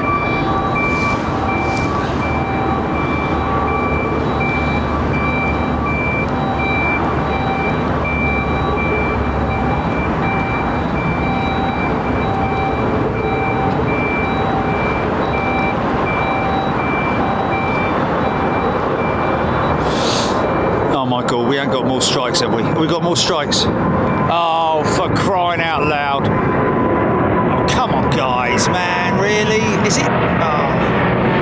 I sympathise, I do, I'll be honest with you, I do sympathise. Oh. Yeah, I do sympathise. I think I might go on strike next week. No, but all jesting aside, it's not a very good position that these folks are in, but have they got any money? Can you demand something? But if they ain't got the money, then, you know, I can understand it from the perspective of, I'm not going to get into it. I'm not going to get into it. If they've got that much money to put people up in hotels, they've got that much money to look after our NHS. Sorry, right, that's all I'm saying on it.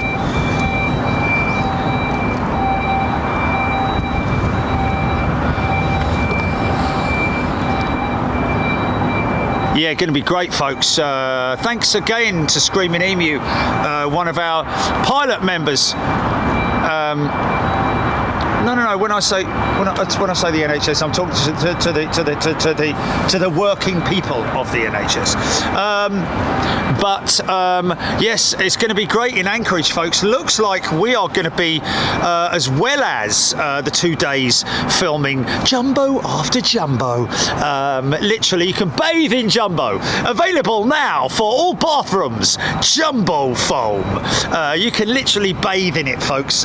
Next next Saturday and Sunday, maybe Friday. Actually, it is actually, Julie, it now looks like at least we're going to do something on Friday, because all I've got to go and do is pick the passes up. But hold on a minute, that last one that I got lasts for 5 years. So it should still be,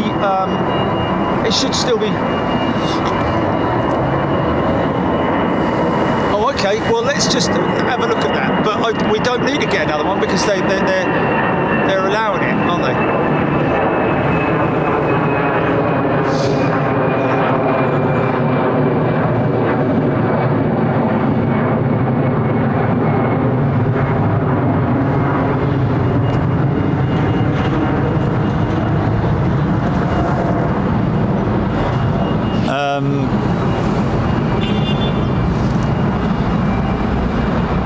May 4th to the 6th, 9th to the 10th, 27th, 28th are the strikes by security. Gary, thank you so much for that, because can I retract that statement? We're not going to Munich. Oh my God, are you serious, man? Is that Germany, is it? Oh, it's Heathrow. Oh, flipping heck. Oh my goodness me, really? And it's security, is it? Security. Oh, okay, yeah. Yeah, wait until a few days before. We've got all the passes and all that sort of stuff anyway. But Gilly, can I just confirm, please? You said that they said, right, that on this occasion we're going to give you full access, I'm going to treat you like the press, blah blah blah, and give you access, but for future operations you'll need to get the pass, da-di-da-di-da. Yeah, but I've already got the pass. If it lasts for 5 years, the last one I got, well, perhaps she doesn't realise that. I don't know, mate. I don't know. No. Yeah, double Korean coming up in this shot, folks. Gary Lance, sorry, 25th until 27th of May. What's that? Oh, okay. But we're supposed to be going on the 3rd, aren't we? What did you say? We're supposed to be going on the was it not the 3rd? Okay. Oh. Okay. Right, okay. Oh, well, there you go then.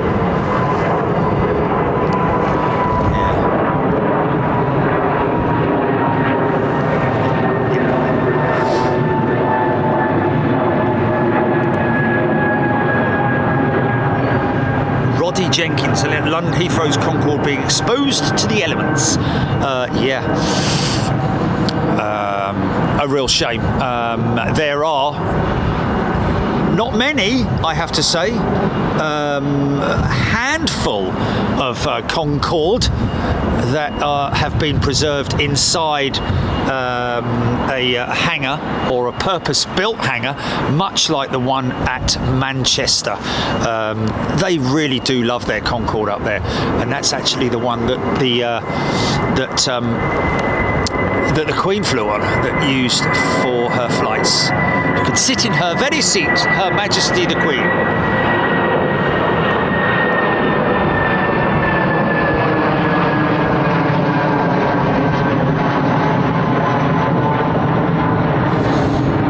It's the Filton Concorde. Filton, that's outside, isn't it? That's outside, isn't it? The Filton Concorde. British Airways. Those big fan blades turning on their own free will, that is. It's the wind turning those turbine blades. Fan blades, sorry. So I think, hey, can Rolls-Royce engineer confirm with me that is that gearbox assembly unlinked to the main? Does it detach? When I say detach, unlocks away from the main core element of the engine, and just the front fan blade assembly is what rotates on its own, and then only when they start the engines, or at least start the procedures, only then do the kind of makes sense, doesn't it? Because they are free, they are turning so beautifully, aren't they? Those front fan blade assembly. that front fan blade assembly. Easy for you to say.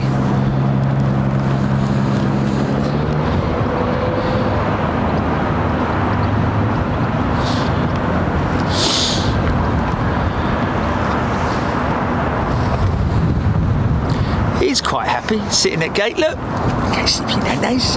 Just had a big bowl of treats put down in front of him. Something to eat. Dreamies or something. Plainies. What sort of RPMs are we talking on these engines, Matthew? Well, it's not gauged in revs per minute. It's more gauged in thrust. And that can be converted into horsepower. But in terms of RPMs, actually, you know, the engines do have an RPM rating on them, I believe. Something Rolls-Royce engineer will need to let me know. I think on the prop aircraft they have RPM. I'm not sure if they have RPM on these jet engines. I think they're more sort of steered towards pressures and stuff like that. I think the temperatures and pressures and so on and so forth. I might be completely wrong, but very.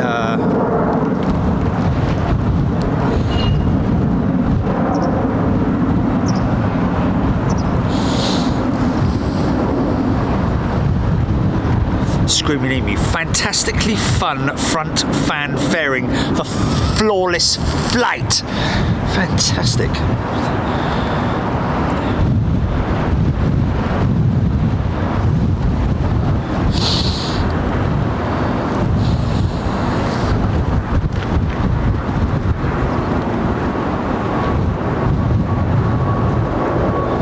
People movers.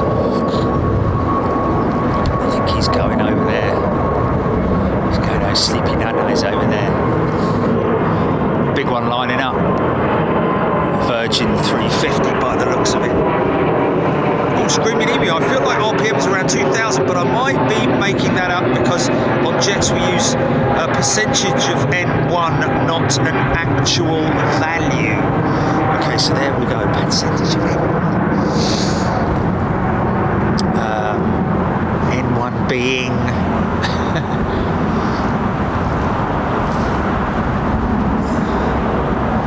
thanks H Rolls-Royce engineer Jerry, the LP fan, low pressure fan spool is permanently connected to the LP turbine, so when the fan spins the LP turbine will also spin. The gearbox though is usually driven by the IP or the HP.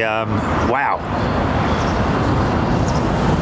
Okay, so I think this are there two spools? It depends on the size of the engine, doesn't it? As in the gearbox, etc., etc.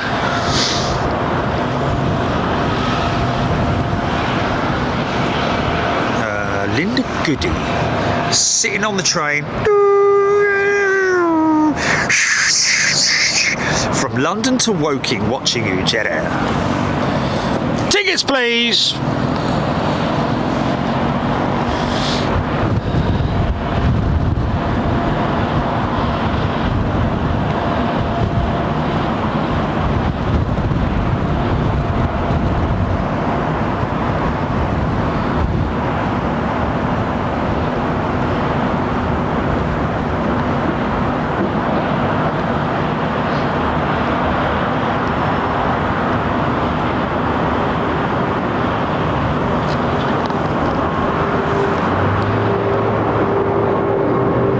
See a light on up in the cockpit there.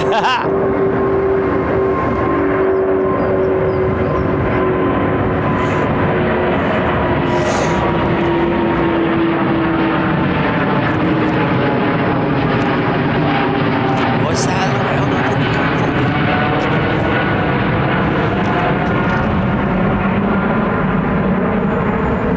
Now we're starting to get some great rotate shots, because the sun is no longer an issue in terms of the glare element to it. Arrow, great filming, thank you. In spite of you being blinded by the light, it's ripped up like a dude, you know, the roller in the night. Sorry.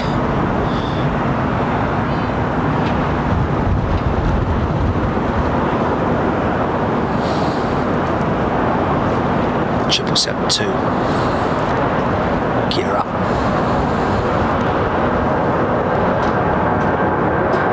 Screamer.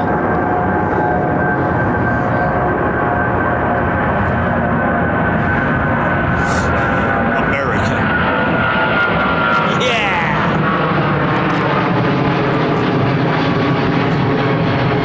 Rolls Royce.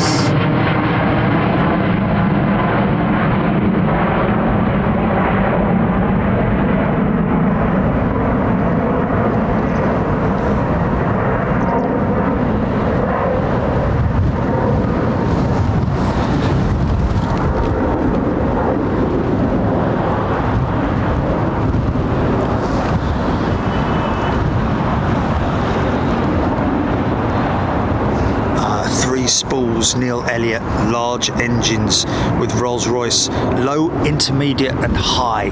Oh, okay, so that's the low pressure turbine, intermediate turbine and the high turbine, high pressure, low pressure intermediate, which is the midsection, and the high pressure turbine, which is the hot part of the engine at the back, cold part at the front. All the air is ingested, squeezed through the combustor, bang, and then blown out the back.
Wi-Fi back on GP, stand by.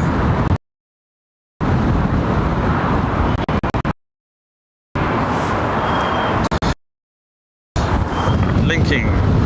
Confirm.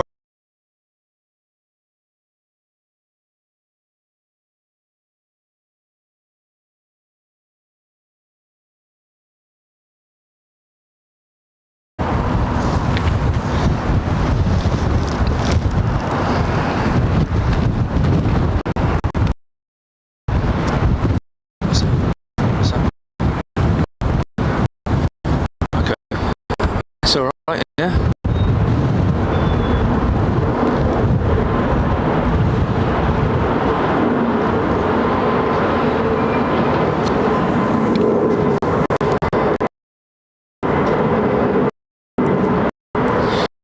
What's the run time, GP?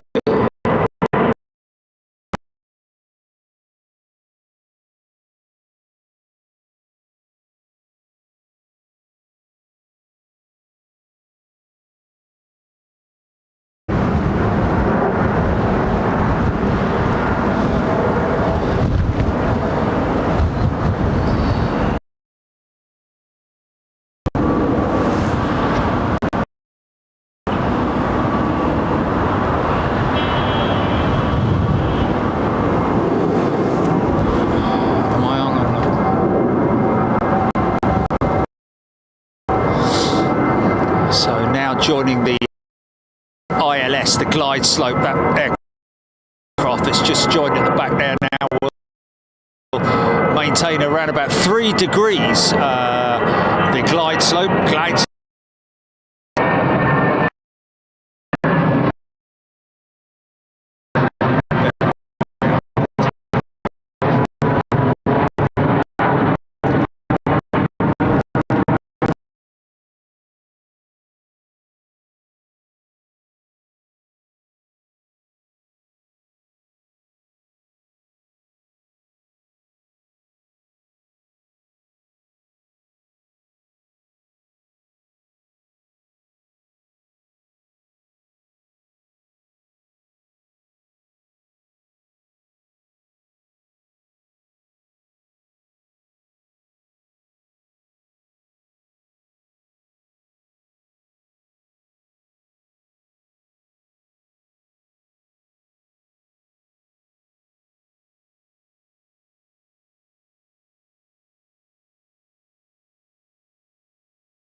yeah?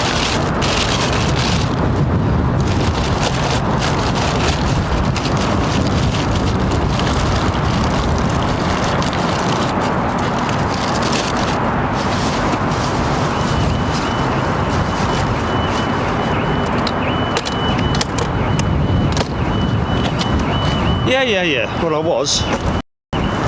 Not anymore.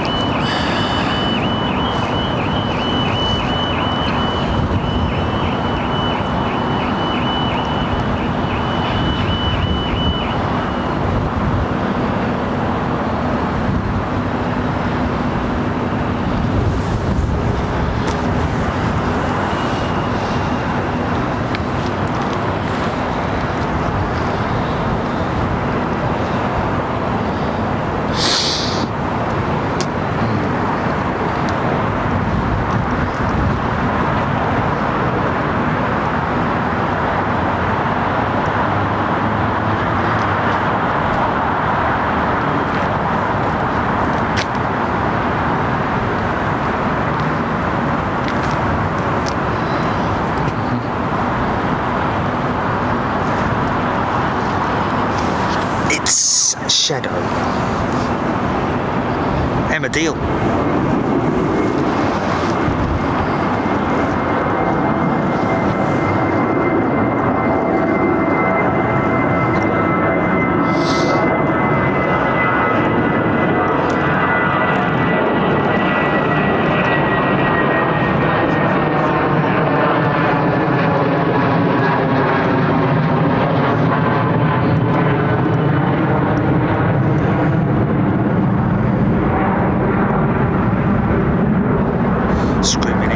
Procedure now is to keep anti-ice on in the descent to keep engine pressure up at low RPMs. Yes. Anti-ice for what? For is that for fan blade leading edge? Or what's that for? Or is it?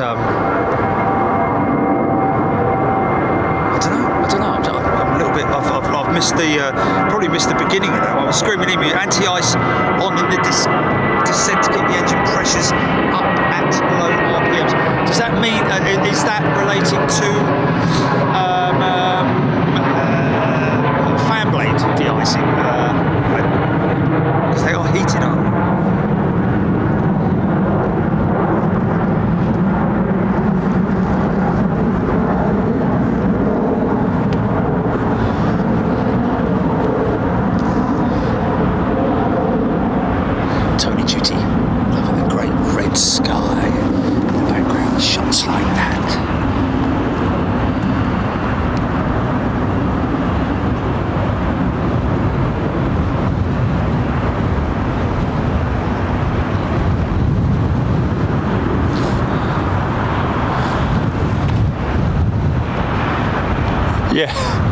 Yeah.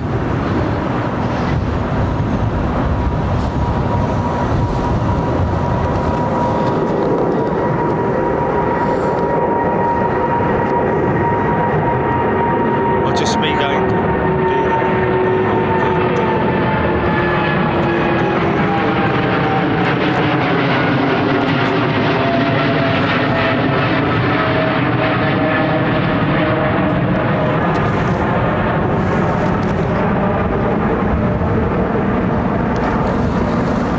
Here we go. Well, folks, thank you very much for your company today. Welcome all our new members. Been great to have you with us. Thank you for everybody for your getting involved in the chat. Hold on a minute, just before I do go, let me just double check on that. No, she's a long way off being.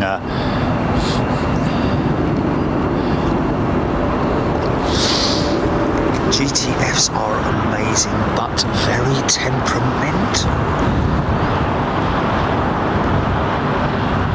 Screamingly, they also take forever to start, 3 minutes versus 1 minute for a normal engine. Interesting. A Rolls-Royce engineer, yeah, anti-ice will make the engine work harder as you are either bleeding air from it or demanding more power output. So either way, the engine will need to compensate and run harder.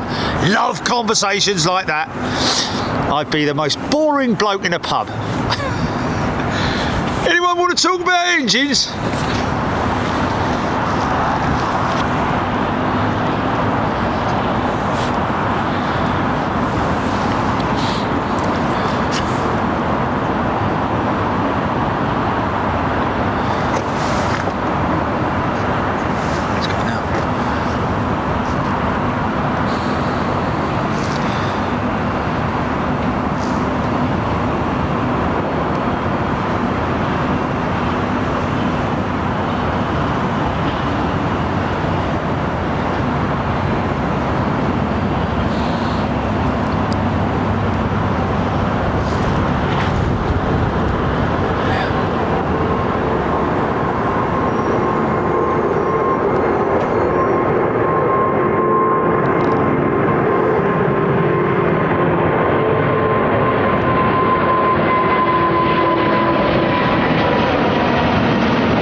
It's a big eagle wing, in it.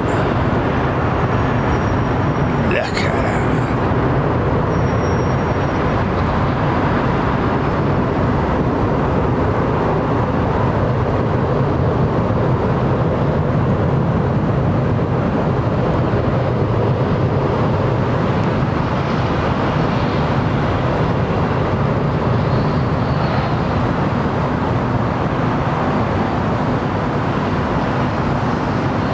Here's looking at you, kid.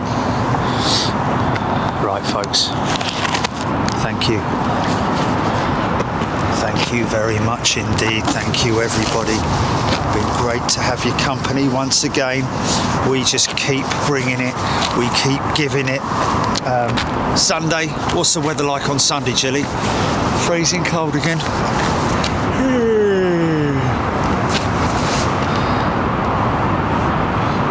Sunday, Sunday, Sunday.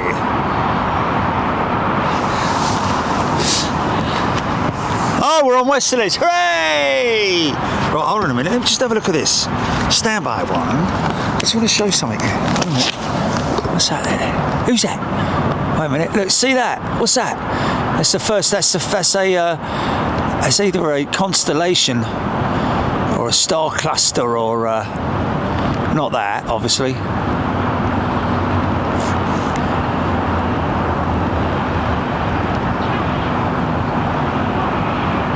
Yeah, folks, if you look, what's that? I can see my house from here. It's the first sky at night. First star make a wish, isn't it? First sky at night. Flipping idiot. Hello, I'm what's his name? Big bloke, you know, stargazer. Very, very, very, very, very big sky night tonight. But yes, thanks everybody. Hey, listen, if you didn't get a notification, can I recommend this? And I do this on a regular basis. I do mention about the app and your notifications. Turn on subscribe to the channel. First part, subscribe to the channel on YouTube. That's the best way to make sure you don't miss any of the action. We're not crying out for subscribers, folks. We're not, making out we've got millions or however many thousands of whatevers. It's more a case of making sure that you, the viewers, are not disappointed by not seeing any notification because you didn't either download the app or download YouTube, you need to make sure that you turn your subscription on and put your little bell on, the little ding-a-ling-a-ling. But if you do it on the app, you're also likely to get a notification as well. We have been having some issues with the Android system today, apparently. The Android phone will not tell you a message. And apologies for that. There's nothing we can do.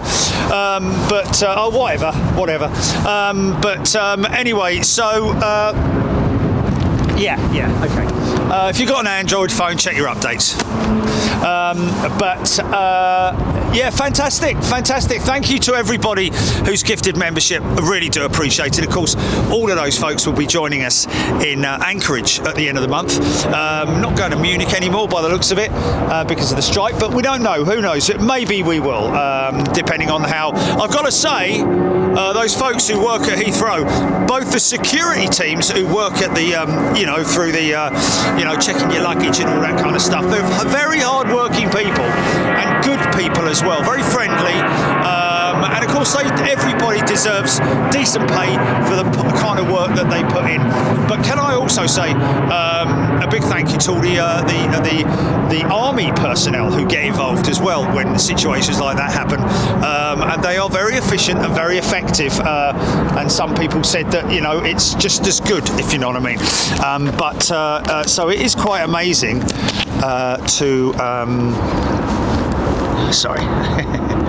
Got to get a plane, haven't I? Especially when it's a screaming 777.